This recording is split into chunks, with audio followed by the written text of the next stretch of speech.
This is the ESL Mobile Open, presented by AT&T. Hello, everyone. Welcome back to the ESL Mobile Open Season 6 playoffs. I'm your host, Colin Varum Todd-Kill, and I am so excited to be back with another day of amazing Clash of Clans esports action here for Season 6 of the Mobile Open. Oh my goodness, I cannot believe it has been 6 long seasons already, starting all the way back in 2019 to now, and we are only a few short weeks away from crowning our Season 6 champions. As always, though, I need help to break down these games. I need some experts in the realm of Clash of Clans. Is realm the right word? Echo, you would know. You could actually answer that for me. Look at Snazzy, sir. How you doing? Thank you. I'm doing well. I'm also excited. It is crazy that 6 seasons have passed, and well, this one hasn't passed yet, but we've been through 6 seasons. We're going to finish this one off really strong. We have some amazing matchups today that I'm really excited for, and I'm excited to be your expert on the table with you. Don't put air quotes on that. That is absolutely true. But you know what? You talked about it. There's so many great teams in this. In fact, so many great teams that I need 2 experts to help break down all these games. Carbon Finn is back. Did I miss the memo here? I feel like on the shirts, but this wasn't planned during rehearsal. What happened here, Carbon? How you doing? I am doing great. I cannot believe now it is week number 2 here for the playoffs for Season 6. We saw some amazing attacks last week. We talked about the defensive being the key point. Now we'll have to see if that is again for week number 2 to see which team can help advance. Oh, for sure. I mean, it's not just all about the attacks, it's about making sure you've got a strong base as well. And speaking of bases, switch the accent on that a little bit. Talking about a base of mobile esports competitors in the United States alone, because we have over people who talk about mobile games as a whole, 200 million. That's how many people play mobile games in the United States. And we have had over 1 million entrants in our program. Just this year, we had over 1 million entrants in the program this season for Clash of Clans. Of course, as always, it came down to 32 teams. As we whittle our way through the competition, only 2 will remain. Only 2 teams at the very tippity top of our pyramid will be competing in our grand finals, not only for the prize money, but the prestige and the title of Season 6 champion. Echo, we have crowned quite a few champions here over the years. It definitely feels pretty good to walk away with that trophy, I imagine. Yeah, it must after a long season, having some really tough matchups. I mean, we have esports organizations in here. We have top players that are not associated with organizations in here. Really, anyone that wants to compete can. We've found some hidden gems along the way. And, you don't know who you're going to come across. And some of these players are insanely good. So you have to be pretty nasty to get yourself all the way to the end and to pull in the championship. Oh, yeah, because we're not just starting here in the playoffs. We have weeks and months of competition leading to this point. I mean, it's a pretty expansive tournament, not just in this game, but across multiple mobile esports titles. There's quite a lot going on, so we have this video to break it all down for you. Let's take a look. Welcome to the ESL Mobile Open, presented by AT&T. Gamers from across North America will compete in various mobile titles to secure their place on the world stage and for their share of over $350,000. Anyone can play online to earn points during the open qualifiers. From there, players will advance to the closed qualifiers, where top players will compete to advance into the playoffs. The playoffs will whittle down the field to our few remaining contenders, with the very best securing their place at the finals. These games will be broadcast for the community to watch, learn, and root for their favorite players. The finalists for Season 6 will win a chance to compete in a special online event, where they will compete for cash prizes and the title of champion. The ESL Mobile Open runs year-round across 3 seasons, each culminating with a finals event and more prizes for grabs. This is the ESL Mobile Open, where everybody can be somebody. Well, you heard it there, where everybody can be somebody. That's the backbone of this program. It's all about elevating players, giving them an opportunity to compete, and then putting them on a stage, showing them off, and letting them shine. And we have quite a few teams who are looking to do that today, Carbon, as we take a look at our schedule. Quite a few big names in here, and a few I don't recognize, which I always love to see. We do indeed. With the first 2 matches, we're seeing round of 16s. They are up in the upper bracket. Then we're going to be going into the lower bracket as well. Remember, the lower bracket, if you lose, you are eliminated. But some key matches we're seeing, ain't nobody we saw last week play. Then a couple space station teams coming through. But then down the lower bracket, round of 16, there's the Coastal Clash. They did come short in the grand finals 3 separate times, unfortunately. So we're going to see if they can stave off elimination down there. Absolutely. I mean, they've traditionally come in through the upper bracket. Maybe that's been bad luck for them. Maybe it's all about the lower bracket curse, but it's a good, you know what, we'll have to find out. We'll have to find out because this is a pretty stacked bracket to get through regardless. As we take a look at the first half of our upper bracket here, Echo, a lot of, as I said, names I recognize, but also great to see some up and coming squads. Yeah, there definitely are a few names, including 2 different Tribe teams. We have Tribe Academy and Tribe Gaming. Golden X is a team we've seen here before. And again, of course, we just mentioned Space Station, part of this upper bracket. So some teams that we're really familiar with mixed in with some teams that we haven't really seen before. So that's always going to be exciting. Maybe some underdogs are going to come out on top. For sure. I mean, as we take a look at the other half of this as well, there's so much going on in the upper bracket. We can't fit it all on one screen. We can see some more of these matches like we were talking about. More Space Station Gaming. We have 3 Space Station Gaming rosters just on this half of the bracket. Oh my goodness. This clan family has exploded in the last, I want to say, 6 months. And Echo, obviously, you know, you've have some collaboration going on with Space Station, so you got to be happy about that. Yeah, it's always nice to see my boys part of these brackets. Of course, we do have a large family of players that like to get involved in the Mobile Open. But like I said, we're here to watch some amazing Clash of Clans, whether it comes from Space Station Gaming or a team we've never heard of before. I'm just excited to see some amazing Clash and to share it with you guys. Oh, for sure, because we've seen a lot of cool strategies come out recently. Carbon, I think you were probably a little bit surprised last week because you had some expectations for some strategies, and we didn't actually see quite as many of them as I thought you were expecting. Do you think that might change this week? I definitely think as they're getting comfortable here with the playoffs, it was probably the very beginning of the playoffs, so they may have been a little bit nervous there. Maybe the jitters have subsided, but we're going to have to see. I've always talked about the defensive and where they're putting the clan castles and where they're going to go with the defensive layouts. We'll have to see going into week 2, but I definitely think that's going to be the big thing we're going to have to keep our eye on again. For sure. We're definitely going to be looking to pick your brain about that as we get on through these matches. But for now, we're going to say goodbye. We'll join back up for our mid-match meetup. But as we get into this first game, Echo, it's you and me. You and I, grammar, hard. In any situation, in any case, Space Station Gold versus Ain't Nobody. That's our first matchup. And I have an inkling, and I say this every time, that I think I know who you're going to pick. Yeah, you and probably everybody in the chat right now knows that I have to go with the Space Station team. I have to support my boys. And, you know, I know what they're capable of. Not saying anything bad about Ain't Nobody because they have proven themselves as well. But I'm going to go with Space Station Gold. How about you? Yeah, and again, just to keep it interesting, I go with Ain't Nobody. We've casted them before here on the broadcast. Yeah. They've been in the Mobile Open for a while now. I'm excited to see what they're going to be able to do here because if you make it to the top 16, period, I don't care whether you're part of an established org or just a bunch of friends who came together. If you've made it here, you are a top player in North America, which means that it is anybody's game. We have seen it come down to one amazing 3-star or one unfortunate 1-star. That is how close a lot of these wars get, and I would not be surprised to see if that's how we started off our day here again as we get into our first match. We're going to hop on a short break when we come back right into the action with game number 1.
is the ESL Mobile Open, presented by AT&T. Hello, everyone. Welcome back to the ESL Mobile Open Season 6 playoffs. I'm in Verum, joined by Echo as we get into our very first match of the day. Ain't Nobody taking on Space Station Gaming Gold, one of the many iterations of the Space Station Gaming roster, Echo. And as we get into this, I think to myself how important it is to start off a war strong. Yeah, it is important to start off strong, especially when you have some tough teams to go up against, such as Ain't Nobody. And AM is coming in out of Space Station Gold with a bit of a Zap Quake Yeti Smash attack, trying to get his king into this compartment right now. You would think he's trying to grab that Eagle artillery, and he is not going to do that with a giant bomb defending that Eagle. It never goes down. So I'm curious to see if he's going to abandon that plan or if he's going to try and take down that Eagle. Here comes the lightning spells. Going to be eliminating a few defenses, including that single target Inferno, and starting a bit of a funnel into a Tesla farm with those 3 Yeti, couple of balloons, and a baby dragon in there to assist. Kind of throwing the kitchen sink at that funnel right there. The Queen, though, the Warden, is doing a good job funneling things down in the south, which would make me believe that this kill squad of Yeti will be diving into the base in between that baby dragon and that Grand Warden. I mean, the funnel's going okay. I'm not a fan in Verum of that Eagle raining down already with no troops over there to take it out. How are you feeling about that? Oh, well, I think you can only guess how I feel. That Eagle artillery, if left unchecked, is going to rain destruction upon all the attackers. We see the Siege Barracks going in as well to try and back that up. The Yeti and crew is going to this quarter, though. That scatter shot did a good amount of damage. That single target Inferno, I'm a little worried about it, especially because that Lava Hound is just slowing everything down. We haven't even activated the Town Hall yet. No, you called it right there. That clan castle, the Lava Hound and the CC really slowed things down. The Yetimite aren't going after the Town Hall because it was not yet activated. Finally, the Hog Riders can go there, but I only see 2 Hogs making it. Everything seems to be running around the base, but here he goes with the Royal Champion to try and take down that Town Hall, the little safety net. The Hog Rider, the champion, is tied up on some skeletons, having to pop her ability, taking out the Inferno, and now here to take out the Town Hall. But the healers died, as did the champion, and oh my God, in Verum. There is an Eagle. I'm out here being like, down. I'm out here like, you should start off this attack strong. And then I think we're legitimately looking at a 1-star fail here. So I think every troop, every spell has been utilized. That's just going to be it. Wow. That's just going to be it. Yeah. AM, an unfortunate start here from Space Station Gaming Gold. I mean, we've seen, Lito on defense. I felt like every single question that was posed by that attack was answered. The King pushed in to deal with the Eagle, giant bomb. Pushing to try and set up the funnel, Tesla farm. Trying to push in on the other side, skeleton trap to deal with the RC. Like at every turn, it felt like whatever the attacker was throwing at it there, AM just, I don't know, hit the snooze button. Yeah. I don't know what to tell you. Didn't have it on that one. Sadly, it's not often that we see a 1-star. So the question now is, how do you settle your composure as Space Station? I mean, this is Space Station Gaming, at least people from the family. How do you compose yourself and make yourself come back? The way is to pull in a few 3-stars and hope that Ain't Nobody pulls in a few 2-stars, and we have to see if that could actually go down. But man, that was unfortunate to see that go down and to start out a war with a 1-star. Yeah, but at the same time, I'd almost rather it happen now, at the beginning, because now your path forward is so much clearer. If it happens like right near the end, the second last attack, and suddenly that pressure is on just that final player. But now every single player knows, okay, this is unfortunate, a little bit of a mistake, but we have to step up now as a squad and move on and forward. So you know what, I'm not obviously not a huge fan of the 1-star coming out there, but not the worst thing ever. And we are seeing a little bit of damage coming in there as well. Start that off. You talked about this idea of the Zap Quake, and that's a compartment just shredded. Oh my goodness. Yeah, and taking out the scatter shot is a really good choice. It's a defense that I never like going after as a Town Hall 13 attacker. It's something that you don't want to deal with. So if you can eliminate it and set a funnel at the same time, you're getting good feedback. So Wheezy Baby did a really good job starting things out and is now going to pull the Warden back in with basically a mass witch attack. We have the Siege Barrack coming in the western side of the base, which is going to do a nice job funneling everything down. And we are going to see, as you would say, a barrage of witches going straight for the Town Hall with the Grand Warden, with a rage spell, and really just everything that it needs to shut down this Town Hall quickly. We're going to see that ability being used. There we go. Perfect timing to negate the effect of that Gigabomb, and the jump spell is placed, so next in Verum, these troops can move on into that single compartment and into the scatter shot. Yeah, and that's big there. You can see all the little skeletons just jumping up over the wall. That's actually hilarious to watch as we have the Hog Riders, Royal Champion, coming on the other side. We are going to see that scatter shot do a decent amount of damage, but I believe the Hogs will be able to take it down. Yes, nice utilization there of the Siege Barracks, and the RC on the outside doing quite a bit of work, and they still have a good amount of witches and crew here in the middle. They are going to have a Tesla farm, but I think they'll be able to clean this up with ease. The healers still being alive to support that Queen makes a huge difference in the sustainability of this push, and normally I'd be a little bit more concerned about this Eagle Artillery still being alive, but the Queen still has her ability, is going to pop it now, and is going to be able to take it out. That's actually a huge deal here. The healers are going to stay alive as well, which means they will be, I think, able to clean up this defending king, and it won't be a problem at all. And I think at this point, it's going to come down to time. Is there enough gas in the tank? I think there are enough troops left to get through the rest of this base. The question is there I don't think there's enough time left on the clock. Yeah, the healers are there, and not only do the healers support that Queen, but these witches are very squishy. They can't take a ton of damage, but you put a few healers behind them, and look at them staying up. Every time you hear that witch cry, you know one goes down. So coming in with 12 witches or something that they started with in that area, you know, you have a lot of firepower, and they're continuously spawning more skeletons. It's going to be very close. That wizard tower, though, is going to do splash damage against the skeletons. The Queen needs to help out, take out that wizard tower. It looks like we're going to be looking at a time fail, but a really nice start for Ain't Nobody, really pulling in a large percentage and a nice 2-star to kind of take that lead over Space Station Gold from their initial 1-star. So a big percentage advantage and a 1-star advantage as well. Yeah, I mean, that was a really solid hit. Ain't Nobody would have loved to pull off the response 3 there just to keep a 2-star gap between them and their opponent to start that off. But in any case, 94%, really well. We saw some of these like interesting which there's a term for it that you use. You just drop all your troops down at the front. You send it all in. It's not a smash. It's just ridiculous. We didn't see that here. We saw more of a funnel set. I think the witches were used a little bit better, and I'm much more of a fan of it in this context. Let's see how Space Station Gold can respond. They obviously know what their work is, what they have to do. 3 stars. Many 3 stars. Papa Huck, it's up to you. Let's go. Yeah, let's see if Papa Huck can. I mean, we're looking at a really strong yet vulnerable strategy. We're looking at a Queen Charge Lalo, and we've seen these balloons completely come through and wreck bases, but we have also seen balloons get just smashed by scatter shots and by wizard towers and any type of a splash air attacking defense. So let's see the value here that we can get out of the Queen Charge. Notice there's 1 super wall breaker as well, which is going to hopefully get that Queen into the base. The Royal Champion diving in early, trying to get some value, take out some of those air targeting defenses, maybe even take out that single target Inferno Tower in the core of the base, definitely lowering the CC. It looks like that single is going to stand, but the Queen, she's going to be broken into the Town Hall compartment. She's going to be able to take down the Town Hall. I think there is there's a headhunter in there, which is dangerous. Uh-oh. And it's getting poisoned slowly. Okay, she's all right. She's all right. The headhunter did go down with that poison spell. We have an archer cleaning up the lava pups, and the Queen is going to be able to take down the Town Hall, push in through that Inferno Tower, which I'm assuming is going to have a freeze spell used.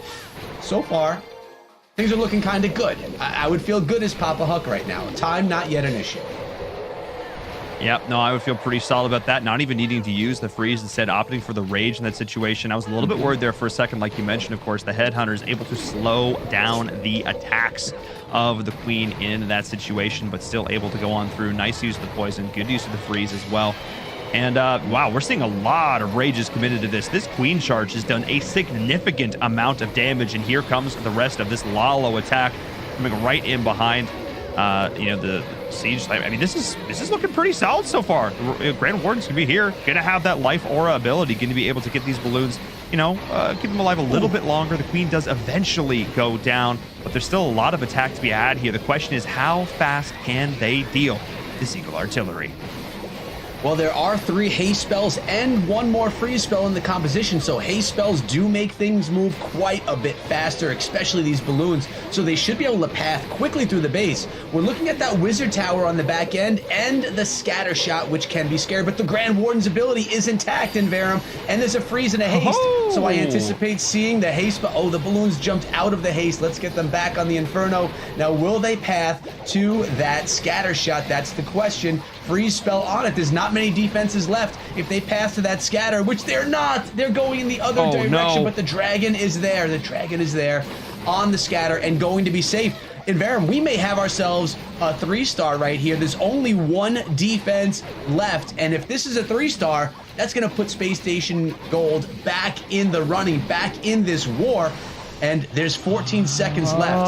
Is there going to be enough time? Oh my God, those balloons are going to path upward. Is this going to be a 99%? I think it's a time fail. Oh my God. I think it's a time fail. I think we're... No, little minion, no! Oh no! We needed 100 and we got 99. In any other context in life, if you end with a 99%, like if your kid comes home as a test. And look, I got 99%. You would be ecstatic about that result. Clash of Clans, unfortunately, the one time when 99% is a heartbreaking number, because that could legitimately be the difference between walking away with a win or dropping to the lower bracket. We'll have to see, though. This is still doing work in terms of raising the overall average percentage damage dealt, which is, of course, our secondary scoring metric. If the 2 teams are tied at the end of the war in terms of stars, then we look back towards the average percentage damage dealt. So being able to sort of negate the impact of that 71 with a 99, at least is still going to feel pretty good. But Ain't Nobody now is still in a position to extend their lead. If they can get a 3-star here, that could look pretty darn solid. And I believe it's Beck 29. I'm trying to remember from last week. I believe that was. He's got a crazy and invisible name, but I believe that is actually his handle. Let's see if my memory serves me well here, or if I'm just debating the entire chat. If so, I'm sorry. Well, your memory works better than mine because I don't remember. I do remember the number 29, but that is all. But coming in with a strategy that we saw used quite a bit last week, and that's the Dragloon with bat spells coming along the backside. I know that you were never really a fan. They weren't the most reliable troop for you, but we saw them used really effectively last week. And is 29, because I'll be safe and call this attacker 29. We'll say 29. 29.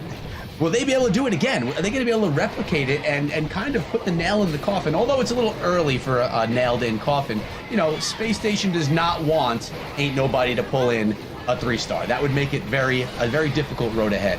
So nice job with the champion clearing that compartment with the Inferno Tower. So getting great value already.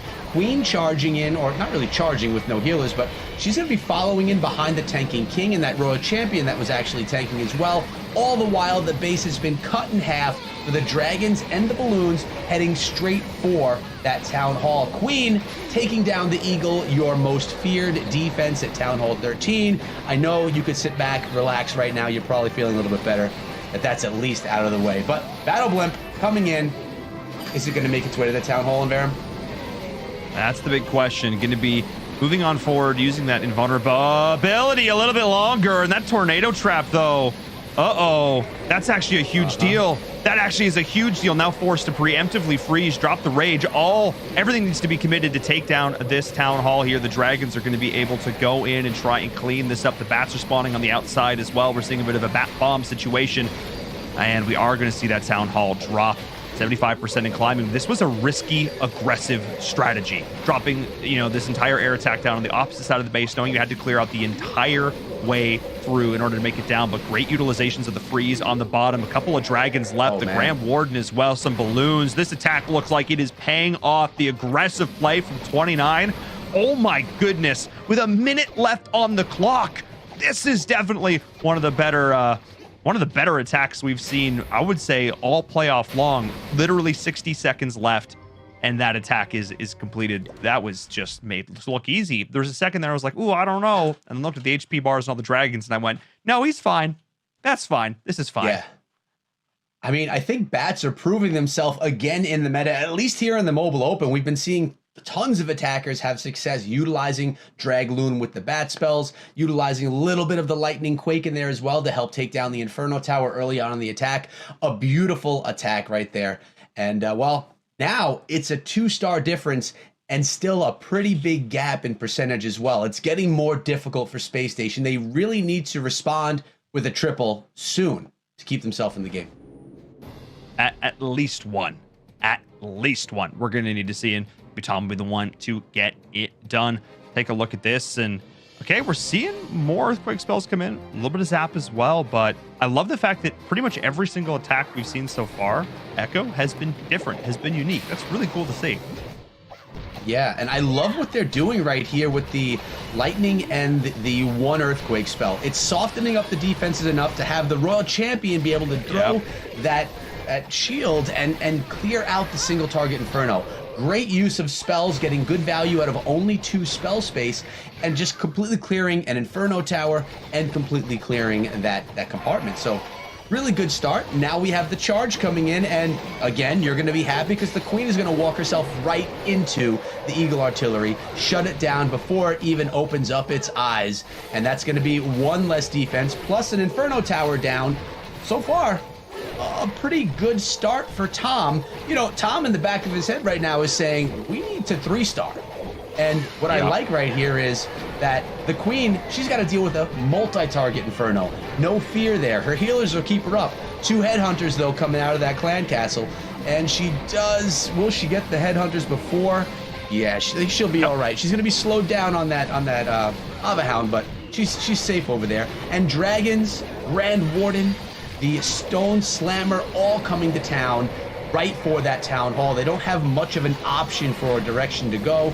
King clearing out everything in the west. I mean, we should see this really quickly take down that town hall, but notice in Verum on the back end up north, there are 2 scatter shots waiting for these dragons, but the Queen is there, and so is the Grand Warden's ability. Yeah, and the Queen's actually going to be able to tank this for a decent amount of time here with the help of these healers. The Grand Warden abilities there as well. I mean, this attack is looking, I would say, about as flawless as it can get so far. I mean, that last one looked really, really good. But just little things like the positioning of the traps, I don't feel like has been nearly as impactful.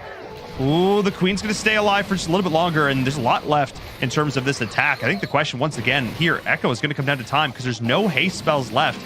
I know there's a minute plus left on the clock, but there's still like a lot of base physically to go to. There's more than enough troops. I think it's going to be time once again. I think there's enough left on the clock. I think, but I don't know for sure. I don't know for sure. I hate saying it too early because I always mess things up. So do we all as casters. But the only thing scary on the base is that 1 air defense. These troops should have no problem getting there. The balloons are going to go to that mortar, then go on over to the air defense after 1 drop or 1 death bomb. Are they even going to get there? They don't even make it. 40 seconds. I'm going to go out on a limb and say I think we have the time. I just don't know about the health of those. Oh, we're good. I think we're pulling in a 3-star right here. I think Tom is going to be able to sit back and say, look, Space Station, I brought us back in this. Now rally behind me so that we can come back and bring in a victory against Ain't Nobody. That was a really nice Queen charge, getting tons of value from the Queen, literally taking everything out from the south all the way up to the north.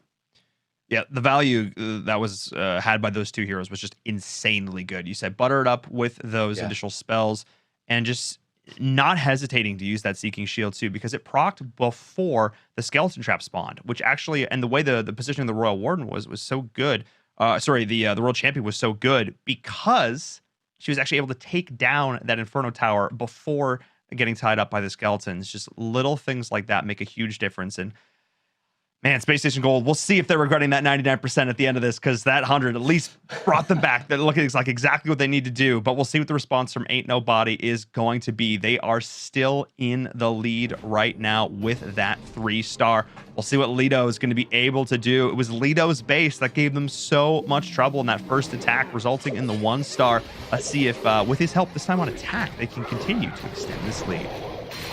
Yes, they can. Let's see. And again, coming in with the Lightning, spreading them out, getting the value, softening up defenses, then the Earthquake spell to take down a bunch. Wow, lots of value. Even though the Wizard Tower, the Eagle Artillery, the Inferno Tower didn't go down, they have definitely been weakened. And if the Seeking Shield goes off, it should take them down. So I anticipate this entire northern part of the base being cleared by this champion and by the queen. Let's see that Seeking Shield get used. There it is, and yeah, all those defenses are going to be gonzo. And the king already taking out a scatter. So really, Lido starting off in beautiful fashion against this base, against AM, who struggled on his attack, the first attack that we did see today. So, you know, AM is hoping for a defense. He doesn't want to get tripled and have been put up an offensive 1-star. Yeah, I mean, that's just rubbing salt in the wound at that point. That's insult to injury. But I have to say, this is a very efficient opening here with this, this initial use of the heroes. Because there's one thing, I look at the raw percentage on paper and I say, oh, if you're getting like 35%, that's pretty good. But that doesn't tell the whole story. Yes, 31% is all that was actually had here, but it's what defenses were taken out. That has a huge impact here on how this attack is going to go down as we see the rest of this Lalo go on in with the haste spells to back this up. I mean, Lido is in full force. He's got to make it towards that town hall, though, and Eternal Tome is popped early. It's all about getting that blimp where it needs to go. Yeah, plus those headhunters, 4 of those headhunters running in, shut down the Royal Champion. Now working on the King a little bit. Some skeletons did take him down, but, they grabbed the 2-star. So the 2-star is done. You always have to worry about a 2-star with Lalo. I have seen some top-tier attackers 1-star utilizing Lalo, so you always got to be a little nervous. But here we go. There's not much left. A couple of back-end Tesla. Air Mine take down a few of those balloons. An Archer Tower and that bow shutting down a few of them. I anticipate that Archer Tower doing a little bit of work on these balloons and shutting those down. We're down to 1 dragon, 1 Grand Warden, and a whole lot of minions and pups. At the back end of the base, there's 4 air targeting defenses, 2 Tesla, an Archer Tower, and that bow. I mean, this dragon, how far is it going to go? I don't know. It could be really spammed the question. Out. They're getting shut down quick by that bow. This is the hero bow. This is the hero bow. That bow stood against like everything. Oh my goodness. Props. Yeah. Props to that bow. I mean, still solid here. 86% is going to be bringing down the team's average as a whole because, the team's average as a whole is 97, and that's insane. So pretty much any attack is going to bring it down at this point. That's not a 3-star. But still, 86% is very respectable, pretty solid here. I think Lido would have liked that to have gone slightly differently. I feel like he got less value out of the back half of that attack as he was sort of expecting there. Looked pretty solid with the hero opening. But again, I think overall, still at this point, our halfway mark, I think Ain't Nobody is very happy with how this war is going so far, which means that I have to get Carbon's input here with our mid-match meetup, because this has definitely been, is back and forth even the right word? Just describe this war to me, Carbon. What are we seeing? Well, it's been a dragon war. We're seeing the 3 stars coming in with the dragon attacks. Unfortunately, that very first attack in this war was that 1 star. So right there, we're going to have to see if Space Station can come with more 3 stars to counter that. But are we going to see some more dragons we're going to have to keep our eye on, because Dragbat, that's been doing really well. The Mass Dragons as well. You have to really keep your eye on the value. So good luck to Space Station. You have to really come back from that 1 star to kick it off. Yeah, and I think that that 99% there definitely gonna be just in the back of their minds, gonna be in the back of the minds through this. So we'll keep an eye on this. We'll join back in with you, Carbon, at the end of this when we go back for our highlight of one of these attacks. But Echo, let's get back into this time again. We're seeing something very different this time around. Yeah, well, we're seeing Hog Riders come to town for the first time, and 7 lightning, 2 earthquakes. So we're going to completely clear out the clan castle. 0 having to deal with clan castle troops or the enemy queen. Notice the queen, she is dazed, confused, and done in the corner, in the center of the base. Now a blimp is going to be shutting down the eagle. So removing the eagle, removing the queen, and removing that clan castle. That's going to take a lot of things out that do damage to Hog Riders. One of the issues is Hogs don't fight back. They just run around and attack defenses. And now we have a bit of a kill squad coming in here. We have the Ice Golem. We have a couple of Yeti. The King and the Queen's going to go behind. They're going to try and clear out a couple of these scatter shots to maybe allow these Hogs to get around the base even more effectively. Queen's coming in with that gorgeous Queen skin, my favorite in the game. It's actually the one that I don't have, sadly. And she's going to step on in and take down that scatter. Yeah, What are you seeing? Solid. What didn't you like? The King, though. Yeah, I mean, yeah, ain't that the way? You can never have what you want. Ain't that the way? We are going to have the champion coming on the outside as well. The Royal Cloak being popped, and I think this will give enough gas in the tank to take down both scatter shots. So I have to give so many props. Of course, this is SGA Net who's attacking. SGA Net, we've seen perform incredibly well under pressure, pulling out multiple 3-stars on stage. Had the pleasure of casting him in person. So definitely a veteran here. And you identified something. There is a weakness to this build. Even the use of that was so nice. Even just the use of the Earthquake spell to activate the Town Hall so the Hogs would attack it, having the backup there with the Eternal Tome to make sure they don't take any damage from the Giga Bomb, and then chaining these heal spells beautifully. Oh, this attack is like butter. It's like butter. I mean, the spring traps are really going to come down to how much effectiveness it's going to have at the end. And really, that's one of the best ways to deal with these Hogs. But we'll see if they can deal with that multi-target Inferno, all those Oh, man, I think they're going to be in pretty good shape, though, because the way they're pathing Echo, they are spending so much time in that heal spell. And everything that could have dealt with these Hogs was dealt with before they even hit the board. Yeah, you get the Hogs out of the heal spell, you have fresh Hogs ready to go, and look at this environment. The defenses are gone from this base. Now it's cleanup time. You have the Hogs, you have the champion. Everything is gonna... This is another 3-star for SGNet coming through with a gorgeous Hog Rider attack, and this is exactly what Space Station needed. This is gonna even them out on stars. They're creeping a little bit closer and closer in percentage. Notice we were only 3% down. Ooh. Now we're less than 1% down, we being Space Station Gold. We have a war, and this is what we love to see in the Mobile Open. Wars that are just solid and that come down to the wire, and we're in the middle of one right now. Look, I mean, Space Station Gaming Gold had a very clear plan after that first attack went awry. Just triple all day, and the 99 and back-to-backs. I mean, they're looking really darn solid right now. They keep this momentum going to this final attack. They're looking so... that attack was so cool because Hog Riders have such a very clear depth. Like there's a thing that they don't do well. There's a couple things they don't do well, and the rest of that attack was just complemented it so beautifully. The Hogs, it was like this red carpet was just laid out before them. There were no distractions. Everything that could have been a pain to them dealt with. So yeah. Oh man, I kind of hope I'm biased, but kind of hope that's the one Carbon takes a look at because that just felt really good. There's so many great 3-star hits in this war. It's going to be tough to break it all down. But let's go back to Ain't Nobody. Let's see how they respond. Another triple here from them would be huge in order to regain this league. And it's Dr. Ked from Ain't Nobody taking on the base of Papa Huck. So we'll see how this one goes. We're seeing more aerial prowess joining us in the field. Yeah, we are, and I'm noticing quite often we're seeing the champion being used to go in early, a little Sui champion to take out some defenses. I've been noticing that happen more and more often, and I really like that play.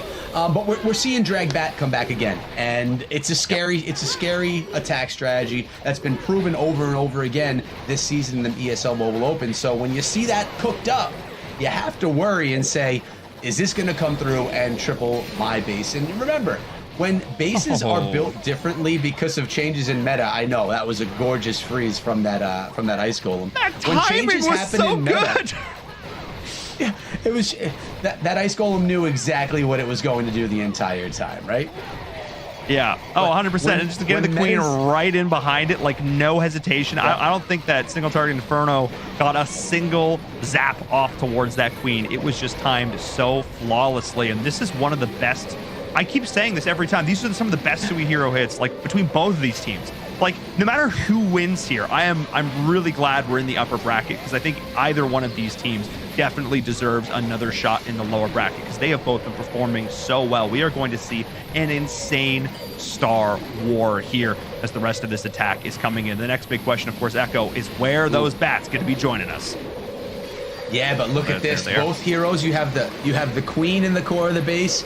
You have those headhunters. They were shooting down some of those dragons, but the bats are coming through and clearing some things. It looks like they could clear a lot of this base. Is there going to be enough to shut down these dragons towards the end? I don't know. There's a high. Oh, we have all 5 Tesla there as well.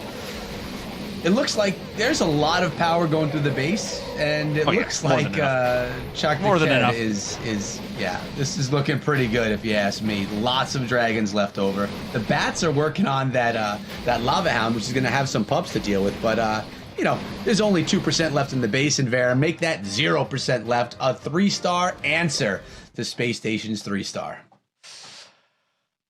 You know, the sport just needed more 3 stars. You know what I mean? You know what's great? You know what's great? A 3-star. You know what's better? 2 3-stars. 4, 5. We're at 5. We're at 5 3. Wait, 4. 4. We are 4 3-stars. That 99%. Oof. I mean, we'll probably be at 5 or 6 by the end of this. Let's be honest here. This is insane. This is getting absolutely crazy. 95%. 10 stars. Like, this is how, if a war ended like this, period, I'd be like, wow, that was amazing. You know, those are really insanely good 2 stars. We still have an entire attack left for Ain't Nobody. And 9-star, 92.5. But we need to see a triple here. We really need to see a triple here from Space Station Gold. And then we need Ain't Nobody to stumble a little bit if there's any hope here for Space Station Gaming to take this back over. I can't imagine how different this war would be if that 1-star had even just been a double. Even just been a 2-star to start this off. But, you know, you can't count them out yet. This has been one heck of a back and forth. Yeah, it definitely has. And it's an exciting war. Like you said, I love what you said, actually, that whoever loses this definitely deserves another go. And that's what the lower bracket's all about. So both of these teams representing very strong. Space Station Gaming, Space Station Gold, you know, getting behind their player that struggled and trying to do their best to pull through as a team after that struggle. Nice job with that Earthquake spell and the Lightning spells, clearing out the core of the base as well. I mean, they need a solid Lalo. They need at least a 2-star. They really need a 3-star, and they have to hope for, as you say, a little bit of a flub out of Ain't Nobody. And the King hopefully going to dive on in, take out an air defense, and maybe even start charging that Town Hall. There he goes. Yeah, that'll be. There we go. That would be really, really darn solid here. Oh, and there's the timing. A nice golem as well. We'll see if we have a similar bit of luck. Well, not luck. It was all skill, all placement there the last time around. With the timing of this, going to be freezing all of it underneath that poison as well. Using that Royal Fist to go in with the King, activating all of this. And yeah, this is a pretty decent charge. The question is Queen going to be able to get in there, go around? That's one of the things we're seeing a lot right now, Echo, is there's a lot of gaps in these walls. So we'll see the Royal Champion just able to walk in on the outside, able to burn, seeking shield, and not actually activating the Town Hall yet, which actually I think is kind of a good thing in this situation, because this is more time for them to push on in, and this is giving the Queen the opportunity to take it down. Popping the Royal Cloak ability will be able to get it done. So a very solid start with this Sui hero charge. And Echo, here comes the rest of the attack. Yeah, there was really no question that the Queen was going to get that Town Hall. It was really well done in the beginning of the attack. But now, with 2 haste spells, 2 freeze, and a Warden's ability, is there enough in the tank for S to pull on through and take out the rest of this base? 60% remains, and Eagle Artillery is still raining down. And on the very end of the attack, we have a scatter shot to deal with. So let's see if there's enough in the tank to get it done. But like we said, that Grand Warden's invulnerability, invincibility, it's pretty strong. You know, it doesn't matter what's attacking you. If you don't take any damage, it's pretty solid. Here we go. The haze spell's going right on through. There's that scatter shot. There is a freeze spell, and it's used on the scatter shot and the Royal Champion. Look at the pups shooting at that champion as well, but the scatter, another freeze spell on the scatter. 1 balloon is going to just get some death damage. Here come the minions and the pups. The balloons, I believe they're going to be able to take this down. They're on top, and that was actually a great target. That was actually a great, I mean, there were so many sort of pods of balloons, batches of balloons. We need a plural for balloons, that scatter shot could have targeted. Instead, it targeted some pups at the back. The timing, so not only did he like millisecond time the Eternal Tome to deal with the first splash of that scatter shot, then went through and timed 2 freezes out perfectly to not only freeze the Royal Champion, but the scatter shot as well. I mean, I don't think this is going to be a triple, but oh me, oh my, is it going to be close? And again, I don't care who wins this war. All I know is that both of these teams are absolutely insane. This is one of the closest, highest scoring wars we have ever seen. And I mean, at this point, all Ain't Nobody needs to do is trip or get a double. Get a 2-star. Yeah. It's never called a double. I don't know why. Maybe I need a Tim Hortons. It's been too long. I need a double. I don't know what to tell you. My 3rd coffee of the day would be too much. Let's put that back for a second. All they need here is a 2-star hit. So really, that's what it comes down to. Let's see. Who knows? Anything can happen. This comes down to this final attack from Ain't Nobody. It does, and we've seen crazier things happen, but you know, a 2-star should be something that's fairly easy to pull in, especially when it's your last attack. You know that you need 2 to close out the war. In my opinion, you go in, you grab that easy 2-star to pull in the victory. And here we go with the blimp doing exactly that. Gonna make sure that the 1-star is established. There you go. Now all they need is 50% of the base taken down, and it will be a victory for Ain't Nobody in the first match of the day. But wow, we had some amazing attacks, and let's see if this Lalo is another one of them. I mean, grab the safe 1-star, but will Orangutan be able to come through and pull in a 3-star on this one? How'd you like that pronunciation? Is it orangutan in a van? Oh my goodness, I've said it wrong literally 100% of the time. But you right there, Echo, got me on the right track, on the path to glory, to victory. Right, that was it. Orangutan in a van. Why do you capitalize it like this? Why are you capitalizing why that 1A? That 1A in a van. Why? Ain't nobody. Just causing me problems. Anyway. All I know is that Carbon is working out for him. You have to wonder. Look, I did ask for it. Carbon, you're allowed to pick whatever one you want. You can pick whatever attack you want to break down. You have so many great ones to choose from, no matter what. I'm sure the community will learn a lot from it here, as all we need left is 14% just to lock up this war. But like I said, both of these teams walk away with this with their head held high. This was an absolute banger of a war. And Echo, what a way to start our day. My goodness. Yeah, it's been exciting. It really has been a lot of fun. You know, I wonder if any of these players just make some weird names to trip us up and make us look like fools so they can laugh at us while they watch us look over their attacks. You never know with these attackers these days. But here comes the Lalo. They're about to secure that 2-star, which is the victory for Ain't Nobody. You know, the Eagle is still raining down, but you know that they're all excited over there.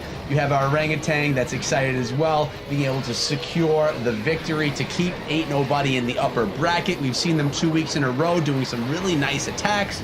You know, this is a team that players that are in the Mobile Open should really keep an eye on and be a little concerned about. You know, this is a team that's come to play. They've come to win, and they've so far shown it week in and week out. Oh, absolutely. Now, this has been just a team that has impressed me 100% of the time I've cast them, not just this season, but beyond. And that Queen, oh my goodness, staying alive through all of it. And even the healers coming in, this is actually kind of, it wasn't really a full 2 hero charge. This is so many interesting attacks.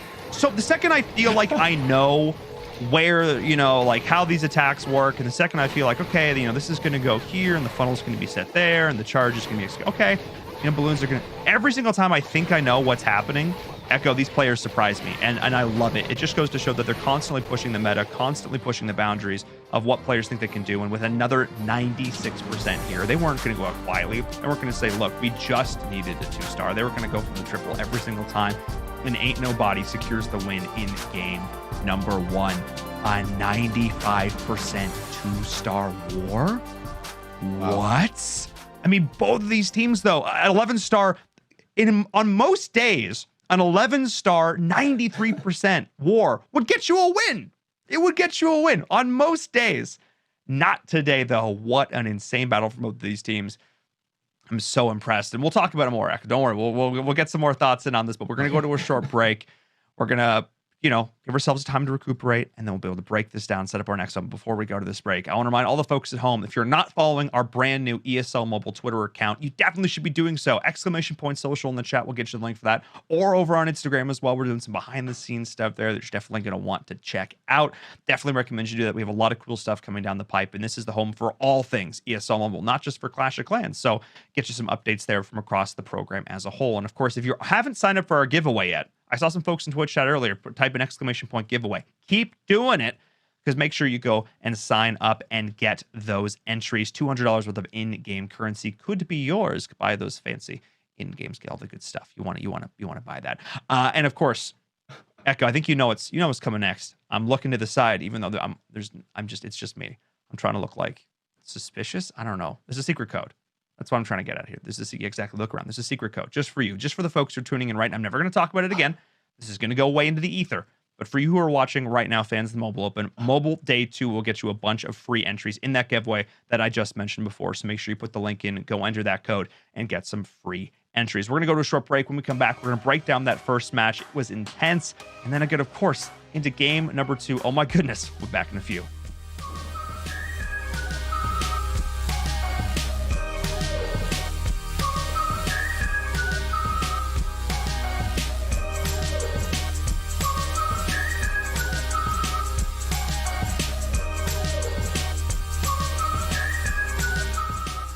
This is the ESL Mobile Open, presented by AT&T.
This is the ESL Mobile Open, presented by AT&T. Hello, everyone. Welcome back to the ESL Mobile Open Season 6 playoffs. I'm your host, Paul Toddkill, and I don't know why I would have expected anything else but an insane first match of the day, 90+% wars, and I have a funny feeling it's going to continue in the same fashion. The round of 16 is heating up, the playoffs are heating up, and that's what Season 6 is all about, showcasing amazing mobile esports competition. And of course, none of this would be possible without the support of our presenting partner. Of course, I'm talking about AT&T. They've been with us since the beginning, helping to grow mobile esports, not just in Clash of Clans, but across North America as a whole, across a myriad of different titles. But it's so great to see how far the Clash community has come, giving them opportunities to compete and seeing these extended clan families just balloon and multiple teams going toe to toe, hundreds of teams signing up every season. It's been fantastic to watch. And of course, none of this would be possible without the support of AT&T. So thank you so very much to them for supporting us here in all of these amazing mobile esports endeavors. I'm going to bring back my co-casters, of course, because I literally could not do the show without you. You guys have big brains and make me look smart. So thank you so much for that. Echo, we got a chance to see that first game in all of its glory. What were your thoughts? I mean, that was close. I thought that they were going to be able to come back. Either way, if that's how we're starting out the night with 4 more wars to go, I'm just excited to see what's coming next. But we really had a great showdown with an unfortunate start, but it was really close throughout, even though they started out the 1-star. Yeah, not the ideal opening there, but almost able to rally and pull it back. So many great attacks over the course of that war, Carbon. Which one did you choose to break down for us? Yes, I am going to go with SJNet's attack here, and he came in for Space Station, and this was with 37 hogs. And take a look at this, 7 lightning, and he's taken 2 earthquakes. So where is the first earthquake going to be used? Well, he's going to be using the major earthquakes were actually in the middle to help take down the clan castle, and then the second one is going to be used near the town hall. Wants to send this blimp right into this eagle artillery, because if this blimp can help clear this eagle, it's going to help set up a path. He wants to get his heroes to charge its way over into the scatter shots, because that is a huge value if he can take down that splash damage. So take a look. The Yeti is going to be used on the outside to try to help set the funnel, and also it was able to help take down a Tesla, which is going to help force the king into this base, and then the queen, she's going to move in behind. The ice golem is going to help protect for that queen, but what we really want to keep our eye on is going to be the royal champion. The royal champion will help grab quite a bit of value and then help assist with the hog riders. So the clan castle is gone, the eagle artillery is gone, and then he's going to get the scatter shots. And here comes that royal champion. She's going to help assist this queen, help take down these defenses. She's going to tank a little bit of the damage as well. Queen burns her ability, and now down goes that second scatter shot. And now what is the pathing for these hogs? Well, he's got the pathing through the base just like this to help push his way through. And notice he's going to pop and use the earthquake once the hogs get into this range of the town hall. He's not going to do it early. He's going to do it at the perfect time so these hogs don't take the damage. And the headhunters, everything helps take that town hall down right there. Beautiful job to help clear that, get that value, and he's pushing his way around. He has 2 more heals to use on the back end, finds a tornado trap. Not gonna matter right there.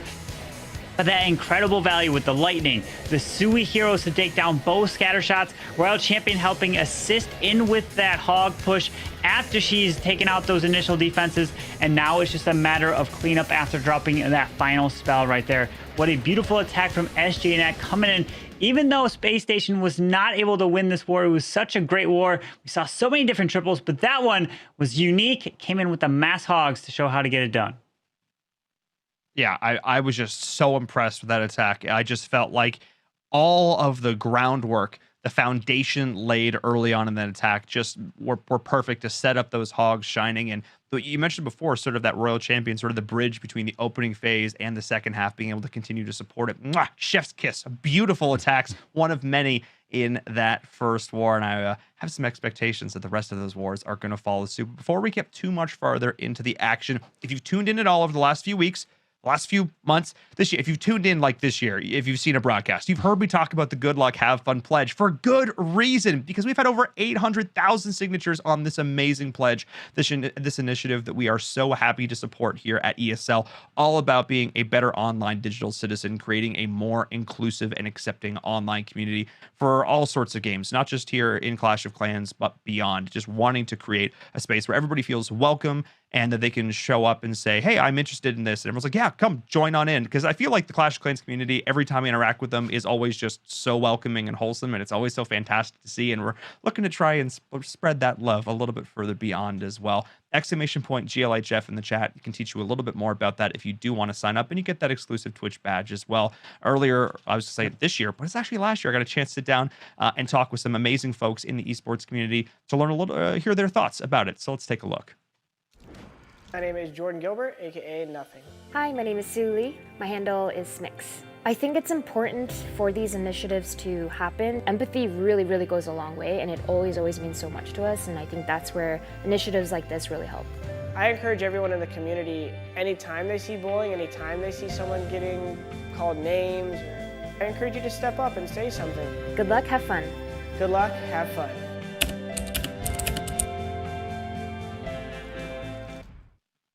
Good luck, have fun. You heard it there. Some folks who maybe I think maybe now some folks in the Clash of Clans community would know, or maybe more known for Counter-Strike and stuff like that. But in any case, still some veterans of the esports industry there. So definitely be sure to go check that out at anykey.org. Let's take a look at our updated bracket, though. Let's see how this is shaken out. Echo, we have seen so many great teams. We're continuing to advance on through. One matchup here in particular is catching my eye. Yeah, I'm noticing Tribe Academy versus Tribe Gaming. So we have a Tribe versus Tribe, which means one tribe is going to be knocked down. That's going to be exciting. I hope we get to see that at some point in time. But yeah, Tribe versus Tribe, Space Station versus Space Station. I'm seeing a trend, and it's a good one. Yeah, I mean, this is what happens when you field so many rosters, okay? This is what happens. But we're taking a look at the other half of this bracket. Space Station White versus Brian Fan Club. I'll have to find out who Brian is at some point. Maybe the chat can tell me. Maybe somebody knows. This is the last one here for up in this round. I think this is actually, yes, it's going to be our next matchup here. So that is going to be exciting. The winner, of course, will go on to face Space Station Gaming. So if Space Station Gaming White wins this, we'll see, like Tribe facing each other, we'll see Space Station going toe-to-toe as well. Oh my goodness.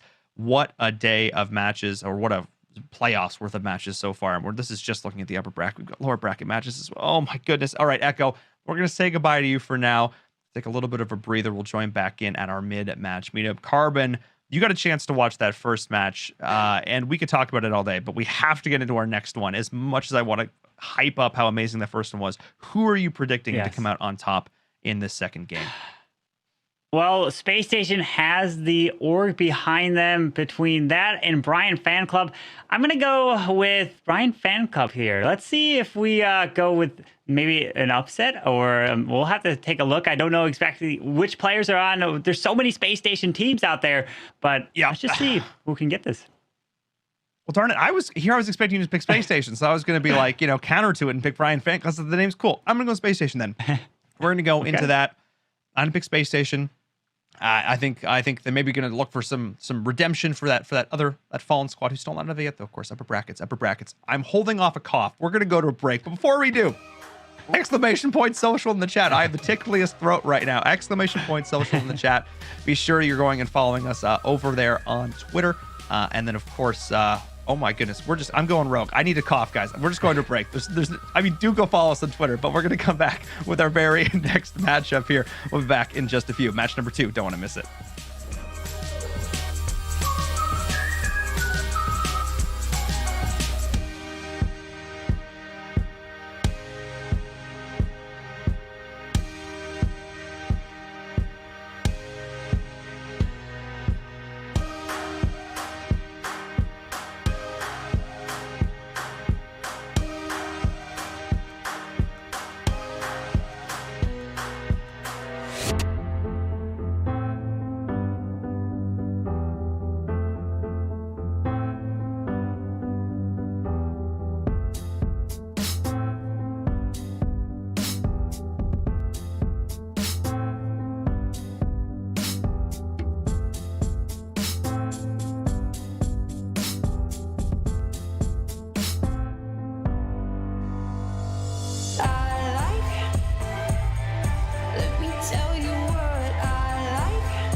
This is the ESL Mobile Open, presented by AT&T.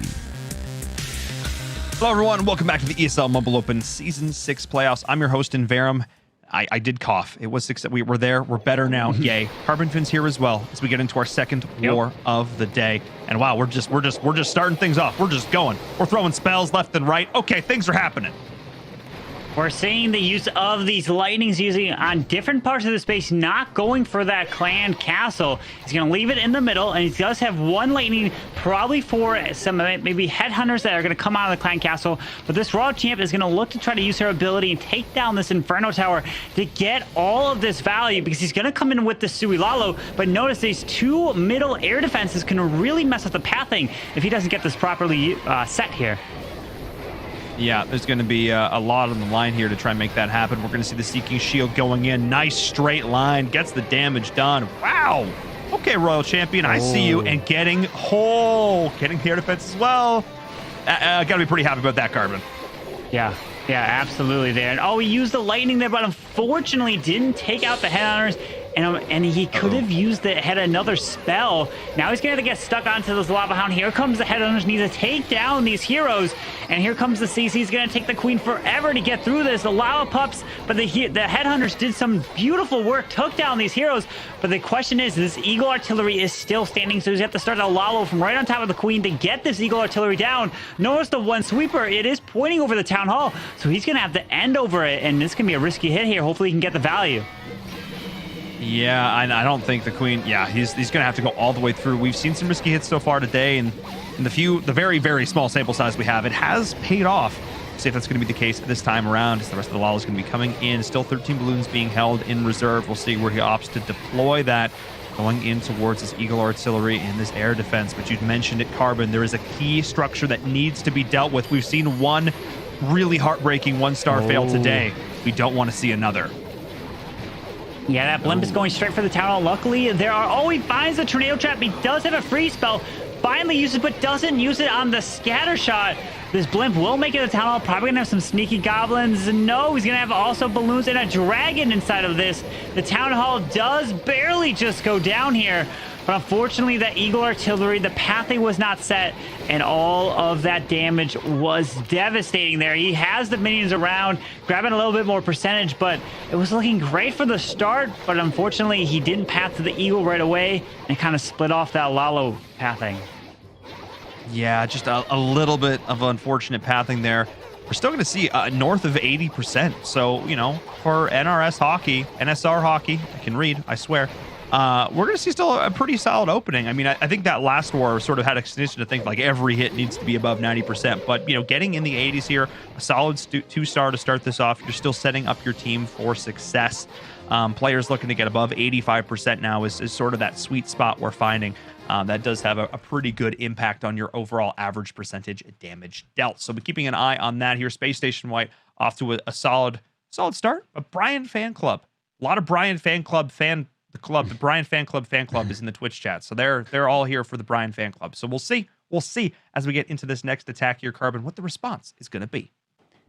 Yeah, we're going to have to see what they're going to go in with. We saw the zap level from the first attack. Now we're going to see the traditional hybrid coming in with the Queen charge. Going to use the one Yeti to help set that funnel for this Queen.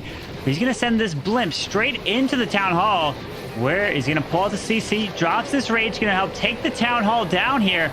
And okay, he's going to have to invest free spells for the CC. And there's a headhunters. He's poisoning. Can the Queen get through it? Oh, wow, he didn't even have to use a freeze. That was very nice right there for this Queen here. That was actually massive. I mean, just being able to hold those utility spells in the back pocket to just still bring them out. I'm really pleased there.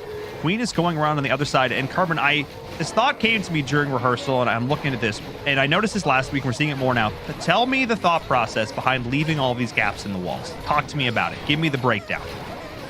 Biggest thing is for the pathing, to make it really awkward to try to wall break your way in. Because if you have opening in the wall and then you try to drop the wall breaker AI will want to go around the wall since it's technically already open to their AI, and then they will avoid it, meaning the Queen will not follow in, and it can completely mess up the Queen charges. It can. I mean, we did find some success there, so that's at least something, but good to know. Yep. It's all about, I figured it was something to be the case. Messing up the AI, I feel like, is the #1 pastime for a Clash of Clans player.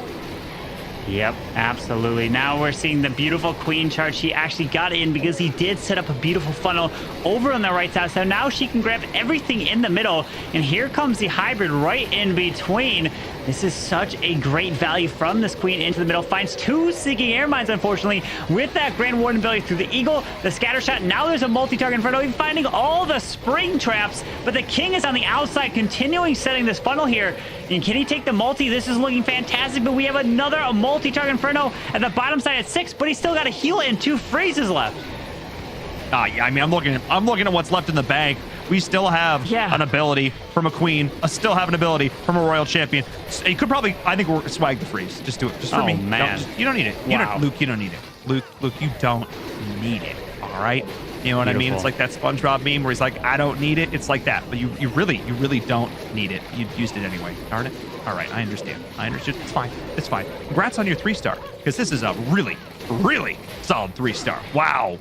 Okay, Brian Fan Club, I see you. I see what's going on.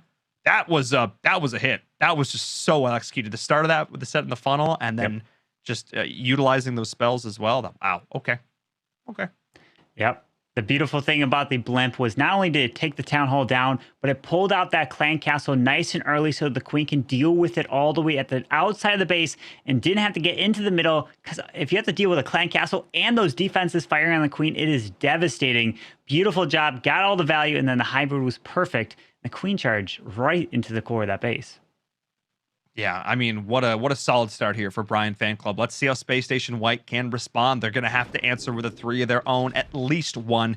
But I think we're going to see a lot more than just 1 over the course of this war. We are reaching the point now where I wouldn't be surprised to see 12, 13-star wars consistently. That's just how good these players are. They have so many strategies now, because these players, Carbon, and you can attest to this, they've been playing for a really long time, and they've seen metas, change and shift over time, which means that they've gotten good at playing with a ton of different strategies, which means that if they look at the base, they think, wow, this would be great. Suilala would deal with this, or a hybrid would really well deal with this. They feel comfortable pulling that out. And I feel like that's very different than what we saw even back in seasons 2 and 3, where it felt like players were really only bringing like 1 or 2 strategies to bear. Yeah, absolutely. That's the beautiful thing about the meta now. There's so many different attack strategies you can do, especially with the headhunters, since you can use them to help take down those enemy heroes. But let's see this queen charge from Stamus coming in with the hybrid straight into this town hall. King funneling on one side, queen on the other. The hound, unfortunately, is going to go ahead and pop right on top of the wizards and the hogs over there. He's going to pop the warden internal tome. Town hall did activate. Down it goes. Beautifully protected them all, but this queen is staying alive, does have her ability still intact. If he can continue, this charge is looking pretty solid, but the Eagle artillery is all the way on the complete opposite side. It's going to be so much damage as he's pushing his way through. Yeah, those barrages from the Eagle artillery over time really do add up. And the pups as well, through all of this, are slowly just whittling away at, the rest of this hybrid. The miners just continuing to go on in. The queen is still going to be able to run around and get decent value, though, because the healers have been kept alive. But that barrage did a lot of damage. But we still do have 2 abilities. There's one being utilized right there. The scatter shot's going to go down, but the Eagle's still being up. I talk about this defense. If you don't deal with it early, it will wreck your chances at a 3-star, because the amount of damage it outputs over the course of one single raid is insane, Carbon. If you don't deal with it, it can single-handedly wreck your entire attack. Absolutely. It locks on to the largest group of troops there. It takes them all down, especially with the splash that it does to all of them. And unfortunately, the hound popping onto the top side of the base really slowed down that royal champion. And he's going to fall short here with the back-end single target Inferno. It's going to be in the 80s again for Space Station. But we're seeing, can Brian Fan Club come in with another 3-star? It'll put him well ahead in the advantage. We're going to have to see what the defenses are going to come in with. And there it is, about 84. Yes, an 84% 2-star here. Very nice try, but just fell short. Yeah, I mean, I can't believe we've gotten to the stage of the ESL Mobile Open where we're like, gosh, unfortunate about that 84% 2-star. Oh, gee willikers. What? No, that's a really good hit. That is super solid, but the issue is your opponent just put up a 3-star, and there's a very good chance we could see more over the course of this war. A good base, a good foundation. 83% average damage dealt is solid, but we're going to need to see some 3s start to come out here from Space Station White. Let's jump back on board with Brian Fan Club. That's the one.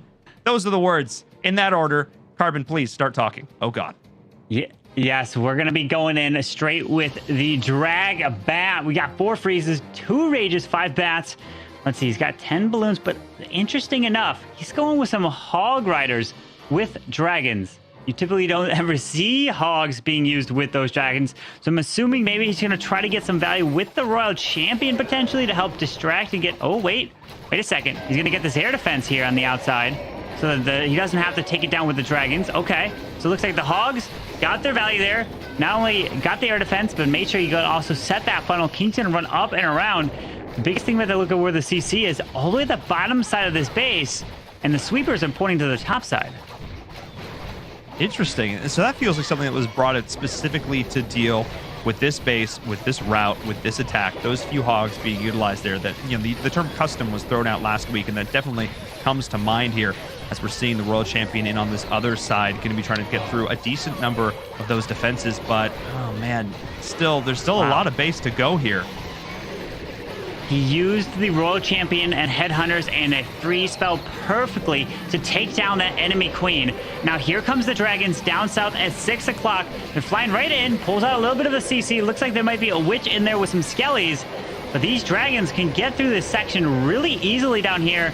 There's nothing really threatening other than the single target Inferno. He does have one more balloon to drop. We're going to see this blimp going to charge in for the Town Hall, or is he going to try to... Ooh, early Warden through the Eagle. Remember, the Eagle is all the way on the top side of this base. Yeah, I mean, it's dealing with that fully ramped up single target as well, so negating all of that. I mean, there's just, I guess, little things to be had here, little things to be had, that you can just see the impact every single time that Eagle artillery barrage lands. You can just see the HP bars of the dragons taking that damage. And the Rage is going to be moving on through, trying to keep them alive a little bit longer, trying to take down this Town Hall, accrue that second star, and that is going to happen. But these dragons are not heading towards that Eagle. Instead, the freeze goes down, and they are going to be leveraging the bats here, taking down that scatter shot, utilizing the freeze to deal with those Teslas, of course. And okay, all right, this attack still got some legs. Yeah, these Tesla farm, though, is ripping through these bats so quickly. The Eagle does go down, but unfortunately, the bats split off all in these different directions here, and the Tesla, the Archer Tower, just ripped them apart. There was the Wizard Tower that was standing up top at 12 o'clock, and the balloons that he saved was not able to take it down.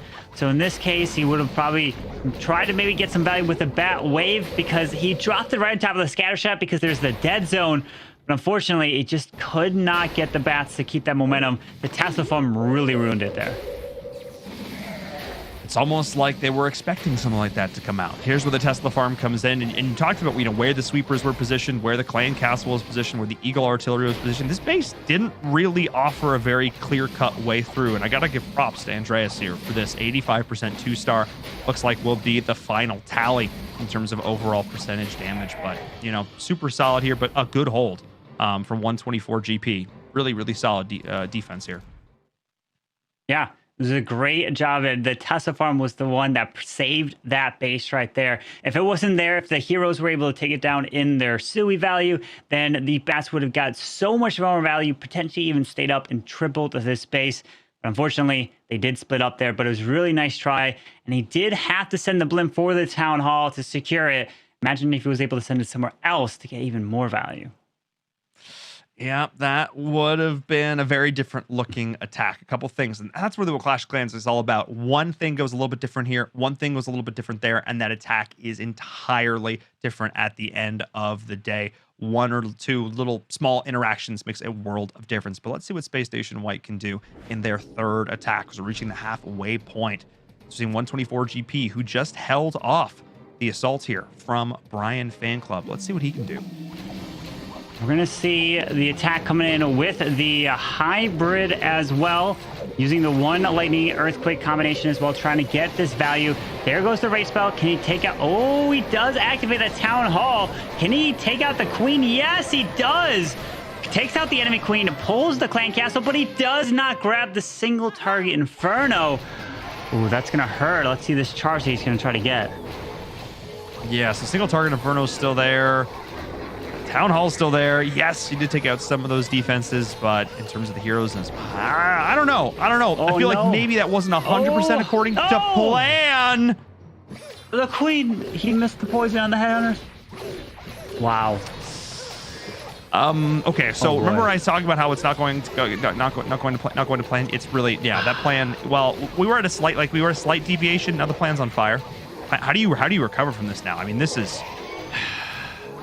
Yeah, I mean, at this point, he's going to have to find some way to help. He's got to lock up the 2-star. So he's going to have to probably send the World Champion into the Town Hall somewhere, even though the Eagle Artillery is going to do a massive amount of damage. The Super Wall Breaks aren't going to do much here. King's going to pop his ability, trying to get this value. Yeah, now he's just setting up the final to push his way into the Town Hall, but he did even pop the Hound. Oh, no. Oh, that's going to hurt. Those pups are just going to be chasing down the healers. They're just in shambles. Oh, my goodness. I mean, everything that could go wrong feels like it's going wrong here. This is just rough. This is one of those unfortunate ones. I remember how I said it's like one or two small little things makes a big difference. Well, we're seeing all those little things, all the possible outcomes as they're being impacted here. And I don't even think the scatter shot's going to go down. No, the pups are just, oh my God. Okay. Wow. Oh, man. Here comes the Hogs. He already popped that early. Oh, no. I don't know if this Town Hall will even go down. Hogs are getting... He does freeze this. Yeah, it's going to go down. He's at 41%. Oh, wait a second. He drops another heal. Is it enough? The Town Hall did go down, but now his percentage is the question. Enemy World Champ, he won't get percent. He doesn't have any wizards. He doesn't have anything on the outside. That's going to be a 1-star. Oh, no. My goodness. Oh, man. That's 2 wars in a row. That's 2 wars in a row where Space Station Gaming has put up a 1-star. Ouch. Yeah. I mean, that one is that hurt because there's some some attacks and I mean we go through them oftentimes in the replays and we say here's what went right, what went right. That was an attack where it just seemed like one little thing went wrong, tried to adjust. And that thing went wrong, and then had to continue to overcorrect, and that car just went spinning off the road into a ditch. Ouch. Yeah, that's going to make a tall mountain even steeper. That one's going to be tough. We'll see. I mean, Brian Fan Club now have a huge opening in this, and they need to pounce. They need to go for the jugular at this point because Space Station's in a world of hurt. Yeah, and we're going to see now Zane can come in with the Yeti Smash. We haven't seen too much of this, to be honest. This was one of the most popular attack strategies that when Town Hall 13 initially came out. Using the Yetis, the Bowlers, and the Siege Barracks with the Quad Quake to get in. It was so strong. Eventually, the base builders were able to catch up and defend against it. But with all these different metas, it brings back the possibility to do attacks just like this to try to get that value. And let's see if you can identify to get it here. But this Grand Warden, wait a second. Okay, I was going to say, is this Grand Warden going to try to charge this Town Hall? But it looks like he's going to start off with these Yetis pushing his way in here.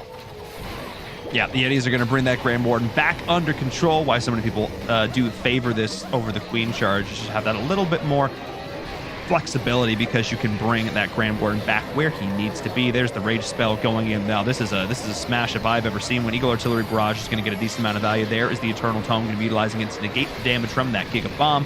We're seeing it there. Earthquakes in the center to open up the rest of that base, continuing the path laid out by that jump spell. We're seeing continuous rages going on in, but there's still a couple of defenses you got to deal with. That scatter shot on the right being one of them. Eagle Artillery and Infernos as well. Carbon, can he find all of these key defenses? That's the question.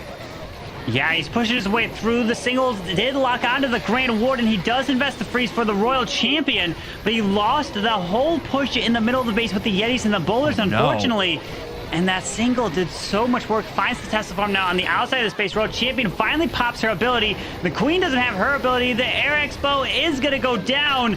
but unfortunately just not enough to protect this Royal Champion, and he didn't have that push all the way through that core, and they all died off there. Very nice try here, but hey, you got the 2-star. That's pretty much what they have to keep getting here, because they did get the 1-star defense on their side. So that Brian Fan Club is looking really good. It's going to come down to Space Station. They're going to now need to answer with a 3-star to bring themselves back. Man, it's just, that was one of the lower percentages here with the Yeti Smash, but kind of the classic Yeti Smash. It just wasn't able to get that healers to transfer off in time to keep them alive. Yeah, we've seen, again, some attacks go very, very well, and some attacks just not have a ton of success here. What is happening today, Echo? I'm going to pose this question to you. Unfortunately, another 1-star hit. How do you asked me this question earlier, I'm going to ask it back to you. How do you recover your mental at this stage in the war after having an attack like that just go, unfortunately, so wrong? Well, before the 1-star, I was going to say, you know, they're staying in the 80%. They're 2-stars. They're keeping themselves in the game. But then with that 1-star and such a low percentage 1-star, I mean, all they have to focus on is pulling in triples at this point in time. They need to pull through, gain the percentage back, because they're low on stars. They're low on percentage. It's not easy. There's a mountain ahead of them. It's doable, though. And at the same time, they have to hope from a little help from Brian's Fan Club as well. Maybe a 1-star fail. But you guys said it best when you came back from camera and were silent, because there was really nothing to say after watching that 1-star. Yeah, a little bit rough there. Again, just one of those examples when nothing seems to line up just right. But we'll see if they're going to be able to find some redemption with this next attack. Shake it off as we get going here. Echo will jump back on board with you after this match. Carbon, let's go. Let's see what Halo Blade 27 can do. Wow, what a name. Halo Blade is coming in here with, we're seeing another Yeti Smash. I've seen Halo Blade attack quite a bit, and I've noticed he always loves to come in with bath spells, but this time he's going in with none. He's going to keep it all on the ground here, charging his way through with a double jump. Where we got 2 super wall breakers for this initial section, and then it looks like he wants to jump his way over the Royal Champion platform potentially, and then out the backside of this base. Yep, there it is. There's the first one. He's going to try to charge his way through here. Let's see if he can continue here. He needs to open up this bomb tower wall. Hopefully the wall breaks target it. Yeah, we'll see. That's definitely what they're going to be aiming for here, as we can see the rest of this Yeti Smash continuing on in. Is it going to be able to? Yes. Okay. Yes. Okay. We did break the wall. We're getting there. We're getting there, Carbon. Yes, he's pushing his way through. There's the initial rage. The healers have transferred off here. There's the first jump right over the Royal Champion platform. He needs to get these Yetis into there. No, where are they going? They're going off to the right. They're coming back. Brandon Warren does have his ability. Is he going to protect it? Oh, he protects even a healer here from the Sinking Air Mine. And now he needs to take this town hall down. It is doing so much. The Yetis are yet on the town hall, so he's forced to use his freeze spell. Yeah, force uses the freeze, and the Eternal Tome has already timed out, which means, boom, that Giga Bomb is going to do a decent amount of damage. You hate to see it, but at least we're seeing those bowlers try and come back into the fray, taking the long way around. The Queen is on the outside as well, continuing to clean up these structures, but the multi-target Inferno is going to do a decent amount of work. And the pups in the middle are continuing to chunk away, and they're not positioned very well to be taken down by that poison, so it's going to take a lot of time to clear through all of them. The Queen is just going to get whittled away on the outside. Would almost want to see maybe an earlier usage here of this Royal Champion ability before the Queen goes down. No, it's not going to be the case. Not wanting to waste it here because the Royal Champion still has a lot of HP to work with. Oh, wait a second. The balloons are going into the multi. This balloons need to take the multi down. Can the... Oh, no, there's way too many point defenses on this backside. The multi does go down. Oh, his ability. Oh, it's a 3. There it is. I wasn't even looking there at it is. There it is. 44 seconds. Now it's just clean up here. It's going to be a 3. Halo Blade coming in for when Space Station needed it to get the triple. Look at that. I mean, look. GG. Look at that. Whew. Wow. 30 seconds left. Easy peasy. No problemo. Getting it done. Just a couple of structures left, and that's just going to be it. I was like, man, maybe keep that Queen alive. Maybe that could be big, but no, Halo Blade knows what's up. Saves that Royal Champion ability. The Seeking Shield comes in. It takes out all those point defenses that you identified of being that point of struggle. And now, still has work cut out in terms of that percentage, but at least looking to even things out in terms of that stars or moving towards that. because Brian Fan Club is still in the lead. They're going to need to stumble, and SSG White is going to need another triple here. But if Brian Fan Club, if they can pull up another 3-star here, Carbon, they'd be looking in great shape. Absolutely. They're getting within striking distance because of that 1-star and Brian Fan Club's triple, which put them really far ahead. But Space Station is trying to make that comeback. Remember, don't count anyone out. We've seen bigger comebacks before, and definitely Space Station has what it takes. We're going to be jumping into Brian Fan Club's attack next here. And can they get an answer? Can they come in? And we're seeing yet another Yeti smash, but this time involving some lightning spells instead of double jumps or a quad quake. Interesting. We're going to see the lightnings go down there. See if where the earthquake is going to be coming in. There it is. Going to be dealing with that Inferno Tower, clearing in a good section of this base. So this is one of these really standard starts. We didn't see a ton of lightning last week, and I know you were shocked and surprised, and now I'm more shocked and surprised if I see an attack that doesn't have some. Yeah, the lightning spells have become part of the meta in the game because they can be used anywhere in the base, get so much different types of value. You can use it 1, you can use it in terms of 7, 5, so many different combinations with Earthquake, Royal Champion ability, take out clan castles, and it's so unique, and that's the beautiful thing. People are finding out the best ways to be using it all the time, but unfortunately, these headhunters are going strong. Oh, the Warden! Yo, the Warden sniped the headhunters right away, and that was going to be super risky, but he took that down so quick. I mean, that's huge because the slow on the attack speed, it just does so much there. King's able to survive a little bit longer with the Royal Fist, and the whole bulk of this going in towards this Town Hall now. Blink, and it's gone.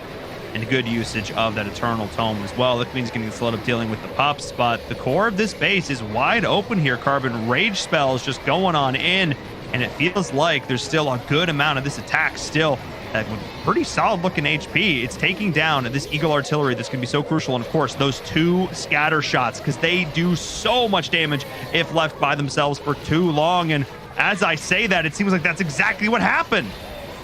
Yeah, unfortunately, the single target Inferno locked onto that Queen forced her ability there, and she used the ability on a lot of the ground skeletons that popped, so she was not able to take down the defenses with it. Now he's got the Raw Champion coming in on the outside around, and all the hogs have been sprung. They have died off. This Queen's trying to stay alive to take down the scatter. There goes the RC ability. She's going to be able to potentially move this ground expo. Can she get it so these wizards can grab a bit more percent? Yes, the expo does go down. Looks like this Queen might not be able to hang on here. The healers are dying, and the Queen has... Oh, wait. She's just barely staying out of range. Oh, wait a second. This cannon. Can the Queen take it down for action? Yes. Hang on. Now he can grab some percentage. I mean, yeah, it's not going to be a triple here, but those 2 remaining healers doing so much. The way the Queen had to path back around, dodging out the mortar, able to get healed a little bit longer. That's actually that's a huge deal. And the Queen now is going to help. I mean, it's not going to be a triple, but that's maybe 6 or 7 more percent that may not have been gotten. This is going to be in the 90s now. This is a huge deal. That's, 90%. Wow. That could have been closer to the 80% right there. That percentage difference can make and break this war. Yes, just gets the 90%. Wow, that Queen just barely hanging on there to add up the percent for Brian Fan Club. Yeah, that really does continue to add up because they've been putting up really solid numbers. Obviously, that 3-star to set the tone has been doing wonders for them. 85, 70, and now 90. One of their strongest attacks yet so far. So now from SSG, we need to see a triple here, and then we need to see some ridiculous late game stumble here from Brian Fan Club. It's technically, I don't think it's impossible, but it's going to take a little bit of a miracle here for Hustla and Space Station Gaming White. Let's see if that miracle can come true. Yeah, Hustla is going to come in with the Queen Charge Hybrid attack. He's going to try to get those value balloons on the outside, Queen over towards 9 on the left. He does have 2 super wall breakers to try to charge his way into this Eagle Artillery. And there's the first one. He's going to get into the Eagle, the Royal Champion, 2 expos here, and the Granal Warded Altar. That is a lot of firepower. Let's hopefully he can keep this Queen alive here. Yeah, we'll be keeping an eye on those healers that just have to keep the Queen up through this. There's a second super wall break, like I mentioned before, going to be going in. trying to keep the queen alive, but it's going to be a while before she can deal with some of these defenses because of trying to just deal with this lava hound, deal with the pups, and the slow. Okay, here we go. All right, we're gonna get back there. We're gonna get back there, Carver. We're gonna be here for a while, but she's gonna do it, I believe. Yeah, the queen's getting through this lava hound right here, taking his time, but he's keeping this queen under a rage. Still has the ability, but here comes the king and the siege barracks up top to help set this funnel so the hybrid can go in between. There's the rage, but watch out. This sweeper is going to push these healers back. Needs to keep this queen alive. Is he going to use this free spell onto the Grand Warden altar? He's going to try to just get through this with the rage. And wow, he's going to be able to get through it. Oh no, another expose onto the queen. Is it going to force the queen ability? No! The single target Inferno is down. Beautiful free spell. This is looking great for Hustler, and he didn't have to invest all those spells for the queen to keep her alive here. Yeah, that's absolutely huge. The queen ability, I think, is not even going to need to be used there. Whoa. That's actually such a huge deal. Oh my goodness, this is one of the highest value queen charges we've seen in a while. I'm still so focused on this. Wasn't even paying attention to the rest of the attack coming in from up top. That's the Eternal Tome being used. That's the Town Hall going down. Royal Champion there is going to take a little bit of damage from that Giga Bomb, but not a huge deal, as the heal spells are trying to keep the rest of these troops up and alive. Got to deal with that scatter shot, though, and eventually the queen is going to go down, but my goodness, did she do her job. Yeah, that queen got so much value. Here comes the hybrid. The biggest threat now is the scatter shot on the backside, but the Royal Champion doesn't have her ability. Looks like the miners and the Royal Champ is just trying to stay alive, but the ground skelly is slowing them down. The healers transfer, though, is doing amazing work, but no longer does she have her Seeking Shield ability. This Archer Tower looks like it's about to pick her up, and down she goes, unfortunately. It's just got a handful of miners trying to push his way through the backside of these point defenses. Plus a mortar there. The Grand Warden is full health, but unfortunately they've split off and they're dying here. Yeah, I mean, you got a couple of wizards on the outside. You got, I think, a miner left. The Grand Warden with the healers. I think it's going to come down to time, but I don't think there is enough time. Not with how tanky some of these remaining structures are. I don't think that's going to be it. I don't think that's going to be the triple, and that was really what was needed here for Space Station Gaming White. That was required to get through the end of this war, to try and have some sense of getting the win, but still really, really solid hit. It's going to be a 97% attack, but not quite enough. Yeah, unfortunately, it just fell short there. Oh, man, what a great effort. Wow. It was just, unfortunately, the 97%. Man, he needed a 3-star right there. And Echo, just getting to see your expression here, I think, says it all for all of us. Yeah, that's a little bit rough. You guys snuck me in there just for the expression, I guess. But yeah, that was rough. I thought he may have had it in the last few seconds there, but not quite enough in the tank, not quite enough in the timer. It was a good shot, though. It was. Our graphics operators mean apparently just showing you in your moment of pain. All right. We're going to get into this next attack. Don't worry. I'm sorry. It's not my fault. We're going to see this fifth and final attack here from the Brian fan club. Delinator is going to go in, and Echo at this point, they just want to end in style. Completely. No worries at all, man. I don't care. Yeah, we're seeing come in with the Yetis and Bowlers. Starting off with this Grand Warden, if Hustler did get that 3-star, then all Brian Fan Club would have needed to get is the 67% to win. But no matter what now, they get the 2 stars and they will win the war because of that 1 star that was from Space Station. So here goes the balloon on the outside to help set this funnel. And he's going to charge the Yetis, the Bowlers, all the way through to this Town Hall. Should definitely be able to lock up this Town Hall for the 1st star. And then percent on the outside with the King and Witches. Definitely should help grab the 2nd. But the Warden ability, though. Uh-oh. Oh, no. Hang on here. Did I speak too soon? Wait. Andy gets targeted by the single. Andy gets targeted by the single. Hang on. Oh, wow. I mean, uh-oh. Okay, that single's going to town. The Bowlers are going in. This is the rage. I gotta get those. You got to get these 2 stars. Just got to get these 2 stars. That's really what it's all about here. Got to take down the Town Hall, but the Town Hall hasn't been activated yet. Nobody's targeting it. The pups are going to spawn. Carbon? Yeah, I mean, the Town Hall goes down here with the rage, and the Queen's going to burn her ability here. Takes the single down, 41%. Tornado trap.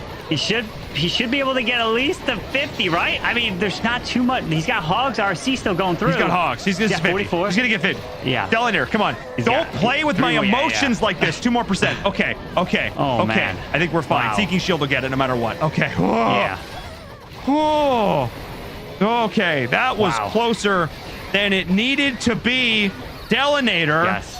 Come on. Don't be like that. Oh my goodness. If I'm Space Station Gaming watching this attack and there's that maybe glimmer of hope moment. Oh, jeez. Wow. Okay. I mean, this war was really just that close. Yeah, I thought with that single, I thought maybe the Warden was able to maybe charge in, but I feel like that Warden ability there, obviously the single lock on it, taking and forcing it there, or even accidentally hitting it. But unfortunately, did not get that charge. But hey, he did what he needed to do. He got the 2 stars, and they're going to be advancing here. And they are going to win this war. They're going to take down Space Station. So congrats to Brian Fan Club at winning this one.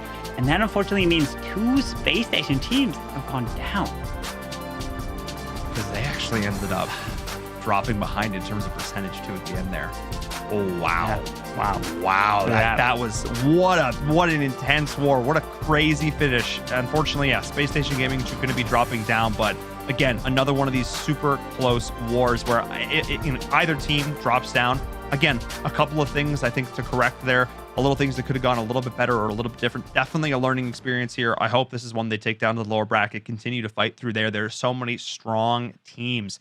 So we'll definitely be keeping an eye on that. And Echo, unfortunate, but it was close. It was close. We'll talk about it more afterwards. Don't you guys worry. Before we head to the break, though, I need to remind you all, of course, !social in the chat. And of course, if you're not following us over there on Twitter, yes, of course, be sure to be going and doing that. And over on Instagram as well, the new ESL Mobile Twitter account. And of course, if you guys are a fan of the ESL Mobile Open and you want to get involved, but you're like, guys, I don't live in North America. I live in the Middle East or North Africa. Well, do I have news for you? The ESL Mobile Open Season 2 over in Europe is on right now. ! Sign up EU. You can get all the information about that. And you can find out which countries are participating so you can get involved. Be sure to go check that out. We're going to head to a short break. When we come back, Echo's going to break down one of those amazing attacks, and then we'll get ready for game number 3.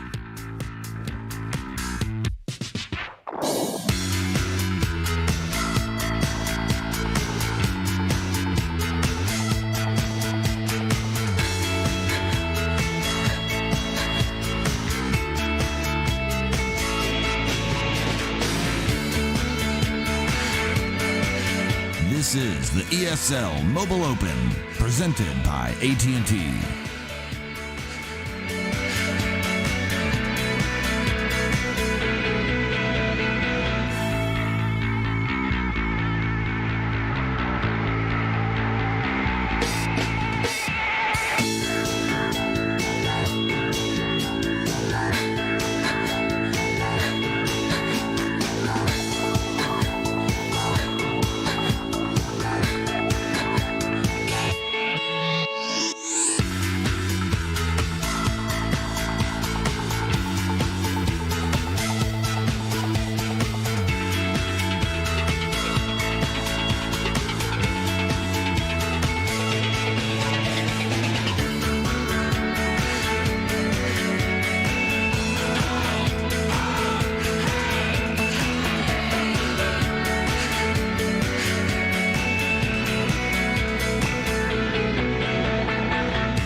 This is the ESL Mobile Open, presented by AT&T.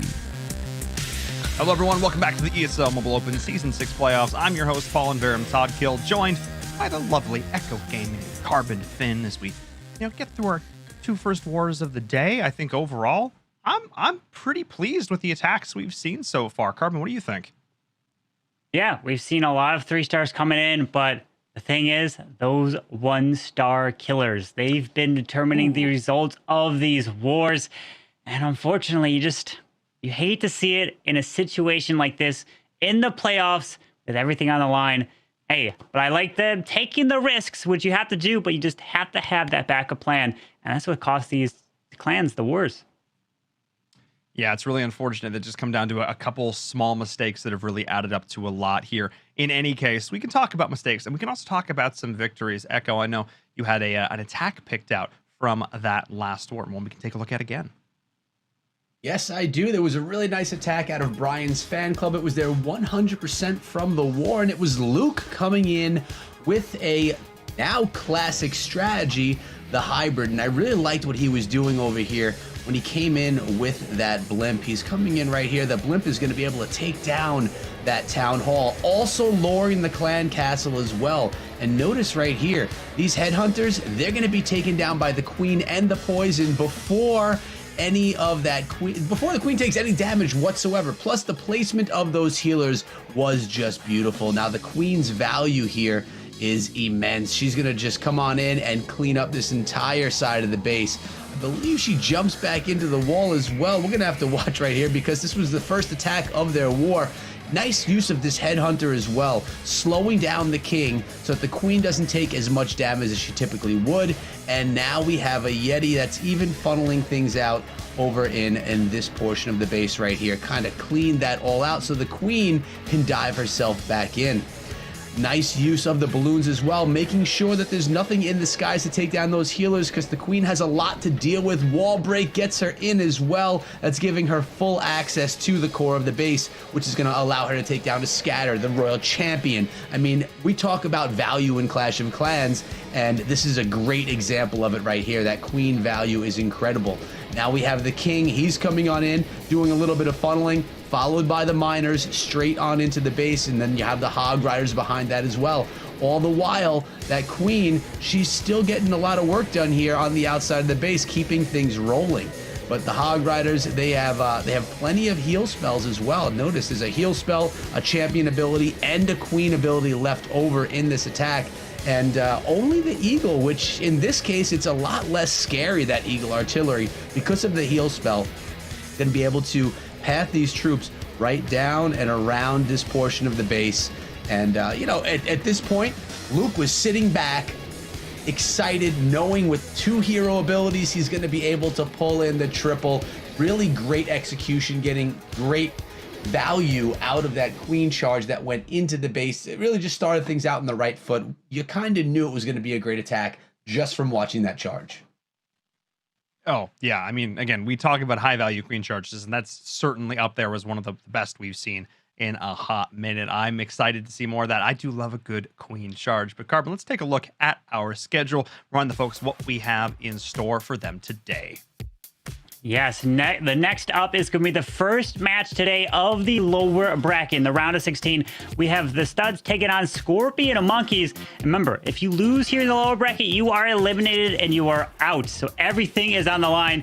And then we have Coastal Clash right after, which have come up short 3 different times, runner-up. And unfortunately, they could not get the title. And then we have Ain't Nobody again, all the way in the very last one of today. Yeah, gonna see an Ain't Nobody doubleheader. We'll see how they end up doing as we take a look at our bracket, reminding the folks exactly where we are. This is, of course, the upper bracket, setting the stakes. You see those teams as they get X'd out there, of course, they do drop to the lower bracket. They are not eliminated, which is fantastic because Echo, players play for weeks and months just to get to this point. So having multiple opportunities to make it here, I think is so important. Yeah, having the opportunity to take one loss and then redeem yourself from the lower bracket. We saw Space Station Gaming do it last season to bring themselves all the way to the victory at the end of the season. It's nice to have a little fail-safe, a little pillow just in case, so that you have that lower bracket. And we see some amazing matches in the lower bracket, because there it's do or die. I see so many. It's really unfortunate we just don't have enough hours in the day to cast them all. Oh my goodness, we're going to be seeing Scorpion Monkeys take on the Studs, the winner of which will go on against either just a game or Golden X Broken Bandits. But my goodness, every single season we talk about this idea that the lower bracket is a gauntlet. You have to play like 5 or so more matches than if you were in the upper bracket. Like that's a lot more. That is a lot more opportunities to, again, make one small mistake, one start we know can cost an entire war. You've got to play consistently excellent the whole way through. But you know what? That's it for me for a little bit. I was thinking to myself, which one am I? It's me. I'm going to take a little bit of a break. This match needs 2 expert analysts to cover it, so I'm going to take off for a little bit. Echo, Carbon, take this one away. Thank you. Yeah, we're going to be jumping into this next match between the Studs and Scorpion Monkeys. So, Echo, who are you going to be picking here in this match? I mean, to be honest with you, Carbon, both of these teams are fairly new to me. I'm not familiar with who's on them. As far as I know, they're fairly new to the Mobile Open. So I'm going by name alone, and I'm going to be going with the Studs or Town Hall 3 Studs. Which one is it? Well, what about you, you're going to be going with that. I'm going to go with the other. I'm going to be going with Scorpion Monkeys here in this match. I've seen them play a little bit before. We'll see if they can come through. Yeah, this is going to be a great one. I know you guys at home are ready to see this because this is the first match of the lower bracket. Remember, loser is out. But we're going to be jumping into this right after this break.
This is the ESL Mobile Open, presented by AT&T. And now it's time to be jumping into this very first attack, coming in with the Queen Charge Yeti, or kind of, it's not the Queen Charge, the Yeti Smash here. I was looking initially at these healers here, Echo, and he's got 2 jumps, but notice this base, it is super spread out. Yeah, it is super spread out, which would make him not get as much value from the Quad Quake. I'm assuming that Bada believes that they're going to get more from the jump spells. What I do like from this composition, though, are the 2 witches. I've seen some really great value with just kind of cleaning up the outside of a base with a couple of witches. We're going to see if that value comes into play here. Getting a good start with that queen, and I'm just curious. Oh, here comes that first super wall breaker. So these 2 jump spells, Carbon, should be able to get this attacker straight through the core of the base, jumping from just the center compartment towards the back compartment. It could clear the entire core. Absolutely. And we're noticing there's 1, 2, and 3 multi-target Infernos here on the base. He's going to push his way through, pops his one ability early. Out comes the CC Lava Hound Headhunters. Poison is down, but is he going to be able to help take this Town Hall down? Because it's going to do a massive amount of damage here. There finally finds a Spring Trap initially, and there's the jump spell on the back end, but did the jump kind of split these troops off in different directions? He's finally now trying to hang on to this World Champion. Yeah, and he's got the blimp coming in as well on the scatter shot. Just trying to, I guess, clear that out. The Yeti should be able to take out that Inferno Tower as well. Some bowlers ran along the outside of the base. The healers are there with the queen. You got a few witches there as well, but there's quite a bit of base left over on the back end. The champion and queen, though, both have their abilities intact. So with 1 minute and 28 seconds, a couple of cleanup troops in the back pocket, is there going to be enough to get through this base, getting through the king as well? We know the champion can throw her shield straight through all those Tesla. Well, actually, it only struck down 2 of them. The witches, though, spamming out that king, hopefully able to take him down, let the champion get a little bit more value. 1 more shot is all she's going to get. Yeah, this queen does have her ability. Hang on, he's got the freeze. This can actually come up clutch. This queen can get the rest of this base. The baby dragon is taking the archer tower. The balloon's going to help take that down. I think he's got this. This queen staying up with her ability with a freeze. This is going to be a 3-star from Boda. Yeah, wow. This sure is. And that was some clutch healers as well, keeping that solo witch alive when the queen didn't need the heal in the core of the base. What a way to start out a war. Beautiful 3-star, and a questionable base in a really strange looking composition. Not something we see typically every day, which are the best triples in my opinion to come in. They get me a little excited to see something different, something new. So I was a fan of that one. Good way to start the war. Yeah, the studs coming in with that triple, with that kind of just the Yeti smash straight, and started off with that queen charge. But we had 3 multi-target Infernos. As long as you get those healers to transfer off onto your troops, it gets so much value to keep them alive, and you didn't even need that free spell at the end. Beautiful job. Now it's time for Scorpion Monkeys. Let's see what they can do to answer. What a way to kick off this war. This is going to be a good one here. I think so, and I think that was the first swag free spell we've seen all day. So it's finally we have one that's going on. We have Tingy coming in to try to come back, or to try to even the ground right now from what was the name? Scorpion Monkeys, correct?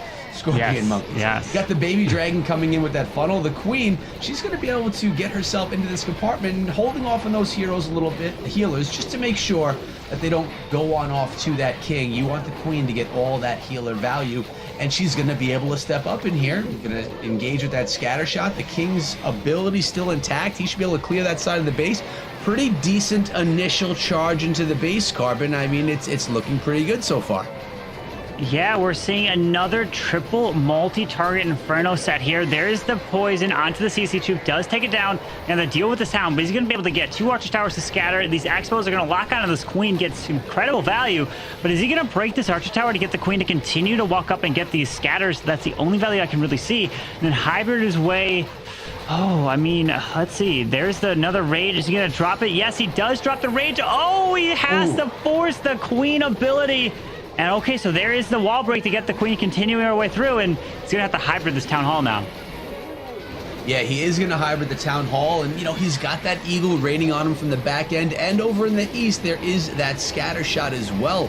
So Carbon, when you're looking at a base and you have 3 multi-target Infernos, is that screaming out hybrid to you? Is that what you like to see if you're someone that likes to attack with hybrid? Well, the beautiful thing about the multi-target Infernos is you can queen charge and get incredible. Oh, as I say that, the queen goes down because you can charge straight into the multis. But the biggest threat to hybrid when you're seeing a base like this is storages inside the middle of the base. They slow down the miners, and what happens is the hogs go out in front and they die off. And so one of the big things is determining, do I do hybrid or do queen charge hogs? Because you see these miners, they got stalled up in the middle. A lot of these hogs died off, but that queen, unfortunately, had to force her ability earlier, so she couldn't get through that middle queen in the middle. Oh, how unfortunate there. But can he still push his way through the few miners left? The RC still hanging on here. Yeah, there still is a bit of hope, I have to say. The healers are healing up some of those miners as well. If those healers can transfer over that RC, she can probably get through the final few defenses left here. Oh, she's got to deal with that pedestal.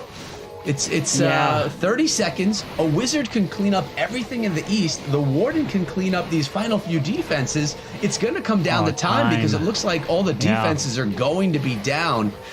Only one wizard. A wizard is strong, but not strong enough to take down everything that we see here in the east in 10 seconds. But it was a close one. It was a good answer. A good answer.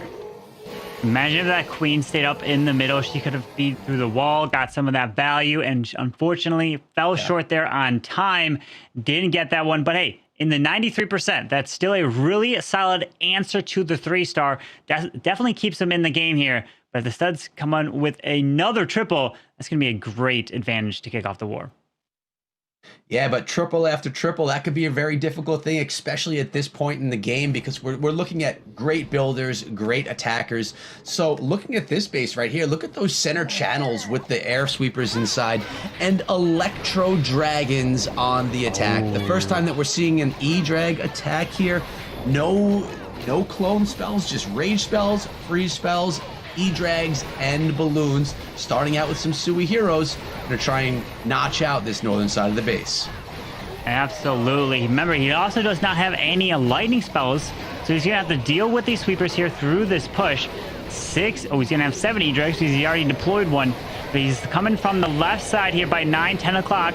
Queen's walking around. That is a multi-target Inferno all the way through the whole base. Pops his queen ability, does take out the enemy queen. That is some great value. And he's gonna try to charge these E-drags to the town. Oh, he does decide to send a Stone Slammer. Not gonna blimp into here. Yeah, and he went in right with all of those E-drags too with the Stone Slammer. I would have liked to see that go in a different direction, maybe towards that multi-Inferno, try and narrow down the base a bit. But these Electro Dragons all very close to one another. It seems that it's going to be difficult for them to really spread themselves out to get this all done, but I have been wrong before, Carbon. We're going to have to see how well they do path, and it does seem that they're a little tied up at the moment from, well, I don't know what tied them up. They were stuck there. Was it from the Gigabomb? Yeah, the town definitely slowed them down, but that multis all the way around inside the space are just going to do a massive amount of work. He just did not have the pathing for these E-drags. I don't know. I mean, I'm really interested why you decided to go with E-drags. As you can see how spread out this base is, it just not really a lot of chain value, to be honest. And it's going to be a really low percent here in this war. Yeah, I mean, I'm not the biggest fan of Electro Dragons personally, but every once in a while you find a base that's so compact that you say this has to be hit with E-drags. This was not one of those bases. Like you said, things were way spread out. The sweepers are going to fight those Electro Dragons off the entire attack as well. They weren't dealt with at all in the attack, and all 3 Inferno Towers still stood throughout there as well, even though they were on multi. Yeah, that's going to bring the percentage now down from that triple. So it's going to now Scorpion Monkeys can have the advantage for the percent game, but it's still that triple advantage to the studs. And let's see if Scorpion Monkeys now can answer, because they're going to have to do it. We're going to be curious to see what attack strat they're going to come in with. Oh, we're going to see 8 lightning spells with the Sui Lalo here. Yeah, and you know, it does come down to stars first, as we just saw in the last match. Space Station Gold, or White, Space Station that just went last, they had more percentage, but less stars. They ended up losing the war. So it is, in the end, a star game. Secondary would be that percentage. And here we go, taking down that champion, getting rid of the clan castle troops as well. Good start. You're getting rid of a hero and any clan castle troops that may have to be dealt with. Now coming in with an ice golem, tanking for that champion. Going to allow the champion to get a little bit into that base and take out a few of those key defenses. It looks like that scatter was half health. Unfortunately, the Seeking Shield did not take down the scatter. Notice how he took 8 lightning spells. Why did he take 8? Because 7 is not enough to kill a royal champion when the Grand Warden altar is next to her. If you use 7, you can normally take her down, but the Warden gives her that advantage, that buff. But now the problem is the enemy queen, the Grand Warden altar, the scatter, this whole section that he wanted down is still standing, and that's going to hurt so much here. It is. Plus, he's coming in with Lalo, and he does have the blimp to get in there and try and grab that town hall. But there is a lot of dangerous-looking defenses that he has to get through to push completely through his base, and only with a couple of freeze and a couple of haste spells to get it done. What's going to be popping out of that blimp? Stuck in the tornado trap right there. We're going to see a whole bunch of balloons coming out. Let's see. The blimp made it there. Nope. They're going to take it out. Oh, what has he got in here?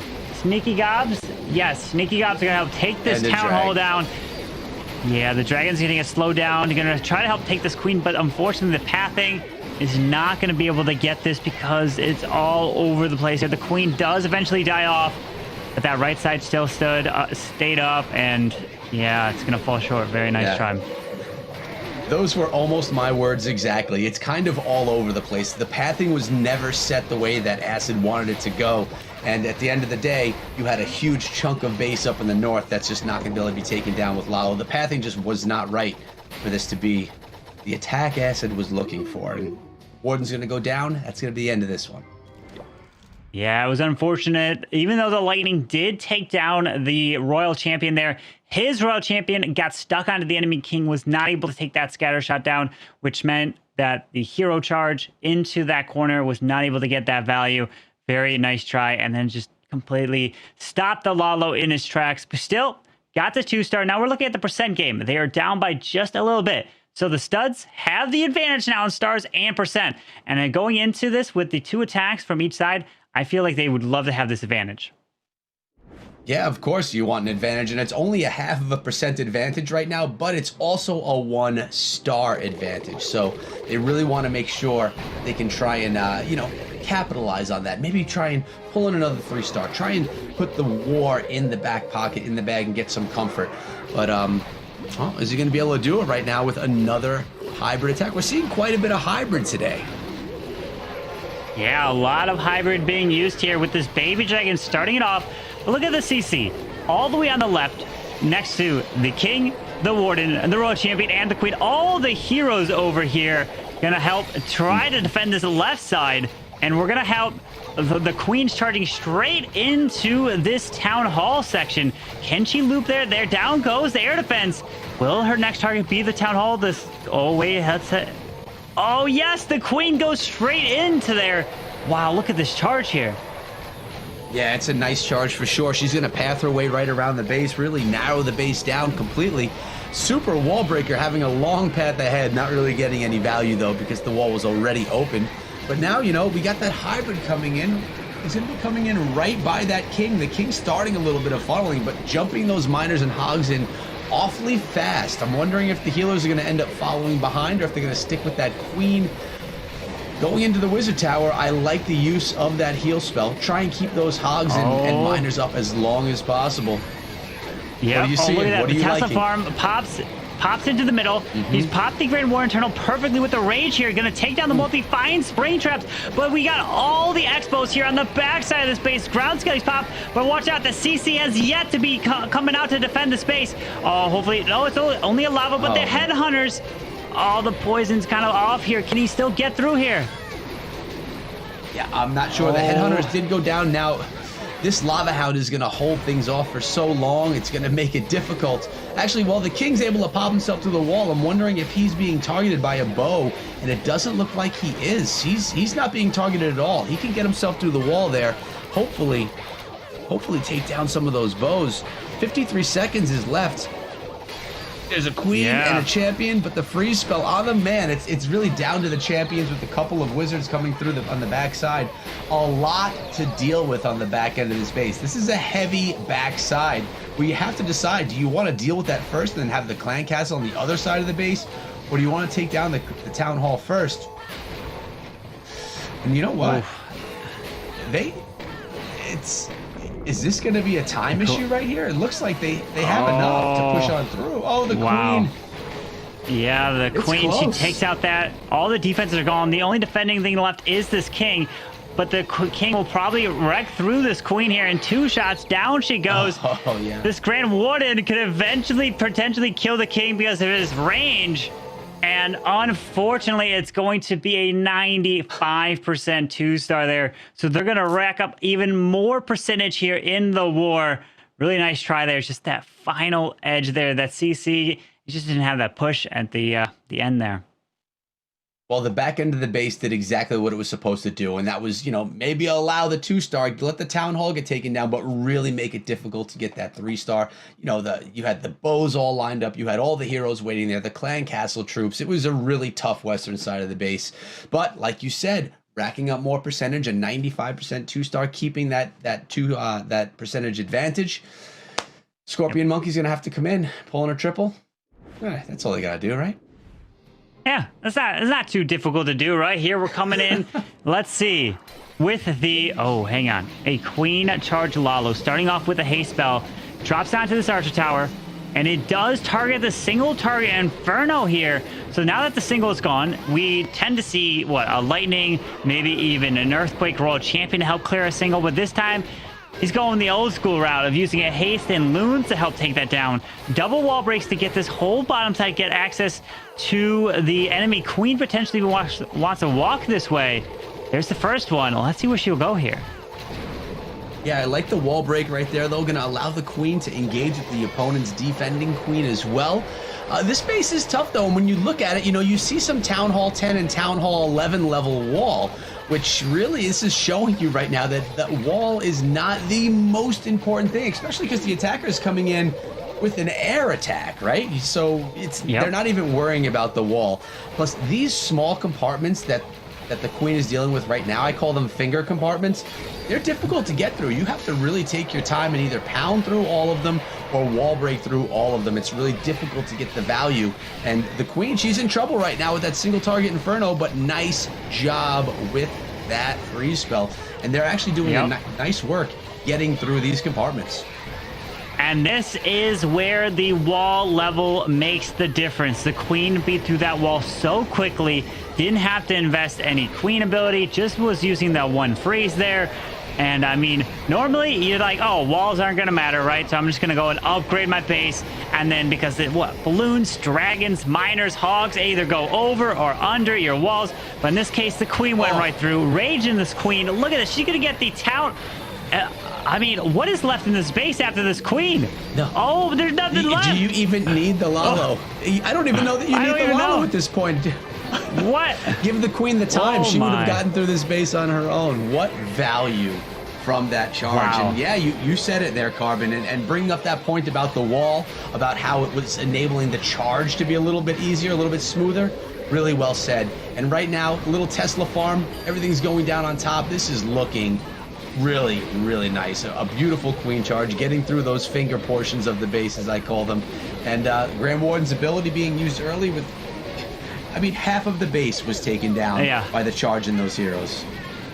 That queen absolutely destroyed that whole bottom side towards Eagle, completely gutted it. And now the Lalo is basically just the cleanup part of this raid, to be honest. And he's got the time, balloons, minions, dragging around for the cleanup. And that was a beautiful queen charge Lalo. And you don't really see a Lalo balloons as the cleanup portion pretty much of that attack. And now we're seeing 7-7 here in 3 attacks apiece. But man, we're probably going to take a look from Inferium, where both are coming in with the triple apiece. The percentage is pretty high. This is going to be a really good finish here. I mean, they timed that perfectly for me to come back in and be like, I was like, oh, yes, they really need to do it here. They're so very close. All they need is a single 3-star, and they're back in this. And then they did it, and they just did the thing, and it was great. So, yeah, we're dead even. This is anybody's game. At this point, it's all going to come down to not rushing, making sure that you take your time, you plan things well, you execute on your strategies, you're listening to each other on comms, make sure your spotter is there with you. It really just comes down to making sure that you're executing cleanly, because one small mistake, we've seen it before, can cost you. It's all about just not making that mistake, and we'll see how it's going to play out for both these teams. I'm going to let you guys take it and go take a break. Goodbye. I'm going to watch. It's great. All right. Thank you. Don't leave me hanging. Let's go. Come on. Man, now Echo. We were seeing this and we were talking about Inverium just came in seeing a 3-star. Now, are we going to see another one coming in by Thug Nugget with the 12 witches? We're seeing the mass witches here coming in with the lightning. Yeah, we are, and I hope so, because I'm a big fan of witches, and I've been noticing a lot more in the more recent metas, this mass witch style attack. We know that it gives the ability to really spam out a base with all the skeletons. At the end of the day, a witch is a moving spawner, and over time, if those skeletons don't get taken down, they're gonna just overwhelm the base. Now you got to deal with the scatter shots. You need to worry about wizard towers that are going to get rid of all those skeleton spam. But it looks like we have a nice dive into the base right here with those skeletons that are being protected by the warden, with the queen as well. Jump spells are ready to be going in as well, right on top of the eagle. Really good start getting into the base right here, raging everything up, and I anticipate a warden being, actually, look at this, the skeleton's already on top of that eagle. There's the warden, skellies, witches, everything is safe, pushing through. Does this have what it takes? Do this many witches have enough power to go through the core of a base? The beautiful thing, there are single target infernos, so these Grand Skellies are doing so much work to distract. Out comes a bunch of headhunters, archers, but he's forced to pop the queen ability. Already dropped his royal champion, so the biggest threat now, we have a single target inferno up on the top side if his royal champion makes it, and then we do have another scatter, which is doing a massive amount of work to these Skellies in the core, but it's looking pretty solid here. If he can keep this momentum push, it's looking like for a 3-star. I think that it comes down to that scatter shot and how it targets, but it looks like the queen is going to be, oh, she's on the storage first. Witches are trying to take down that scatter. The champion's going to be there. It's literally, they're going around the scatter shot, but they did get it down. And there's the champion's ability, giant bomb. Yep. Will the skeletons be able to spam out that inferno? Oh, the single stays up, but he's still got there's way too many witches and skellies alive. This is a 3-star guaranteed. Oh my I think goodness. so, unless if that bomb tower does something amazing. There are a ton. Here we go. All the skeletons going for that Inferno tower. Look at that. That's going to be it. What a nice attack. I love the skeleton spam. I love all those skeletons coming out of those witches. Always is fun. Man. Well, that is the answer that they needed. We're seeing 2 triples coming in from the studs, and we do have the 1 triple from Scorpion Monkeys. Now they're going to have to answer with another 3-star. Can we see 3 triples in a row here in this war? I don't know. They're putting on the pressure. Scorpion Monkeys have to get it done. And, well, they're going to be coming in with another hybrid. And again, we've mentioned this before. It's becoming a classic strategy, one that people have been doing, one that people feel comfortable with, that they can rely on. And, well, it's still a very solid strategy. Even in this meta right now, maybe not as popular as it was a few months back, but still doing a really nice job. And you know, it's the reliable strategy that really works against many different bases that people are comfortable with. But we got this queen. She's going to be charging in, trying to grab that eagle and take out the king along the way. Here comes a headhunter to assist, slow down that king. And look at this value. Look at that headhunter value. That king is frozen in ice, basically, taking so long to get things done. Will the queen go into that eagle, though? Oh, let's see. Yeah, pulls out the CC, and notice how the clan castle is all the way in the middle, and it's very awkward to help pull the clan castle. You can't really get the lightning value around there. Does invest the free spell. The queen's charging her way into this eagle artillery, gonna help take it down. But did he pull out the full CC? That is the question that we have to see. He's gonna step his way, and it looks like the hybrid's gonna come in from 12 o'clock. Does have the queen ability still. Does have another 2 rages he can invest on this queen charge. And look, he didn't pull that full CC, but it is only 1 witch. So let's see if he can get through here. I know, but I've seen witches do devastating things to a queen, and those skeletons are starting right now. Here comes the hybrid from the northern side. What I'm seeing, though, is a town hall kind of by itself over there in the west. I'm hoping that these hogs and miners path in that direction, or else it could be devastating for Bonmi. Yeah, he's pushing his way. King burned his ability, which is helping these miners set up the funnel. The freezes onto the town hall. Does have his royal champion, probably going to drop it near the town hall area. Rage is down. Did not invest it onto the queen. She already burned her ability. Pops the war internal tone. Finally drops their royal champion. The town hall looks to go down. These wizards clutched up the town hall to help damage it and take it down really quick. But does he have enough here? Hang on. He does have one heal. Might just be able to. He does have that scatter shot that's nestled pretty nicely in that bottom compartment. It's going to be hard for them to target that. But yes, the heal spell is there. There's a lot left. There's a lot left. With the heal spell being used, that Inferno Tower could start getting a little melting going on. It's going to start right there in the queen, although she does have the healers to support. Scattershot, champions in there with the ability. You know what, Hang Carmen? on. I think this may actually come in. Oh, the man, ability what a still nice... pops it. Oh, the road. Yep, this can be an answer. We're going to see 3 triples in a row in this war. Look at this. Neither one of these teams want to be eliminated here because this is a lower bracket match. Whoever loses is out of the competition for Season 6 of the ESL Mobile Open. And now we're coming into the final 2 attacks, and we have 2 triples apiece, and now it's the percentage game. Look at that. Carbon, it's so close. It's so crazy. I did not think that was going to turn into a 3-star. I legitimately thought that they may miss the town hall.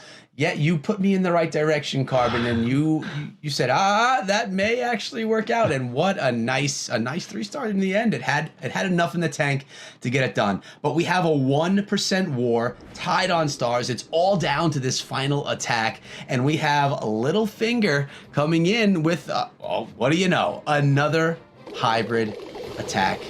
Let's see if this one could do what the last one did. Yeah, the hybrid, the classic, the attack that everyone loves to go to, and because it is really safe, but it is also super strong. We're starting off with the Yetis, the balloons as well, to help kind of set that funnel. Does have the queen. Let's see, 1 super wall break as well after he did deploy the... Oh, it's going to open up more of this wall. So he just wanted to open up this whole bottom section to make sure that he can eventually charge his queen straight towards this town hall. Yeah, and it's going to be an easy charge with how wide open that wall is right now. Not only are they going to be able to lower the clan castle, grab the town hall, possibly get both of the scatter shots as well. A lot of value could potentially come from this charge, but they need to be careful. There's a lot of damage coming down right here. Yep. We did find that tornado trap, which is going to help tremendously. Now the queen should make her way to the left side. She can grab the arch tower, the Tesla, the town hall, the other scatter. So much value over here on this left side. And then the hybrid can come over on the right. But there's the rage. All this CC is going to have to freeze, poison, all this. There it is. Oh, hang on. Oh! No. No! The poison spell was... The queen is gone. Oh. No, the queen's just she's there, not but gone. had forced her ability. Wow. Oh, my. Oh, my. Wow. I thought that she was taken close. down by the Inferno Dragon. I couldn't see what was going on. I thought she was down. So, at the end of the day, the queen did get her job done. 2 scatters, a town hall, Inferno Tower, clan castle. Okay. Yep. A lot better position. I'm sorry that I called that one wrong, but I did not see her at all. Now, there is so much happening there, but the problem is the queen goes down right now. If he only used the freeze and poison spell properly, he could have still had the queen up, moving around this left side. That's going to be huge because she could have taken out the Archer Tower, Air Expo, Wizard, Bomb Tower, Art. Everything on this left side would have been incredible value. Let's see if that comes back to bite him here. Pops the RC ability, damages the Eagle Artillery. The enemy Royal Champion is going to kill his Royal Champion. But there's the King ability. Yeah. He's running up and around. It is a multi-target Inferno, but look at everything that's still up is the stuff that Queen should have been able to take down. Yeah, and there's no spells left to support any of these hogs or actually, yeah, hogs or miners. It seems like there's a lot of base left, but yeah, 30 seconds left. I think this one is going to be a 2-star. What he's going to be trying to do is get as much percentage as possible with how close this war is right now. You don't want a low percentage too. Already up into the 80%. It's going to be that Inferno Tower getting some good value too. Those Looks like Island 83, Infernos, they've been a 84. thing. Yep. Yeah, he's getting a Looks like it's little gonna end bit at the more percent. 80, Oh, every can he get percent 86? counts at this point. 86. Absolutely. Oh, that's it. Wow. Oh man, Okay, not the worst. So close. It wasn't dominant, but it definitely wasn't. It wasn't bad either. It was a nice attack. Yeah. So But Scorpion Monkeys, they could do it. Scorpion Monkeys, all they gotta do is get an 83% here. 83 to win this war. 83% too. Can they do it? And they will win the war by 0.2. Literally a building. That's all it takes. And that's what we've talked about, where getting that queen to get a little bit extra value, using the wizard to the very last moment to pick it off. Your spiders are looking for those little tiny things. But here we go. 83% is the number. Remember, if he doesn't get this, they are eliminated. They are out of the competition. This is the lower bracket, and here we go, Echo. Yeah, here we go with another queen charge and the hybrid yet again. And this is why I love the lower bracket. There's so much on the line for these clans, for these attackers, for these players. There's no more cushion. If you lose, you are out. You go home. You win nothing. You don't have the title or the chance at it. So it's kind of exciting to watch people really fight their way through this lower bracket. Poison Spell here on top of those Headhunters is going to try and get rid of those before this queen. And, they're looking for the 2-star, and you said it was an 83%. Now, Yes, I am noticing yes. a witch. A witch is not going to be in that poison. Could slow down the queen a little bit there. Wait a second. Let's see. And, Queen's the got queen it. gets the witch. There you go. Now the queen needs to charge her way towards this town hall. Where's she going? She's going to the Wiz Tower. Gonna make her way through. King's up top. There it is. And she takes the jump. Oh, this is looking beautiful here. And now we can freeze the single target Inferno and get all this value. Oh, queen ability. Oh, man, he didn't use the freeze. Wow. No, he did not use the freeze. I think he was tied up on what was coming in from the north. That hybrid ability being used really early, too. With the queen's ability being used right now, they're going to have to really hang on to those freeze spells to keep her alive. But there's a scatter shot raining down. The Eagle Artillery is going down to those hogs, but there's a lot of firepower. There is. That Eagle. The Eagle went down. He needs an 83. He's pushing his way around. Hybrid's coming up top. Our enemy RC is going to go down. This is looking fairly good here. He's got 2 more freezes. I feel like he's going to definitely get the percent. And he's on the Inferno. The Inferno Tower just took down the queen. And but there exactly. is a if he only, freeze. yeah. 2 freezes. I think that Might with even that 3. freeze, the freeze, the RC ability as well is left in the bag here, Carbon. I think that this is going to be the one to clutch the war. And actually, the percentage is there. It's been done. GG. And he's going to pull in the 3-star, as you mentioned. GG. It is going to be a 3, even with that pretty much swag free spell. And they are going to get the Scorpion Monkeys are going to win this war 13-12 here. Man, what a war. Back to back. So many 3-stars in the war. Congratulations, Scorpion Monkeys is going to be advancing, which means it's going to be the end of the road for the studs here. Yeah, really nice war. We saw a lot of hybrid in that one, and why people can rely on hybrid as a pretty clutch, solid strategy to bring you guys in and give you the chance, especially when it's those times that you really need the attack that can be solid. I guess that's the word I'm looking for. Absolutely. Now let's go and bring back Invirum. What were your thoughts here on this war? We saw so many 3-stars and ended up being 3 back-to-back-to-back in that one.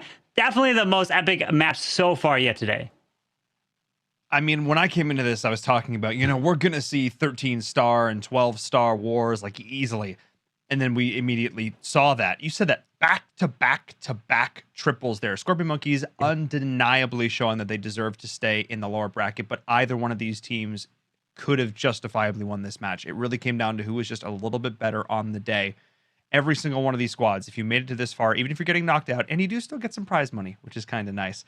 For making it this far into the playoffs. That's true. So, not obviously going to be able to walk away with the championship, but still, both of these teams did an absolutely fantastic job. You guys go take a break, though. I got my break. You guys go take your break. Take it easy for a little bit.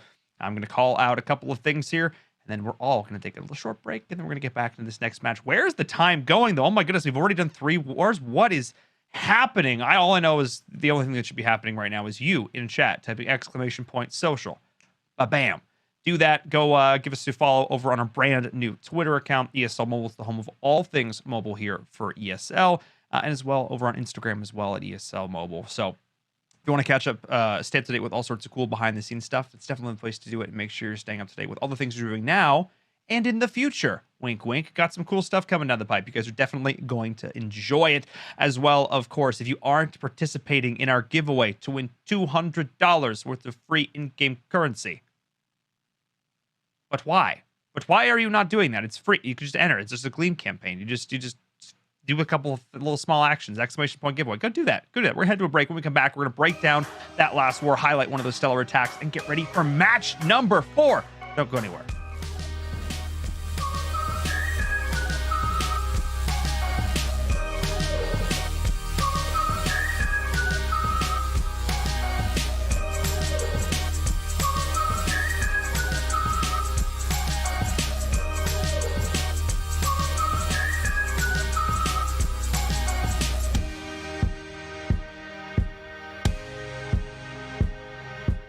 This is the ESL Mobile Open, presented by AT&T.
This is the ESL Mobile Open, presented by AT&T.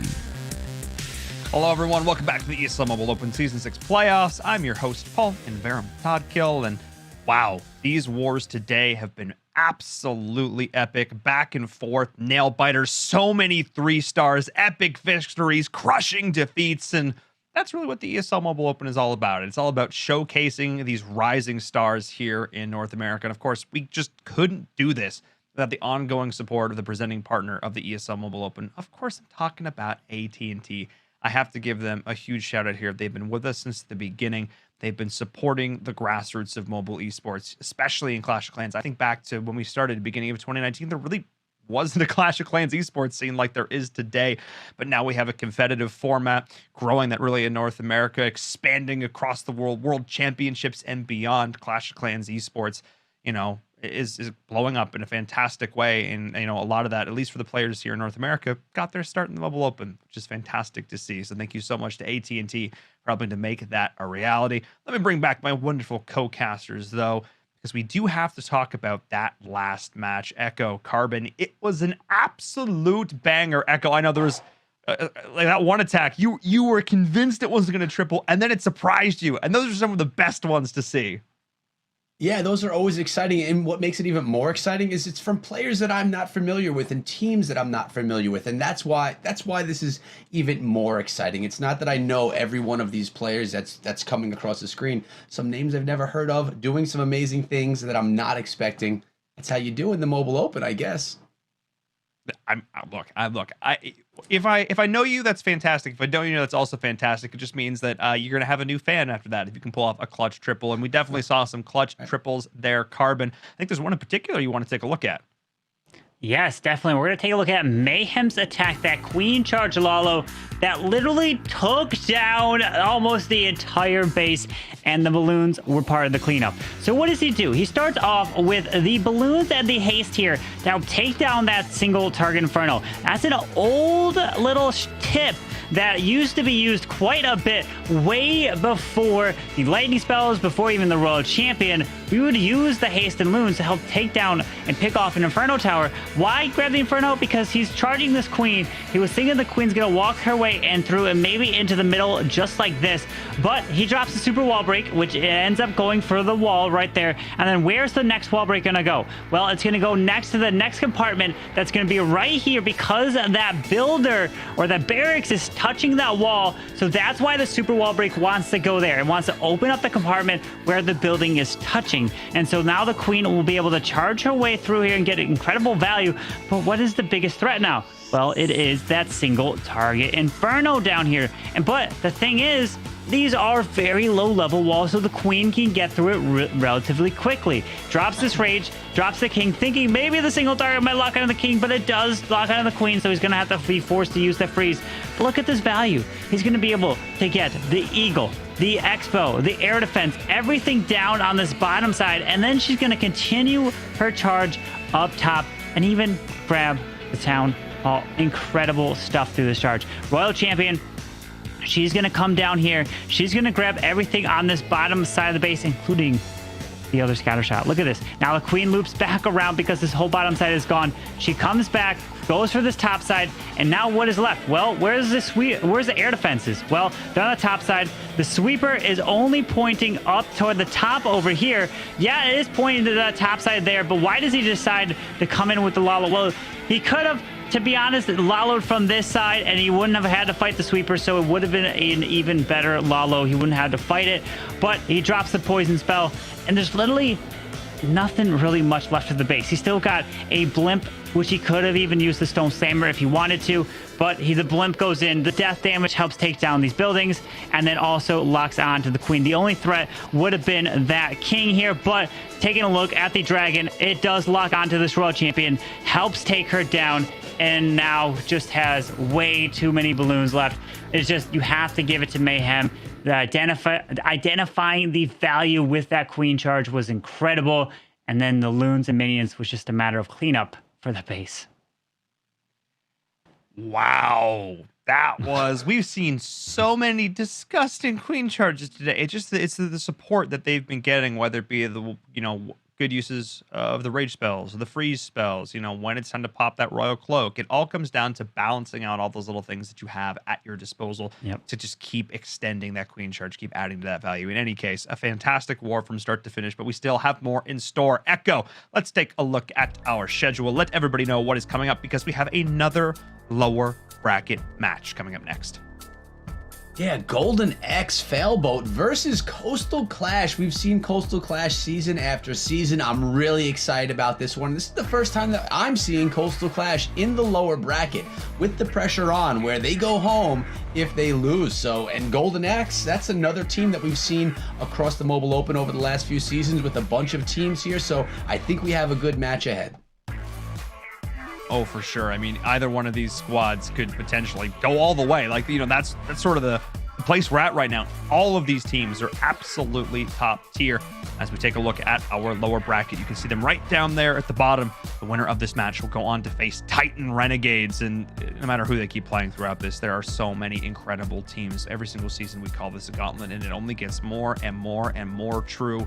I mean, you need to be able to navigate just insane match after insane match. So props to all these teams who have made it this far into our playoffs. And between Coastal Clash and Golden X Failboat, we'll see if the Failboat will crash against the Coastal Clash. Anyway, we're going to find out. It's going to be exciting no matter what here. But you know what? I'm going to say goodbye to you for now. Carbon, we'll tune back in a little bit for a mid-match meetup. Echo, you and I are back at it again. We'll see who's going to be able to come out on top. Before we do, though, got to ask for your predictions on this one. Yeah, I got to go with Coastal Clash on this one. They made it to the finals last season and a few seasons before that as well. I think they're a great team, and I think it's going to be a great matchup. But I got to go with Coastal Clash. How about you? I'm going to echo those sentiments. Yes, exactly. It was literally not on purpose. Those are just the words that I chose, but it worked out even better that way. No, you're right. I think this is going to be a great war, but I have to give a slight edge to Coastal Clash, just given the sheer wealth of experience that they have at their disposal. But you know what? At the end of the day, it's anyone's game. We're going to head to a short break. When we come back, our fourth match, it's going to be a banger, so don't go anywhere.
This is the ESL Mobile Open, presented by AT&T.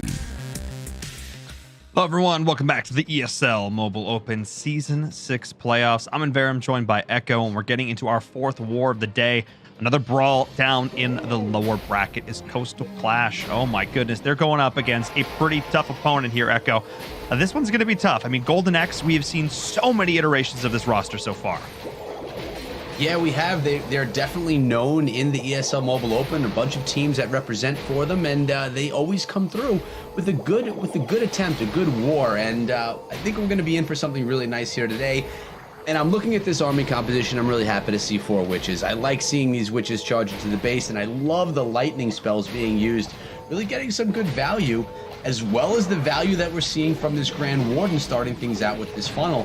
Again, something that we're gonna continuously see. The Warden Walk is offering great value to the initial stages of the attack. So already 20% of the base done, and down come the Yeti, which should be behind that pretty soon. Yep, down come the Yeti. I just heard them drop. There they are, up top. The witches are actually coming in by the scatter. By this. Nice. Okay. So we have a tanking P.E.K.K.A. with witches that are going to spam out the western side of the base as they make their way down. Yeti are going in as well, pathing towards that town hall. King is trying to bust his way through the wall, and the lava pups, sadly, are beating down on our troops. But the Queen's I'm just blown away that the town hall hasn't been activated yet. Nothing. Can we attack the town hall, please, team? Anybody, please, right now. Okay, there we go. Okay.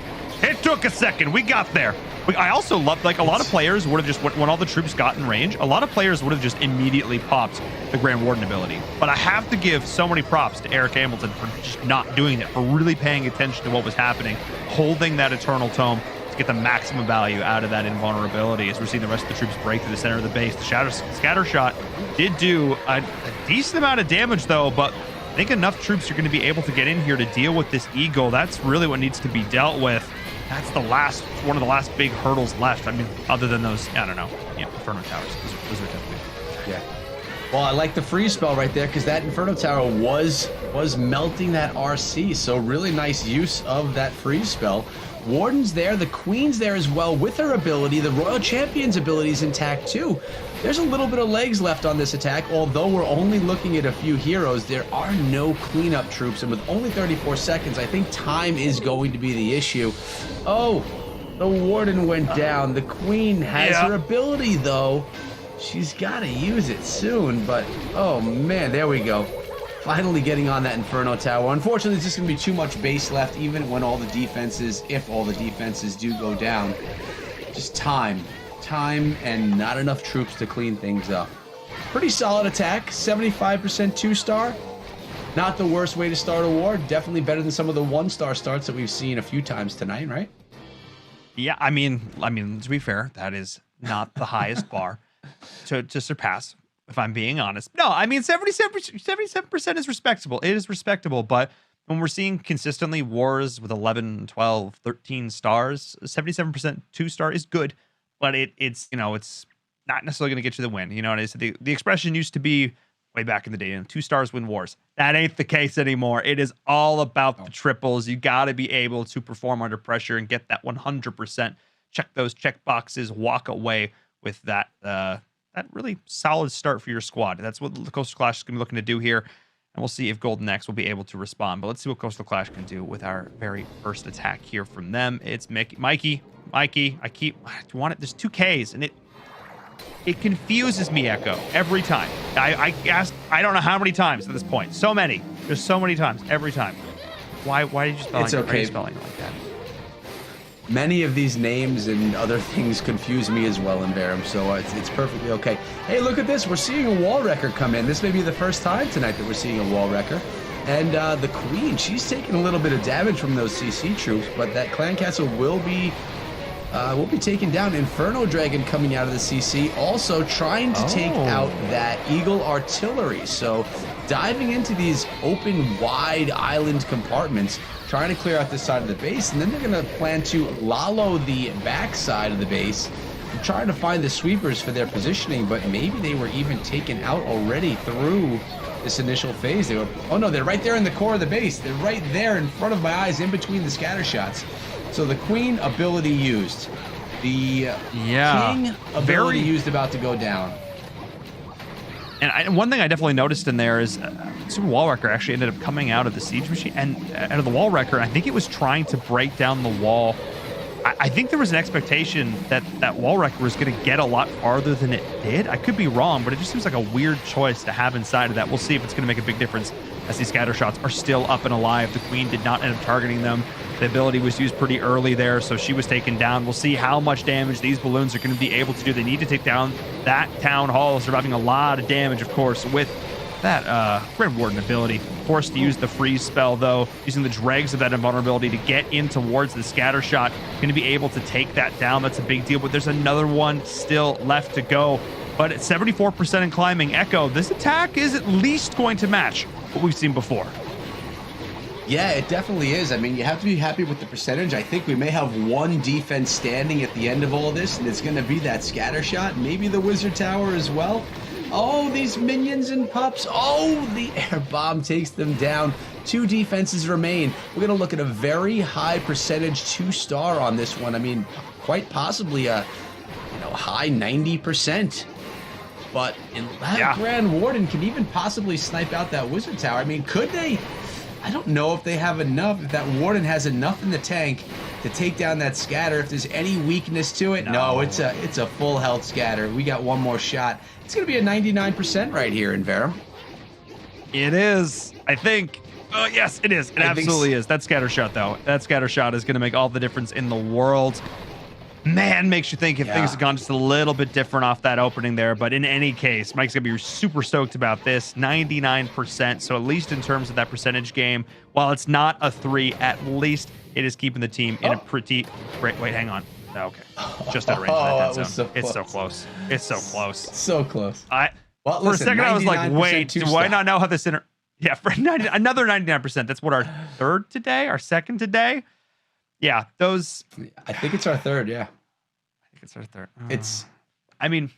It's taking the lead in the war, which you have to be happy about. But as the attacker, you're saying it was just half of the health of a scatter shot, and they would have had the 3-star. So it's tough as an attacker, but to start out the war, it's a good start, especially when your opponent also 2-star with a lower percentage. Oh, for sure. I mean, you want to be, getting those consistent 2-stars at base, but 99% means you're not dragging the team down at all. In fact, you're gonna be helping to bring the team up if they're able to bring out a couple of 3-stars as well. So you're right there with them.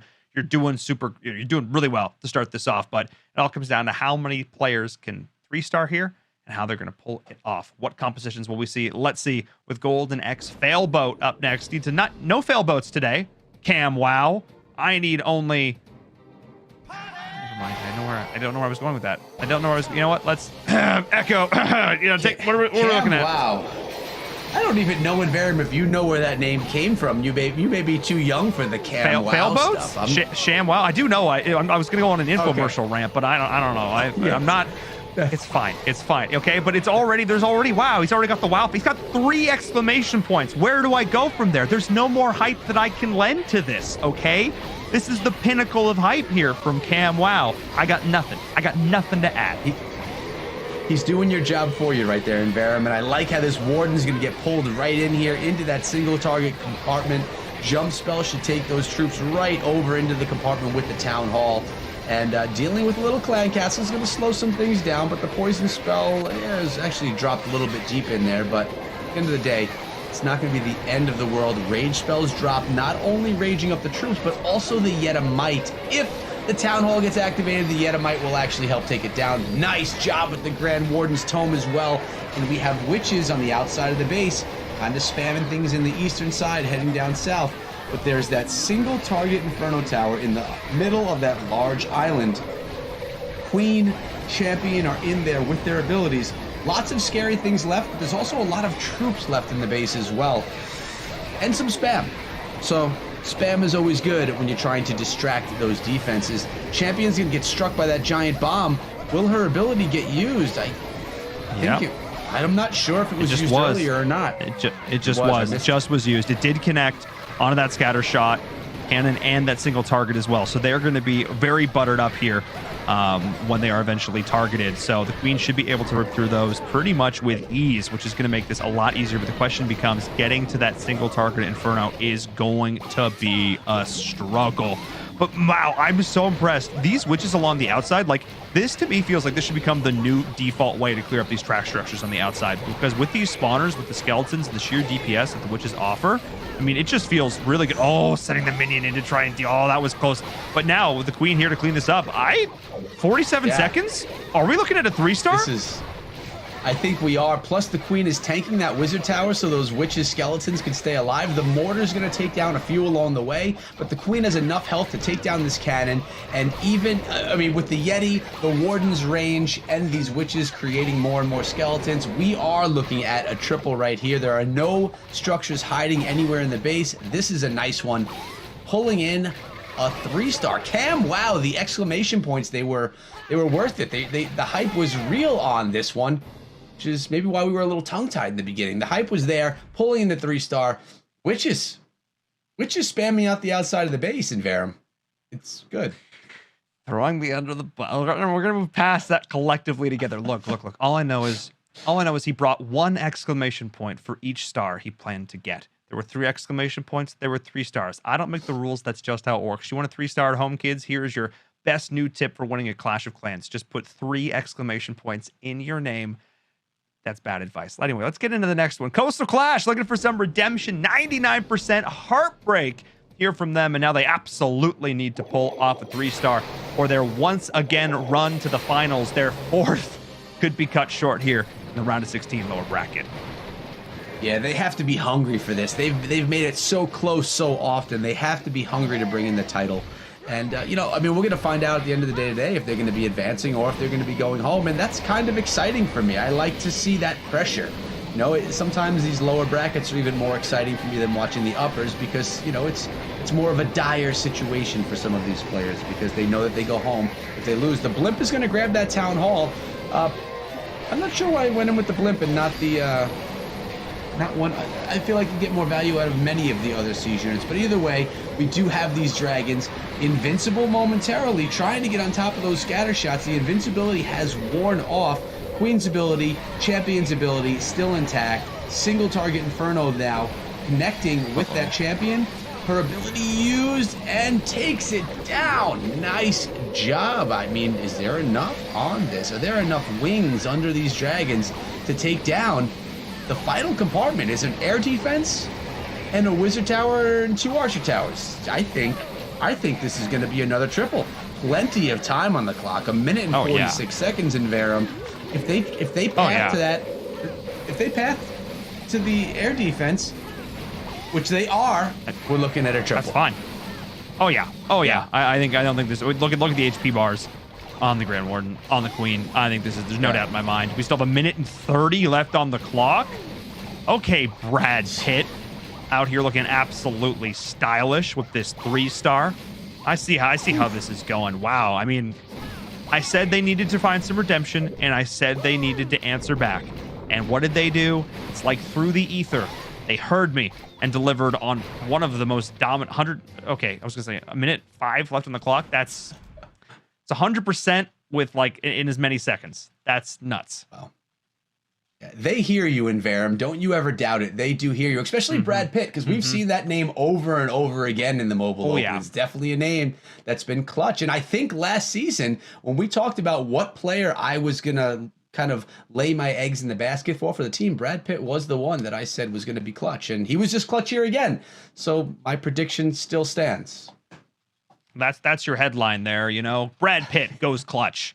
You heard it here at the ESL Mobile Open. But, you know, this game, I don't forget, we still have 6 more attacks left in store for you at home. So let's get into it. Let's see what Golden X Failboat can do. And we'll see if they're going to be able to rally back and continue to put up the threes. Hybrid coming in from them. And we've seen some solid hybrids so far as today, Echo. Yeah, we sure have. And you know, Golden X knows who they're going against. They're very well informed on Coastal Clash. Everyone in the Clash of Clans community is. They're a well-respected, well-known clan, so they know what they're up against. They know that they have to bring their A game, and I would assume that Golden X would be prepared to do exactly that. They're going to be coming in with everything that they have because they know that they have to. If they want to advance, they have to beat the best. As does everybody that's competing in this event, right? You know you're going to have to eventually go against some really amazing players, some really amazing clans and clans families. So back to the attack. The Queen charges getting on in there fairly nicely. This other wall breaker did not really go in the position that they wanted it to go. Didn't get any value out of that second super wall breaker. Would have been nice to see the Queen be able to not have to spend all day pounding through wall. Also, Yeah, that's not ideal. Yeah, because the scatter shot's just going to keep. Okay, something's going to have to happen here. Yeah, okay, blowing out the CC as well. There's the poison, but yeah, this is a little bit unfortunate. At least the Coco Loon is going to be able to take one of those bombs there and keep the healers alive a little bit longer. But the Queen just dealing with the scatter this entire time means more and more resources are going to have to be dealt, because if that wasn't happening, rages wouldn't have to be used here to keep the Queen alive. But now with the targeting from the Eagle Artillery as well, this Queen is in for a world of hurt. Might have to pop the ability here soon. Popping the ability and the rage as well. Maybe one or the other. Not sure I would have needed both. well, I'll tell you what, the Queen was tanking that scatter shot very nicely for those Hogs and Miners as they entered the base.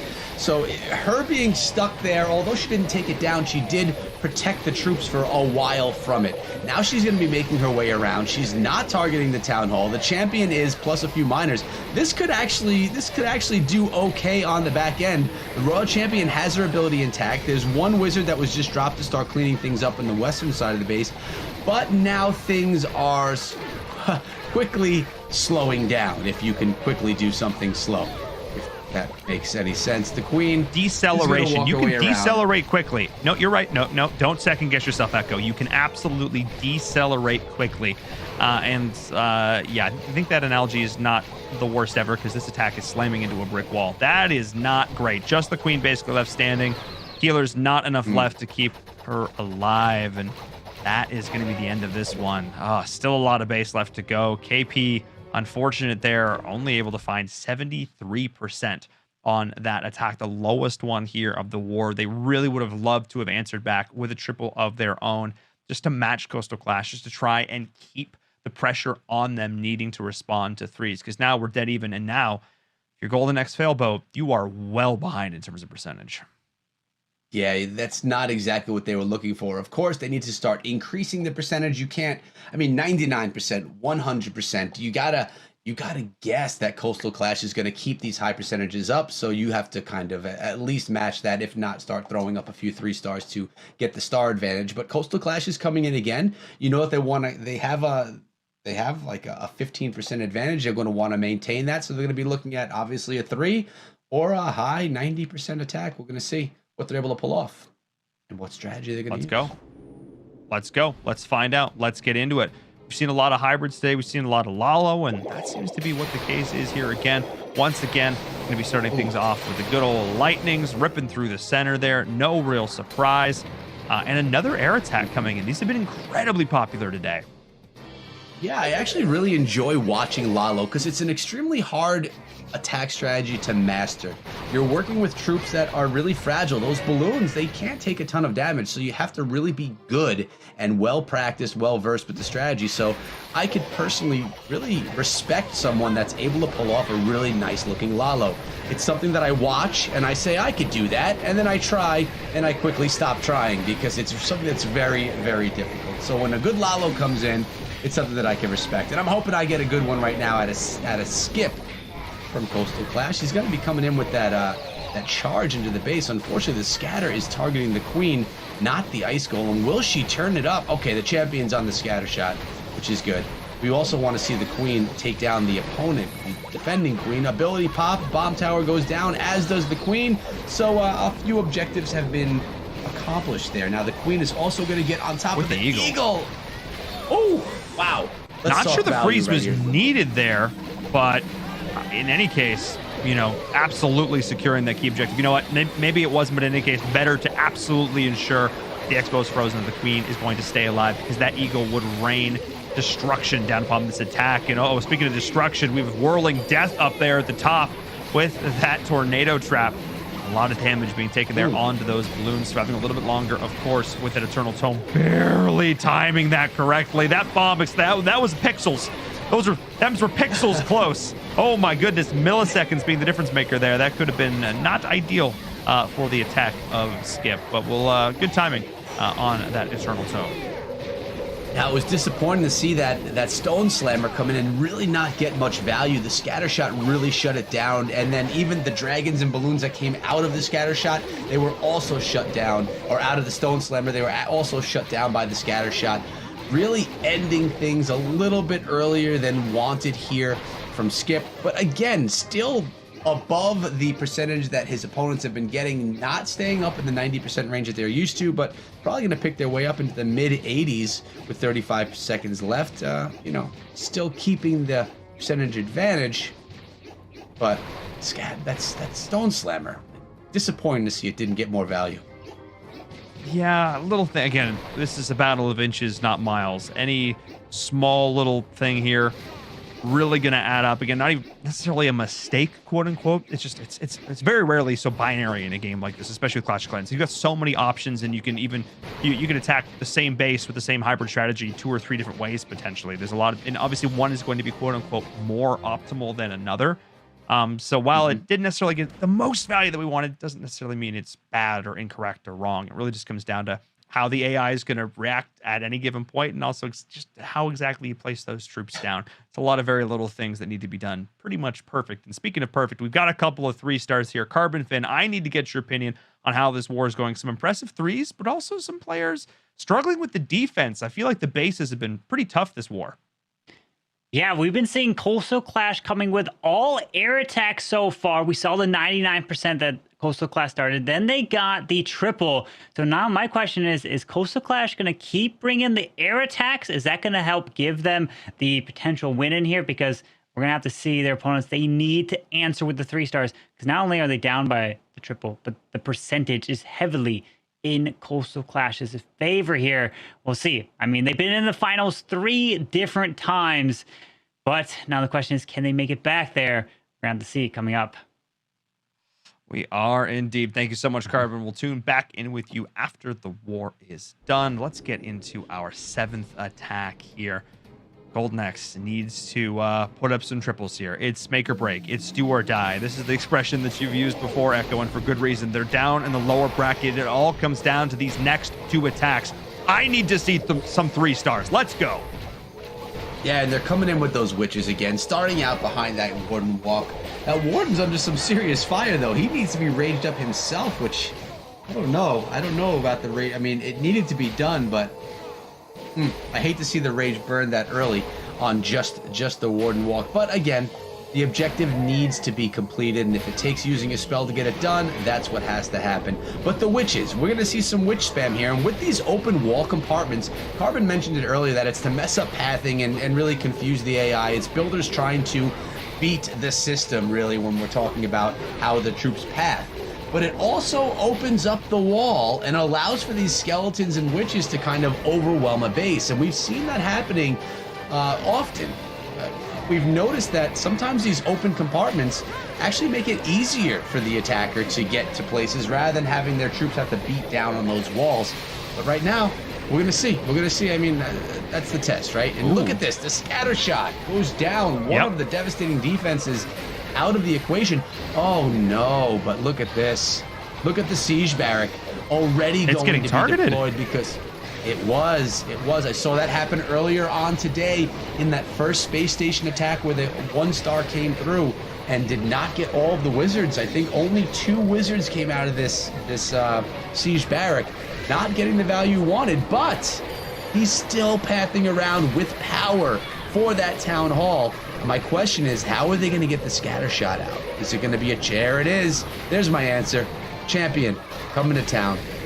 Going to get on the scatter shot. And I did really like the use of the Eternal Tome there as well. It soaked up a lot of the shots from that scatter, but the scatter now targeting those healers that transferred over. That is unfortunate. We're still going to have a couple of abilities, the Royal Cloak and the Seeking Shield here. Seeking Shield is going to have to be used. Freeze as well, going in to ensure that Royal Champion stays alive.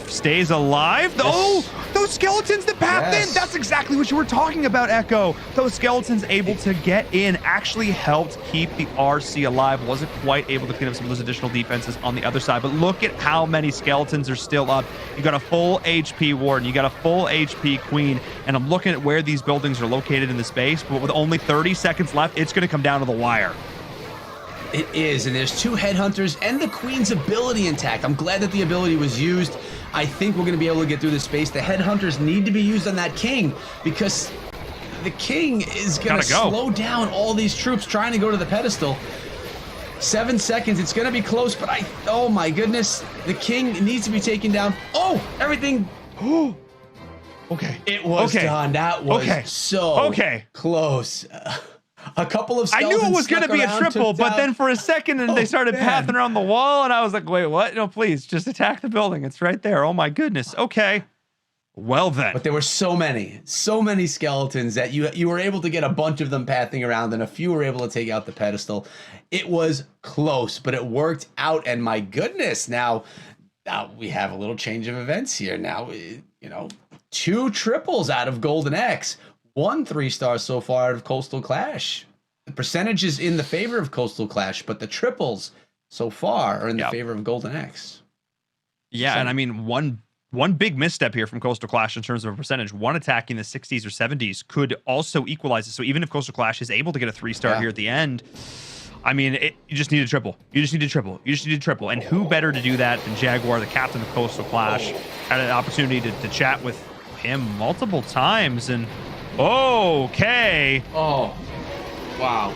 Look at this. You have the Super Giants. I don't know that we've ever had Super Giants coming in the ESL Mobile Open. There were 10 of them with 10 Super Giants in front with witches behind. And that is it. Completely going into the base. Scatter shots were removed. There are literally no spells left besides a poison. That's all that's there. It's going to be relying on the spam overwhelming the base. It's that simple. Will it work? I was to say, this is my kind of attack. I like this. I could do this. I could just zap the important buildings. Oh, it's a smiley face. The base is a smiley face. I just noticed that. Look at that. That's kind of does look like that. Isn't that cute? Not just kind of. I mean, it's got a unibrow, but we'll ignore that. Still, hello, little. It looks like a robot. Anyway, this attack is actually going pretty well. Gosh. Keeping those witches alive has been big here. The Eagle has still been able to rain down, but the RC is going to go down. Okay, that one was actually kind of a big deal here. The Queen still does have her ability, and this Eagle is still up and alive. So this attack is starting to putz out pretty quick. It is, but the Queen needs to save her ability if she gets near that Inferno Tower. Remember, there's no freeze spells to slow things down, but look at the skeletons on the Inferno. Just trying to overwhelm it. The skeletons do take it down. The Queen's ability is used right there on the Eagle, and it's time to clean up some skeletons. If the Queen can get in front here, these witches could potentially spam out the side of the base. Time is not an issue. The Queen needs to get on top of that Grand Warden, or those skeletons need to get in front, and they are. Going to tank the Queen for her. is going to be able to get that. They are. This is the beauty of the skeleton spam, doing some tanking. But those bows, they're going to start targeting those witches when the skeletons get out of range. This is going to be tough. There it's starting. Oh, no. It has begun. Oh, no. This attack ended up going a lot further than I thought it was going to. I saw the troops just start to dwindle, and I thought to myself, okay, this one's done. But about 15% more has been accrued by Jaguar, 89%. Not the triple. So still behind in that regard, but in terms of percentage, they are in it. I think even a 3-star here, if both teams 3-star to finish this, obviously, I mean, if Golden X 3-stars again, they win. That's just, there's mathematically impossible for Coastal Clash to catch back up. But if Golden X here only pulls off a 2-star, then that leaves the door open. And that's an opportunity. That is all Coastal Clash need. Let's get into this 5th and final attack here from Golden X Failboat. Let's hope they don't live up to the name. Let's hope they find some success here. If you're a fan of this clan, the hybrid is in the building. Another solid hybrid by wow, who cares? Me, I care. Okay? Right here. I'm here for you, buddy. I care. Let's go. Yeah, and I'm seeing 2 super wall breakers. That's going to get the queen into the base. One is going in right now. Almost gets taken down by that scatter shot also. And the headhunter's there to slow down the king. The queen is under some serious fire. This is a really important attack right now. Coastal Clash, they've been in 3 out of the 5 finals that we've had here in the ESL Mobile Open. They don't want to go home. They probably don't even like being in the lower bracket at this point in time. So they're going to be fighting angry on this last attack. Let's see. Let's see how deep into the base this queen can go. Oh, she's going to walk herself around. I'm not really sure how this pathing is going to go right here. She's probably just going to run herself around the outside. Yep. Let's see if she gets pulled in by that champ. Yeah, even still, going to be forced to burn the rage here. I think it's 100% worth it to take down these defenses. Just kind of wish you had another super wall breaker to get her into that next compartment to be able to take down the town hall. So now resources are going to have to be allocated to do that. And it's the blimp that's going to get it done. Nothing to really stop it from taking this down. Ooh. That's going to be the first star accrued here. Rage committed. And there we go. Wow, who cares? Off to a star. Off to a start. Off to a start. Off to the oh, there it goes. Wow. That was close. It wasn't doing much for a while there. So yeah, I think that this hybrid has a long ways to go. There actually is another super wall breaker. It just would not have targeted the proper walls, and the queen still wouldn't have gotten into the depths of the base because of the defense placements. Those were empty compartments, and that's part of base building right there. But the king is going to come in. He's going to start funneling down the east, and then we're most likely going to be seeing these miners and hogs coming in from the north, and that is exactly what's happening with the warden. Queen's ability still intact. Champion coming in with those pigs. And you gotta question, how far can this queen go? Her ability's being popped right there. The base is narrow, and the king still has his ability to narrow it down even farther. Yeah, speaking of narrow, that's the margin that I'm looking at in terms of time. Normally we see the second half of the hybrid, the miners and the hogs come in around the minute 30 mark. We're giving them a decent amount of time to work with. These ones were dropped at about a minute. They're going to have a lot less time than we normally have to deal with here. So I'm as concerned about a time fail as anything else, because we only have 30 seconds left on the clock. And we still have 20% of the space to go through. The Eagle Artillery is still alive. A triple here would lock up this war, would guarantee the Golden X stays in the tournament. Anything less leaves an opening, an opportunity for Coastal Clash. Oh my God. With 15 seconds left and 5%, they might just be able to do it here. A few more percentage, and that's gonna be it. They're gonna get the triple echo. Wow, a 3-star with that final compartment. Even though you were a little worried, I was a little worried about the miners and hogs coming in a little late. They had time to get it done. That's 3 triples for Golden X, and that's going to make it impossible for Coastal Clash to be able to come back. And this is the first time we've seen them in the lower bracket, at least that I can remember. I mean, obviously they've been there at some point, but this is going to be the end for them. They got to go out with the best they could do on their final attack. Hope for something nice for us to watch. That's it. Yeah. 4 stars. We always show the last attack. This isn't baseball. You know what I mean? Where if you score in the upper half of the inning and the top of the inning, you don't get to play the bottom. No, we show the final attack here. Give Matty J a chance to shine. Gosh, I've interviewed Matty J how many times over the years. Give this guy a chance to shine. The team, unfortunately, going to be going out here in the lower bracket, round of 8, round of 16, something like that. But still, potentially going to be able to pull off a triple here. And that would be a nice little consolation prize for the squad. It would, and I don't know if you saw that in Varen, but the value out of those lightning spells and the quakes. The champion has a sliver of health. The queen is down. The clan castle's down. Wow, really big value. But yeah, man, you know, I think that Golden X, they may have known that we both bet against them. You know, we both chose Coastal Clash, and I forgot. We didn't have a split desk here, and maybe that hurt some feelings. And they wanted to prove us wrong. Don't doubt Golden X. Apparently I can't now. I mean, the name was Failboat, okay? I kind of knew I was being trolled, but I didn't realize just how much. They had one way to absolutely guarantee that they come out on top in this, and it was to pull off another clutch 3-star. I mean, just absolutely insane, the caliber of play we're seeing here. And I knew going into this, taking a look at the stuff we're seeing in the World Cup and talking to, the players, talking to you guys as well as experts, expect like 13-star wars. We're going to be seeing a decent amount of these. And it's just going to show that, wow, the players have absolutely leveled up. They have taken this game to another level.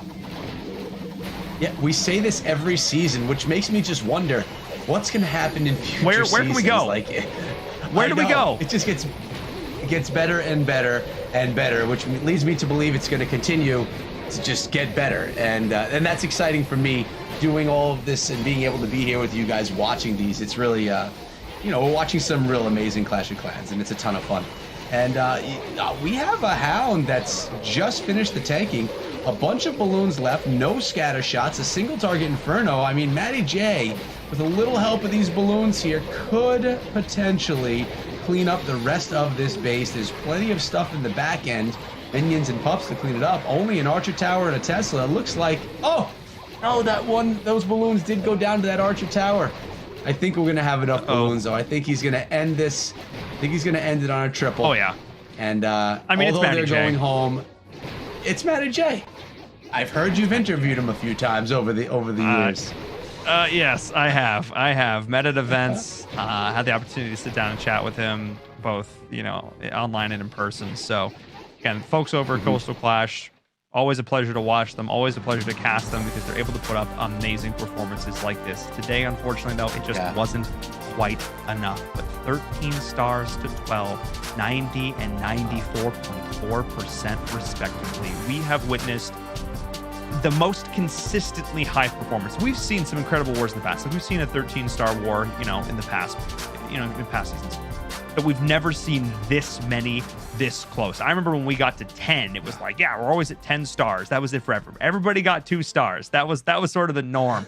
And then I remember previous Dream Hacks and previous ESL ones, we saw like multiple triples on stage. We're like, wow, this is insane. Yep. It just gives me, it makes me proud of the Clash community. Just like players are looking at this in a way that they've never really looked at before, like winning and the strategy and the amount of brain power and time and effort and energy being put into just grinding and getting better at this game. This is really, really cool to see. So all I know is that we're in for a treat no matter what comes next. I am super proud of these squads, but in any case, we have to go to a break. I need a moment. I'm out of water. These matches, I need some more water. So we're going to go to a short break, though. When we come back, or before we do, we're going to go to a short break. When we come back, we're going to break down those matches, and we'll get in the next one. We'll see you guys in a few.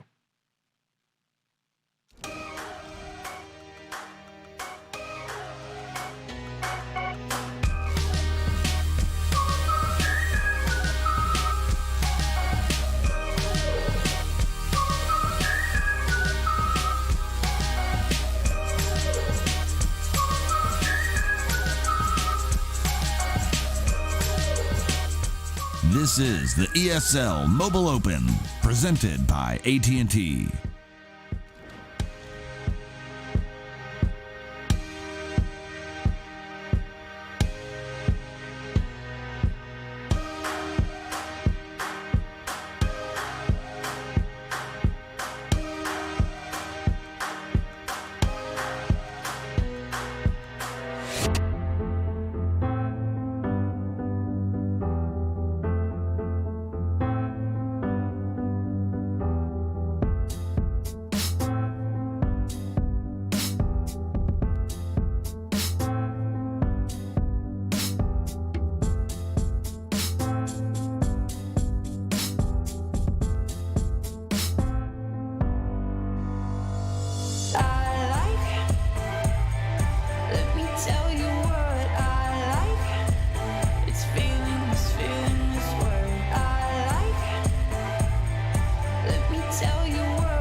This is the ESL Mobile Open, presented by AT&T. Hello, everyone. Welcome back to the ESL Mobile Open Season 6 playoffs. I'm in Verum, joined by Echo and Carbon once again. And oh my goodness, today has been, well, a war. Clan Wars. Well, lots of them. So many of them. Oh my goodness. And they have just not stopped delivering triples. Echo, we have not seen this many triples in a single day of competition ever. Yeah, it never gets old watching 3-stars either. I love the attacks. I mean, the caliber of the players are just getting better and better, and classic players that we've seen over and over again are just improving, learning new metas, honing in on the metas that they already know, and just becoming better clashers, which is better and more fun for us to watch. So it's all a positive thing. Yeah, folks at home getting to learn something, maybe. I don't know. Or they're just talking smack in chat. I'm not sure. One or the other for sure. Carvin, you have an attack you want to break down from that last tour, though, and these players certainly gave you quite a few to choose from. Absolutely, yes. We're going to be jumping into Aether's attack with the witches and kind of break down why did he go with these witches here today. So you see that he's coming in with 5 lightning spells, and where is he going to drop it? Well, I have gone with witches before, and I've taken 10 lightning spells. And when you do 10 lightning spells, it works really well if they put the scatter and the Inferno Tower next to each other. And in this case, that's exactly where the Scatter Inferno, they're right next to each other. So he's going to go in with 5 of them to help take this down. And essentially, well, he wanted to try to get all that value, but we're going to be jumping back into here because I believe we'll have to take a look at essentially what went into the attack there in Verum. For sure. I mean, I think just hearing a little bit of technical problem there with our replay machine. That's A-okay. We're going to get that back. Look, folks, normally we would be doing this in a studio. Normally I would not be at home in my office, though you guys have very fancy looking offices, I do have to say. And look, I have to say, I totally appreciate a lot of the work that's gone into continuing to make this tournament run as smooth as it has and keeping the broadcast up and going. So thank you so much for bearing with us and the patience for all that. I'll get word if we're going to go back into that or if we're just going to... I really do want to watch the rest of the attack, though, because we're just about to drop the hammer down, and maybe we are going to be able to get back into that right here. Let's take a look. Hey, we're back. Yes, and we're jumping back into it. We have the lightning spells. So what you want to use these lightning spells is on the Inferno and Scatter, like I mentioned. And so that's what he's going to try to get. He's going to get a kind of final set, and he's going to send all the witches right down this alley towards the town hall. And then where is all the rest of the splash? Well, we have, once that multi and scatter goes down, then we have the scatter shot in the middle, and then we have a wizard tower up top. Everything else is going to be taken out pretty much by these witches as he's going to head and charge his way through here and get all of this value down. That wizard tower is going to go down there, and he's going to push his way around. Now, he's going to use his royal champion, which he has down here, and he's going to send her for that scatter shot in the middle of the base. Because the royal champion, because nothing else can essentially grab it, so he's going to use his RC for it. And he's got to make sure he sets the funnel properly, otherwise the RC can move off and go in a different direction. But these witches are charging the way straight around the space. They're going to be able to help grab that town hall as they're moving right past it. He's going to hit this warden ability, protect it all. But when you're thinking about using the witch attack strategy, it's really works when you can get the scatter and Inferno Tower down. If you see the scatter and Inferno Tower in 2 different compartments next to each other, go ahead, you can take 10 lightning, and then you can send the mass witches. It works so well, especially, which we've talked about before, look at the walls. They're completely open, which lets the skellies run in and out of the base around just like that to help clear the rest. And then the Royal Champion, she moves around, does have some headhunters to help assist potentially on these heroes. Yes, it did come down to the very end there onto the King platform, so you do have to be careful because the witches can take some time getting their way through the base because they're not all too quick, but they overwhelm indeed. And that's what he was able to do here. Got the value with the lightning, took out the splash, and just completely overwhelmed the base there. Yeah, I mean, that was really solid. The way that attack started, I went, okay, this is looking good. And there was a second there when that scatter shot was raining through, and I watched it back in the replay. The splash damage from that missed those witches by like a hair. It was so close, but able to keep those witches up and alive, summon and spawning. You know, it is October after all. Spooky, scary skeletons just all over the place. I am all for it. We're on brand. Thank you so much, Carbon, for breaking that one down. But that just means we have one more attack, one more war. Not just one more attack. Could you imagine? War. Gosh, no, one whole more war. Excuse me, left in store for us. They just didn't want me to rhyme. Echo, let's take a look at this lower bracket though, because we are getting down to the wire. These are intense matches, every single one. Yeah, tons of names that we're familiar with. We saw a ton of Weight Watchers last week who we were impressed by. Space Station White, Space Station Gold, 3 Golden X teams, Scorpion Monkeys who we saw tonight. Lots of familiar faces that we know could put on a good war. So it's potent down here. We're gonna have some good wars ahead. I'm excited for them. Absolutely. I think the last attack we're going to be seeing, though, as we're looking at this, is going to be just another brawler. I'm really excited to take a look at this one. Unfortunately, that does mean, though, Echo, we're going to have to say goodbye for you to now. We're going to be seeing Sniping Orphans versus Ain't Nobody. I want to like let the record show. I hope the Orphans are the one doing the sniping. Just let's put that out where. I'm just saying. Ain't Nobody, though, is going to be my vote. They looked incredible the last time we did see them. Echo, yeah, he was hyped about it as well. I am. Carbon, I know you are too. Who are you going with? Yeah, I'm going to be going with Ain't Nobody as well. We've seen quite a bit of them, and I believe they're going to be coming in here. We'll have to see what they're going to do. This is the last war of the day. You guys don't want to go anywhere. This is going to be a great one.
is the ESL Mobile Open, presented by AT&T.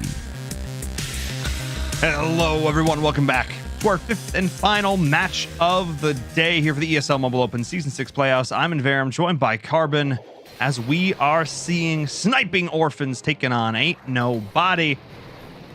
And again, I have not seen Sniping Orphans before, Carbon, so this is gonna be fun.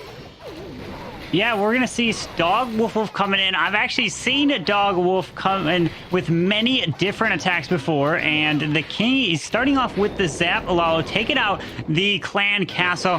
And notice we have 1-2 multi-target Infernos. Kind of want to send the Royal Champion potentially probably into a sweeper here to help dictate the pathing. And there, oh, wait a second. He's going to drop a super wall break, and then the Queen potentially in here to grab a whole compartment. It's going to be some nice value. Let's see if we can set this funnel properly and kind of move his way to get that value. Yeah, he's going to be dropping down that Ice Golem as well to help just tank up a little bit here for it, deal with that Expo. Really solid play there. Going to be able to just extend the life of this Queen a little bit further, but that multi-target should go down easy peasy, no problem. Getting that freeze value, allowing the Queen to clean up that sweeper like you mentioned before, popping the Royal Cloak just to continue to extend the range on this. She's going to get in towards the Town Hall, but I don't think is going to be able to clean that up, not without her ability and the Inferno Tower right there. Yeah, looks like the Royal Champion's going to be able to grab the scatter shot, and look at what he's doing. Starting the Lalo from the opposite side of the Town Hall. He's going all out. He's going to save this blimp for the Town Hall here. He's pushing his way around. The Grand Warden, the Headhunters are taking out the enemy Queen. Down she goes, and the enemy Royal Champion is gone, so he doesn't have to worry about those troops anymore. He's got tons of loons, flying his way through. The scatter shot's going to go down. Get ready. He's got to time this blimp. This is looking really solid here. This is looking really solid, and we do see the sweeper going down, so that's going to continue to extend the time these balloons are alive, not having to be pushed back constantly. Great timing there to deny the Sam with that Grand Warden ability, but the Tornado Trap, only about 3 seconds left on that, not even on that Eternal Tome. The blimp's still going to make it in towards the Town Hall, and I think the damage is still going to be there. I think it's still going to be enough. Hang on. The Town Hall does go down from the Sneaky Goblins. Luckily, he was able to help take the Town Hall down. Headhunters, is he going to be able to grab the single, though? The Tornado Trap slowed and messed down the pathing, and it's just going to be a defense, it looks like. Oh, my goodness. So close. That Tornado Trap saved the base for 29. That was so close because the Eternal Tome had been popped. He had it all thinking like, that's fine. I'm going to soak the Sam. We'll deal with the incoming Giga Inferno damage, and then and everything came crawling to a halt. And it was 11 seconds passed. No more invulnerability. Town Hall's raining in, and still 92% 2-star. I can't be mad at it, but it was so close to being a triple. Yeah, it was a great effort there from Dog. He unfortunately found the Tornado Trap right there. And a lot of times, these Tornado Traps are placed behind the Town Hall just for attacks like this or even Dragon attacks. And then he tries to get the blimp to really mess things up. And if there was no Tornado Trap, who knows? Could have definitely potentially been a 3-star there. Yeah, a lot of potential with so many of these attacks. That's just how good these players are. Payview's up next for Ain't Nobody. Going into a nice looking symmetrical base coming out here from Joey to Outlaw over on the side of Sniping Orphans. Carbon, what are we looking at? Yeah, we're looking at with the King Sui his way into this multi-target Inferno. You're going to get the King, the Queen, the Ice Golem all the way through here. What type of value is he going to get? Does decide to take a poison spell. So is he going to pull the CC? The Queen's going to lock onto the gold storage. But he really wants her to get into that compartment. She doesn't look like she's going in. Does freeze the multi over on the right, but I don't think he's going to get the enemy Royal Champion there. No, he doesn't.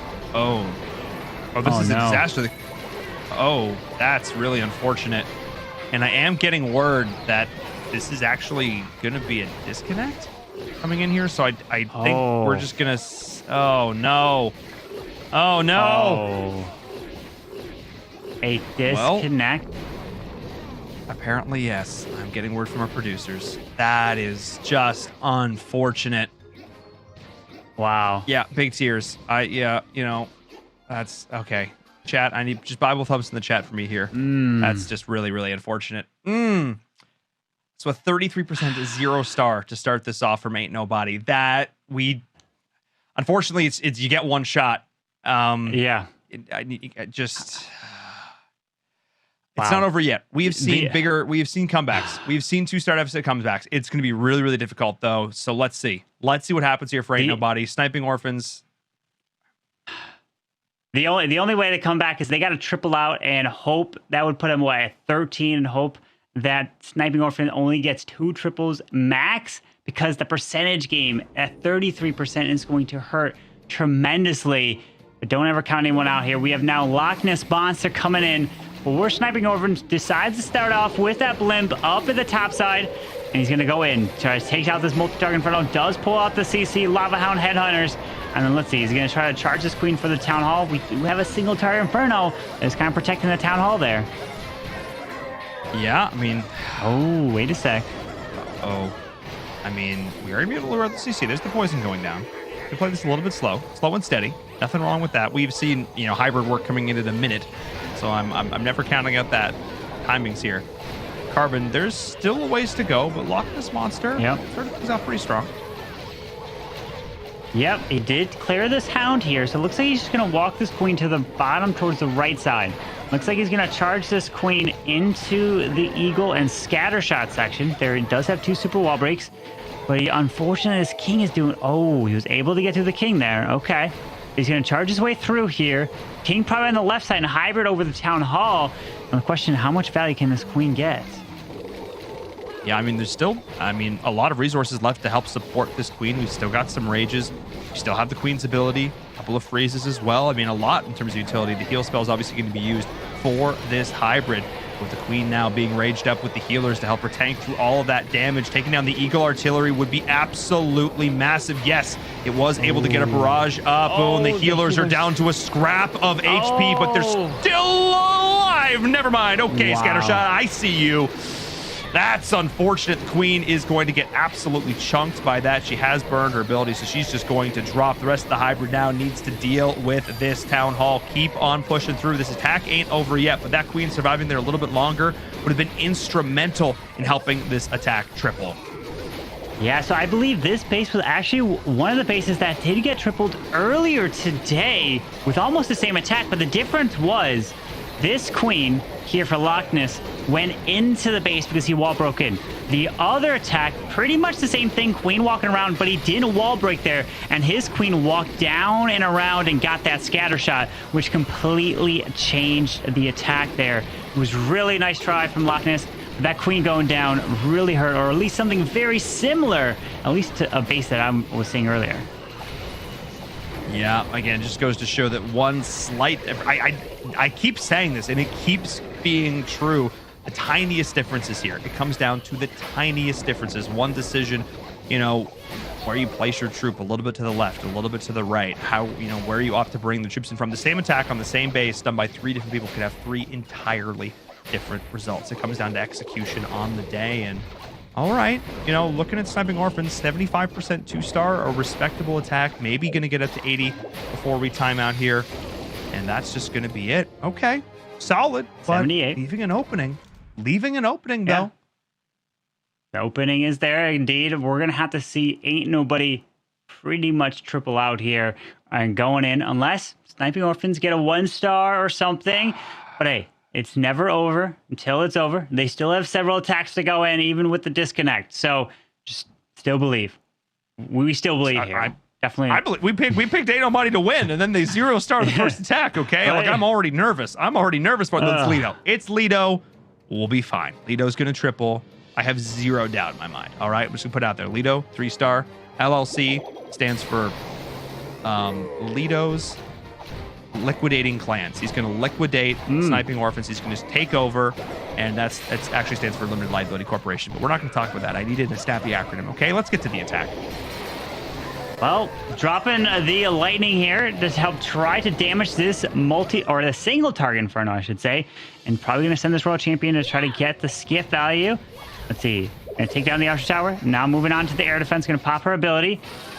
Oh, yep, there's the ability. Should skip, takes down the single. Not, oh, one shot on the queen. Down she goes. Very nice job. Got the value there from the world champion. And then he's going to set up the dragons to help fly into the base. Yep, all about getting those dragons in where they need to be. We've seen so many dragon attacks so far today, Carbon. It is a lot. I mean, even thinking back to that very first war, I feel like more than half the attacks we saw had these dragons as the backbone of them, and they're starting to come in now, raining fire down. Let's see how the Loch Ness Monster can hold on. So I see a bunch of monsters coming out here. It's these dragons. Yep. They are going to get slowed down, but they haven't activated the Town Hall yet. This is actually pretty big. Now they are, and it's going to go down quick. Yeah, Town Hall just goes down there through the Grand Warden Eternal Tome, protect all these dragons. The Stolen Saber's moving his way through, and he does have another 2 freeze in a rage, but he hasn't even dropped the king or queen. Finally deploys these heroes. Now the question, is he going to have enough to get through this middle multi, the eagle all the way on the back side of this base? We've seen so many attacks leave that eagle up, but look at this. The king is there as well, which is going to tank and slow these dragons down even more. Yeah, I mean, oh boy. Come on, dragons.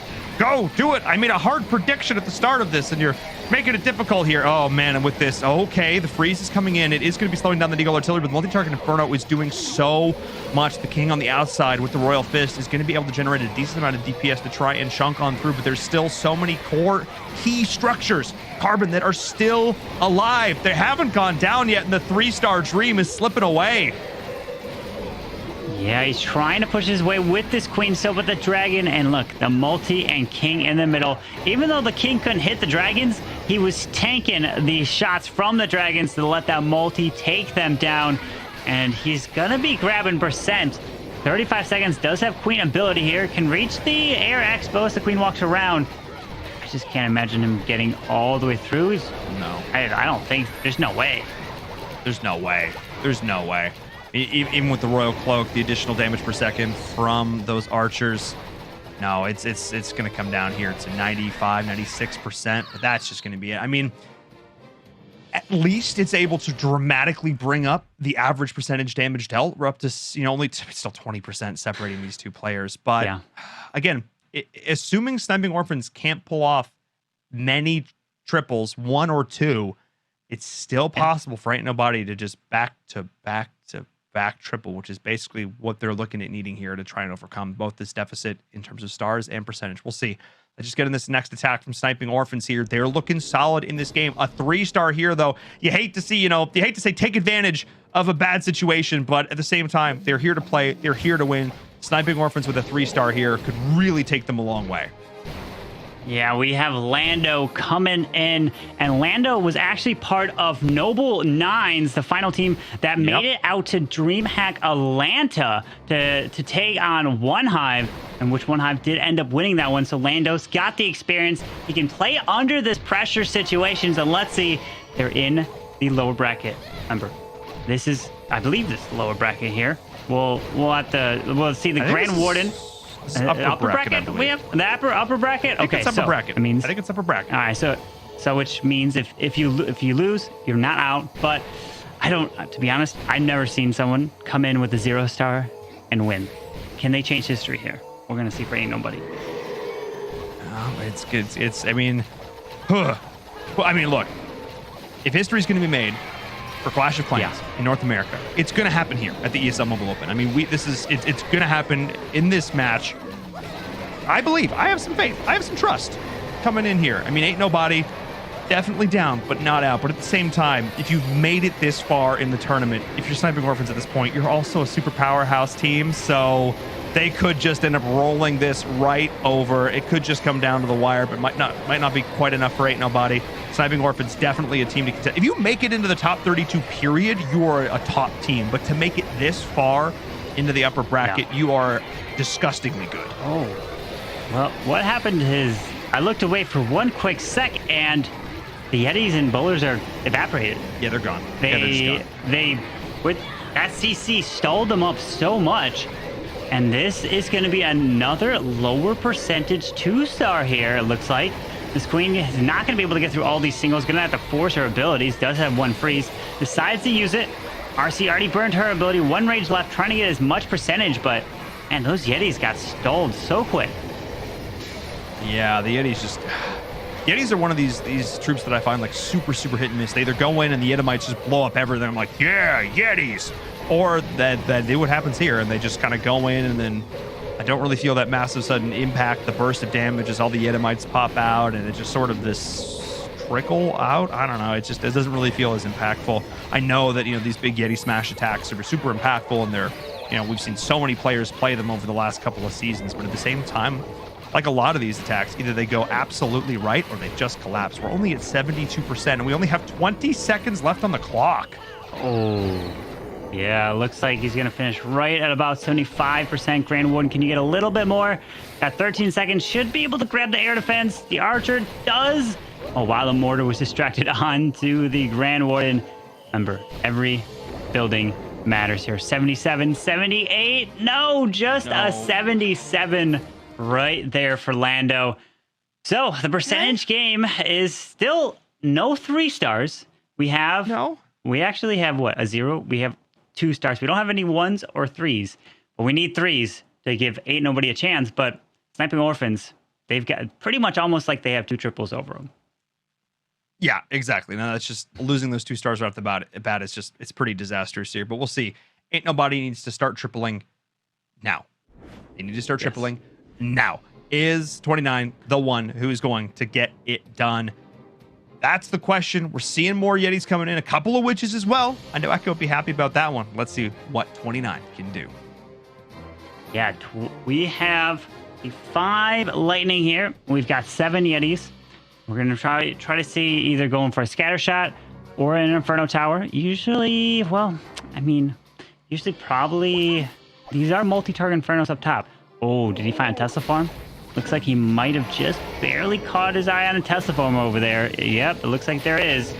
A couple Teslas here to help mess it up, but there it is. Looks like he's going to drop the lightning, damage the Royal Champion a bit, and takes down the scatter to help set the funnel here. Yeah, this is big. Setting these funnels, we oftentimes see players, we have seen players in the past rush this process, and that is just something that you absolutely cannot rush. Setting a good funnel at the start of this will dictate where the rest of your entire attack goes. So everything else is set up and supported from the work you put in at the beginning. And this Grand Warden Walk, of course, going to be here supporting these Yetis. We do have the Siege Barracks down on the bottom as well. It can be helping to, again, continue with that, clear up these track structures on the outside, pushing in towards this Town Hall. Carbon, they've already laid out the jump spell. There's a very clear path. We know where they're going to go. Yeah, they're making their way straight into the Town Hall. They have nowhere else to go. He's got that one jump leading to the Town Hall. Eagle was not locking onto these boulders. Pops the Warden ability through this Eagle shot here, through the Town Hall. Beautiful ability. And now, going to drop this poison spell. Does find the Tornado Trap. There it is for the CC that's coming out. And here comes the Hog Riders. They're going to be moving their way around. King is going to help take the scatter down. And here comes the Royal Champion. She can get a credible value. This P.E.K.K.A. and King are going to be tanking for these Hogs and our Royal Champion. Hang on, this is only multi-target Infernos on the top. This Royal Champion can clutch this up.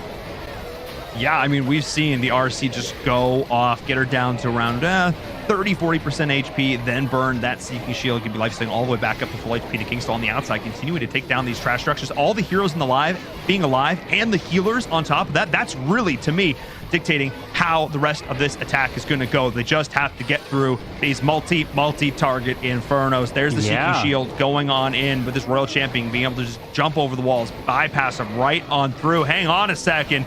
With a minute left on the clock, more than enough resources. This is going to be a triple, no question in my mind. Is this the start of the comeback, Carbon?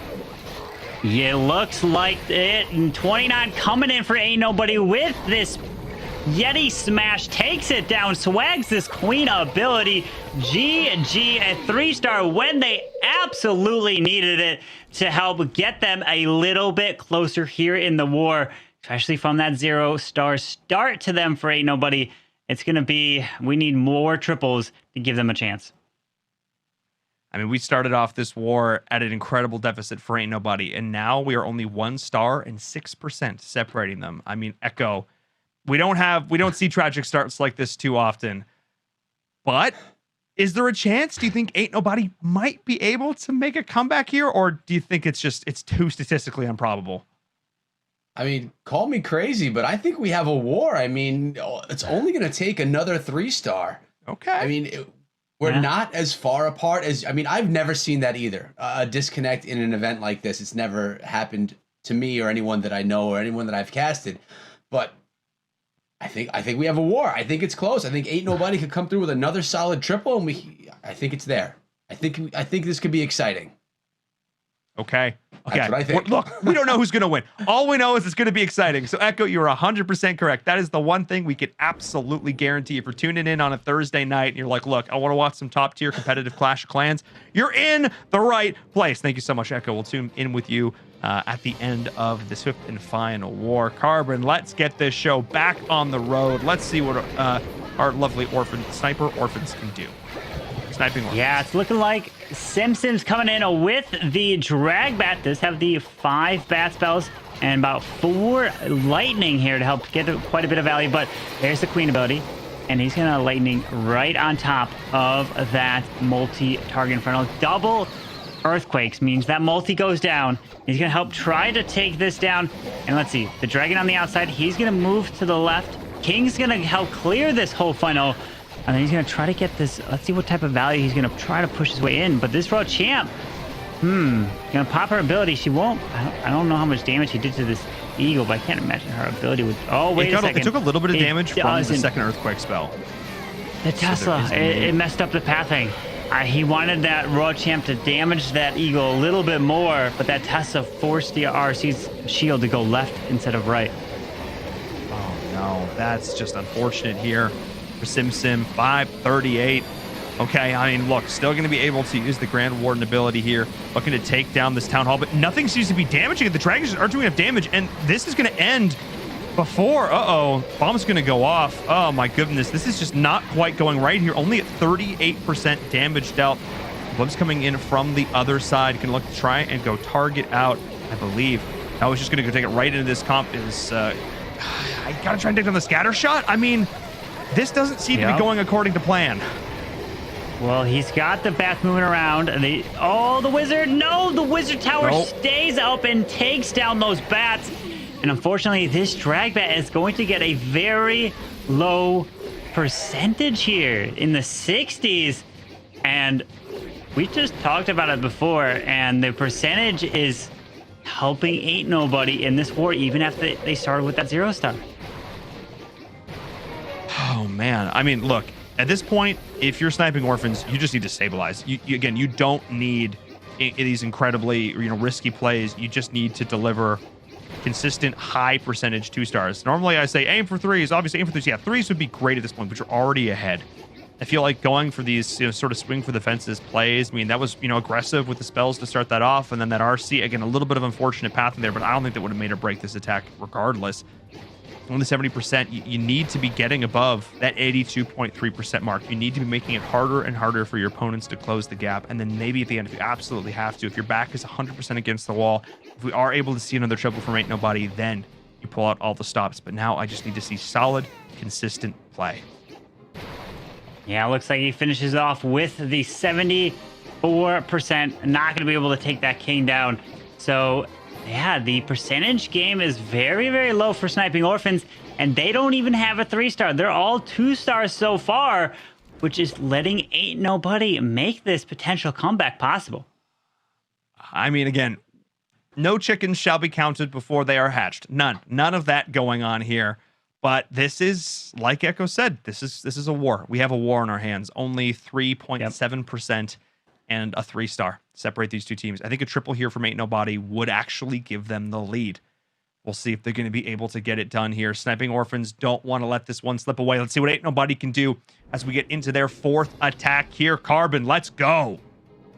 Here we go. We have the next attack. Oh, we have another drag bat coming in. And indeed, if this is a 3-star, then Ain't Nobody will swing ahead in the percentage. They will have the advantage. What an insane comeback from a 0-star if this triples. Here we go. Starts off with the Road Champion. She's going to pop her ability, and down goes the single through the lightning and earthquake value. And we did find this Tesla farm here on the left side. Is he going to decide? Yes, he does decide to go with the king to help clear this section. And then he's going to send these dragons where the sweepers are not pointing in the other direction towards 12 and about 4 o'clock. Yeah, these dragons are just going to sweep all the way through the base, bathe it in fire, as they are being supported there by that Grand Warden. I like this decision to go into this Eagle Artillery soon.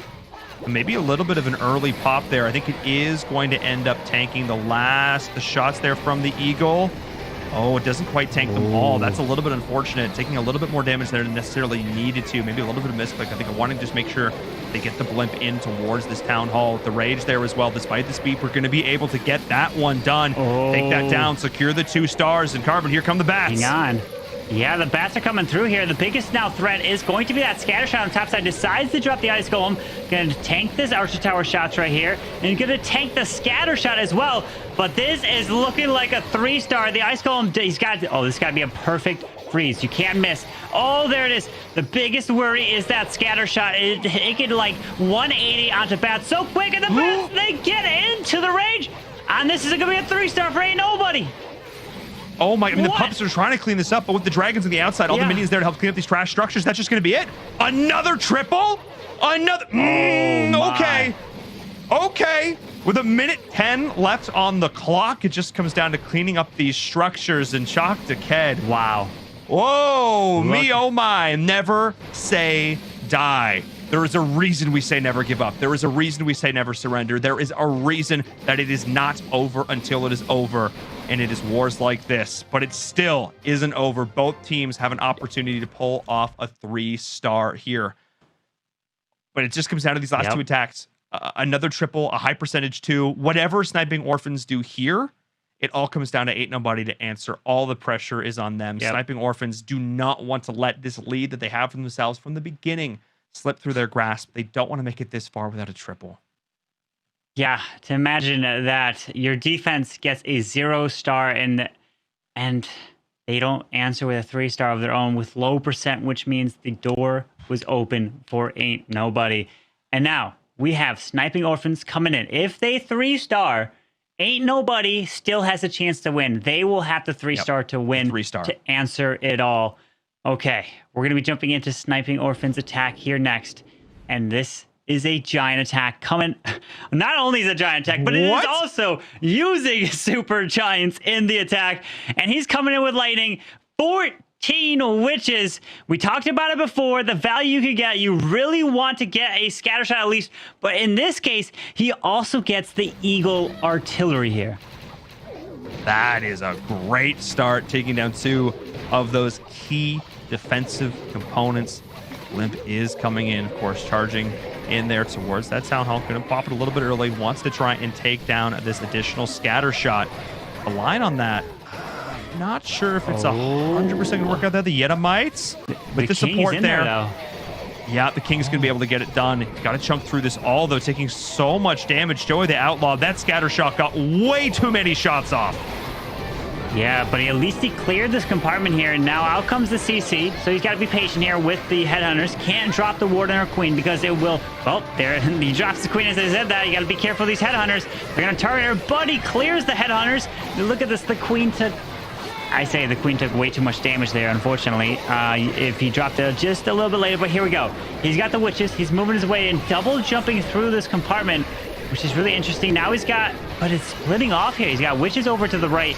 These Witches are going to get stuck on the Hound. Does use his one and only freeze on the Town Hall. So he's saving this War Internal Tome, but I feel like these Witches are going to walk around to the left side. I mean, it's really the only place for them to go. They might look to go in towards the Giants. Maybe they're going to start to take this out here. They're going to split. I'm not sure what would honestly be worse. Oh, wait. Hang on. Coming in towards the center. A lot of them are. There's the Eternal Tome. Going to be trying to keep them alive. Tanking through the single target Inferno.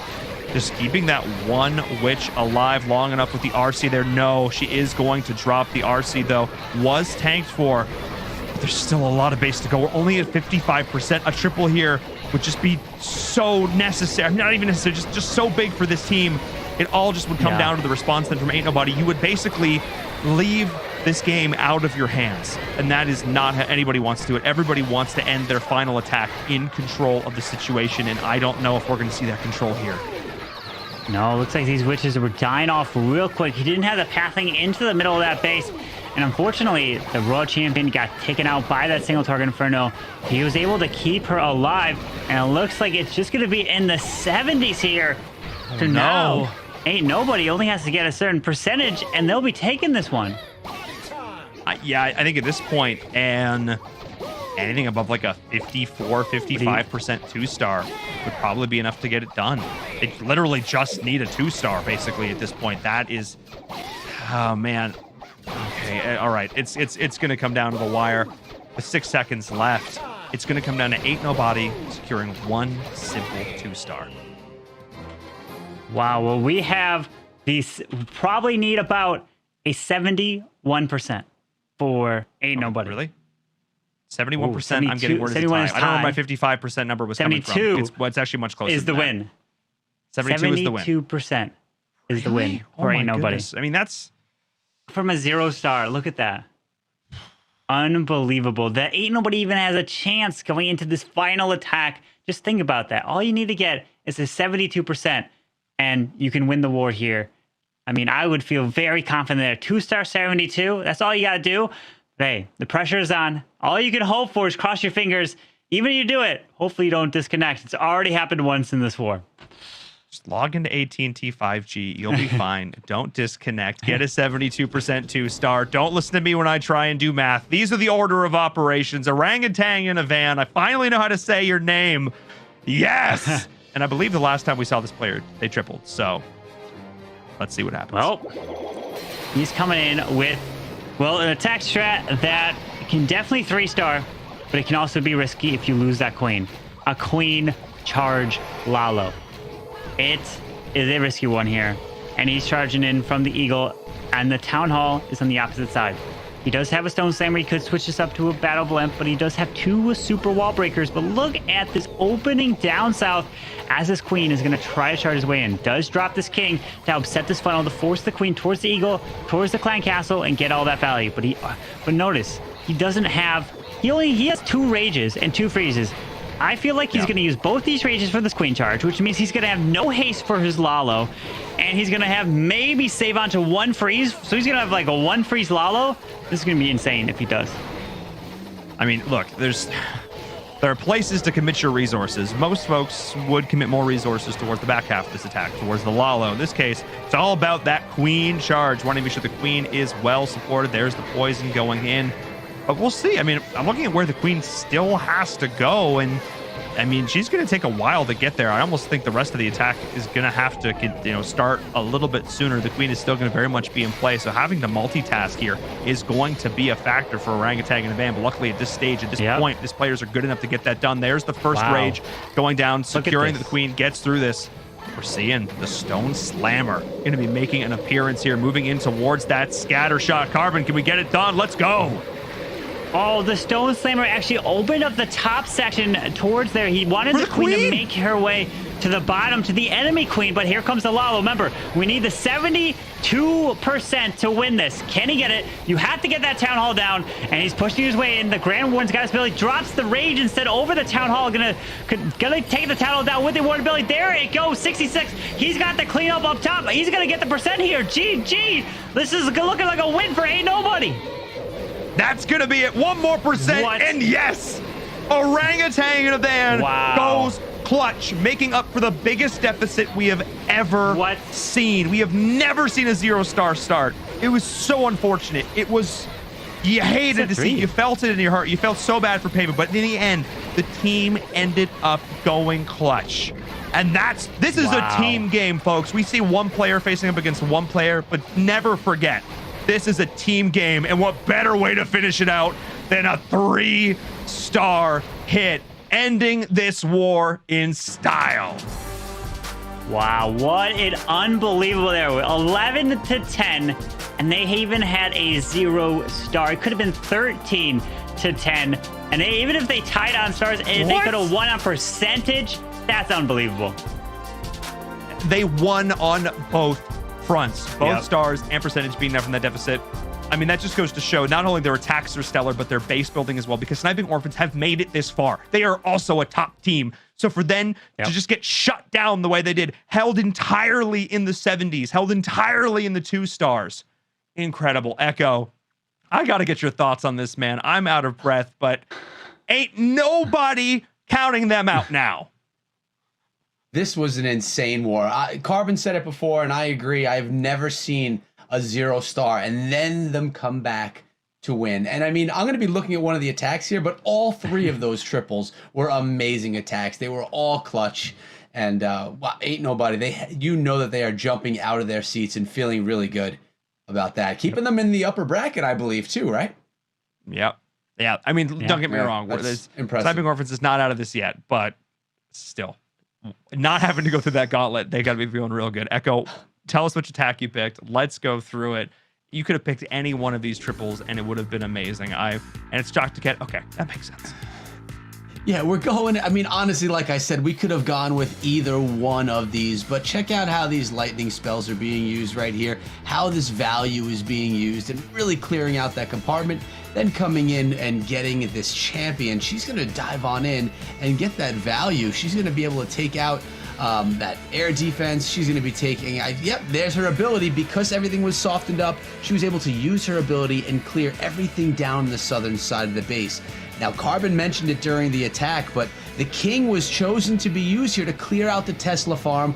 All the while, the Queen, she's clearing out the western side of the base so that these dragons, they could pass straight on in and they can go straight for that town hall. Now, while this attack was going on, I wasn't even remembering that we have back-end bats. We were watching this. You guys had mentioned that the Grand Warden's ability was used a little bit early, that it didn't get the blimp. But the blimp did make it to the town hall. The dragons were raged up. As the blimp goes down, we're going to see that town hall go down. I was concerned for a little bit there. Let's take a closer look.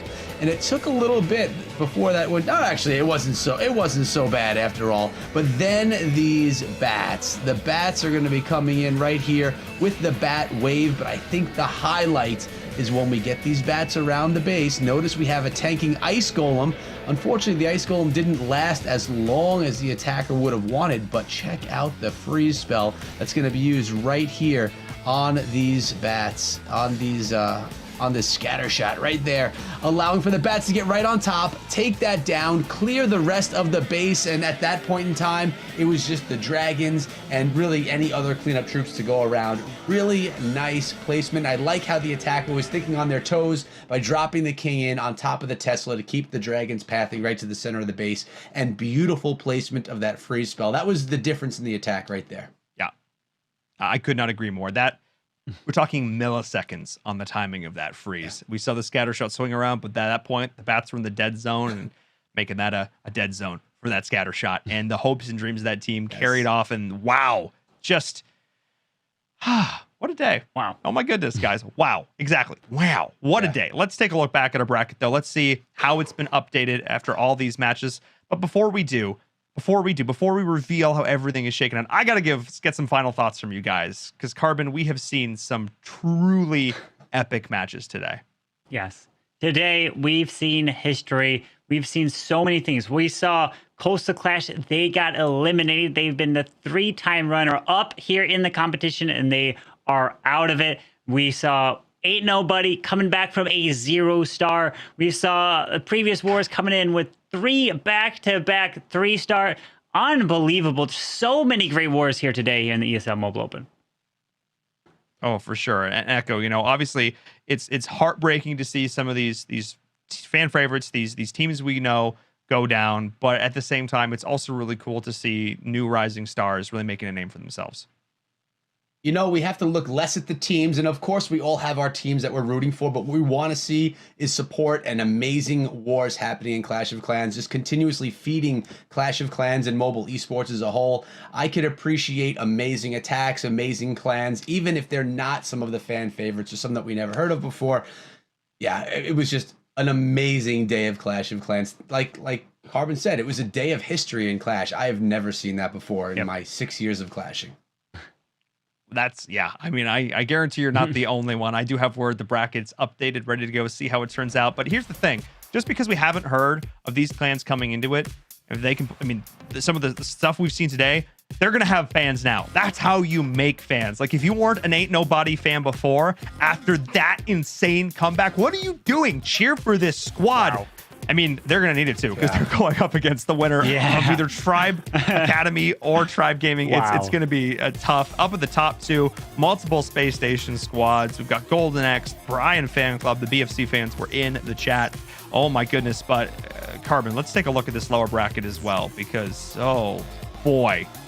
Oh boy. I mean, yeah, it's just absolutely incredible. I mean, in any case, actually, you know what? We're not even gonna look at it for now, because it's just got so many great teams. Just too many great teams to keep in mind. I don't even want to like overwhelm anybody. I don't want to overwhelm the fans here.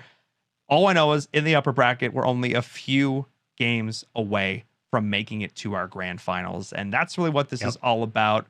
And it's wow, it's going to be intense all the way to finish. I can already tell we're going to have our best season yet for Clash of Clans. I'm going to say goodbye to you guys for now, though. Have a great rest of your night. It's getting late on the East Coast. If you guys in the chat aren't following these guys over on Twitter, be sure to go do that. And over on YouTube as well. They both make fantastic content. You guys should definitely keep up to that.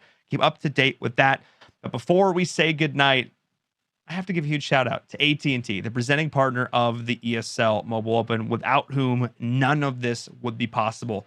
We saw history tonight in more ways than one. Again, fan favorites falling, new stars rising. That's really what this tournament is all about, and giving players this opportunity to compete on stream for you guys, and for prize money, for prestige, and for the love of the game. That's really what it comes down to. So thank you so much to AT&T for being our presenting partner, for supporting us here from the beginning. And if you all in the chat still haven't followed us on Twitter and Instagram, I've berated you how many times now? Just so many times now. Okay, exclamation point follow the new ESL Mobile Twitter account, ESL Mobile on Instagram. Even if you're not like super active on social media, I'm just saying you want to keep up to date with all the cool stuff that we're doing over there. And of course, if you haven't signed up for the giveaway, if you play Clash of Clans and you don't, if you aren't interested in getting $200 worth of free in-game currency, again, just go over, sign up for the giveaway, exclamation point sign up. I saw some folks giving away my secret code in the chat. Let it slide. We'll let it slide. And of course, if you're a fan over in Europe, if you're just waking up over there and you want to get involved in Mobile Open, but you're like, but I'm not in North America, that's okay. Season 2 of the European Mobile Open is live now for teams in Europe and Middle East, North Africa. Make sure you go put exclamation point sign up EU in the chat, so that way you can see all of the participating countries and see if you can get involved. That's going to be it from us, though. It's an insane day of games. We're in for many, many more. Thank you all so much for joining us. We'll see you for the final day of the playoffs soon. Have a great night.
This is the ESL Mobile Open, presented by AT&T.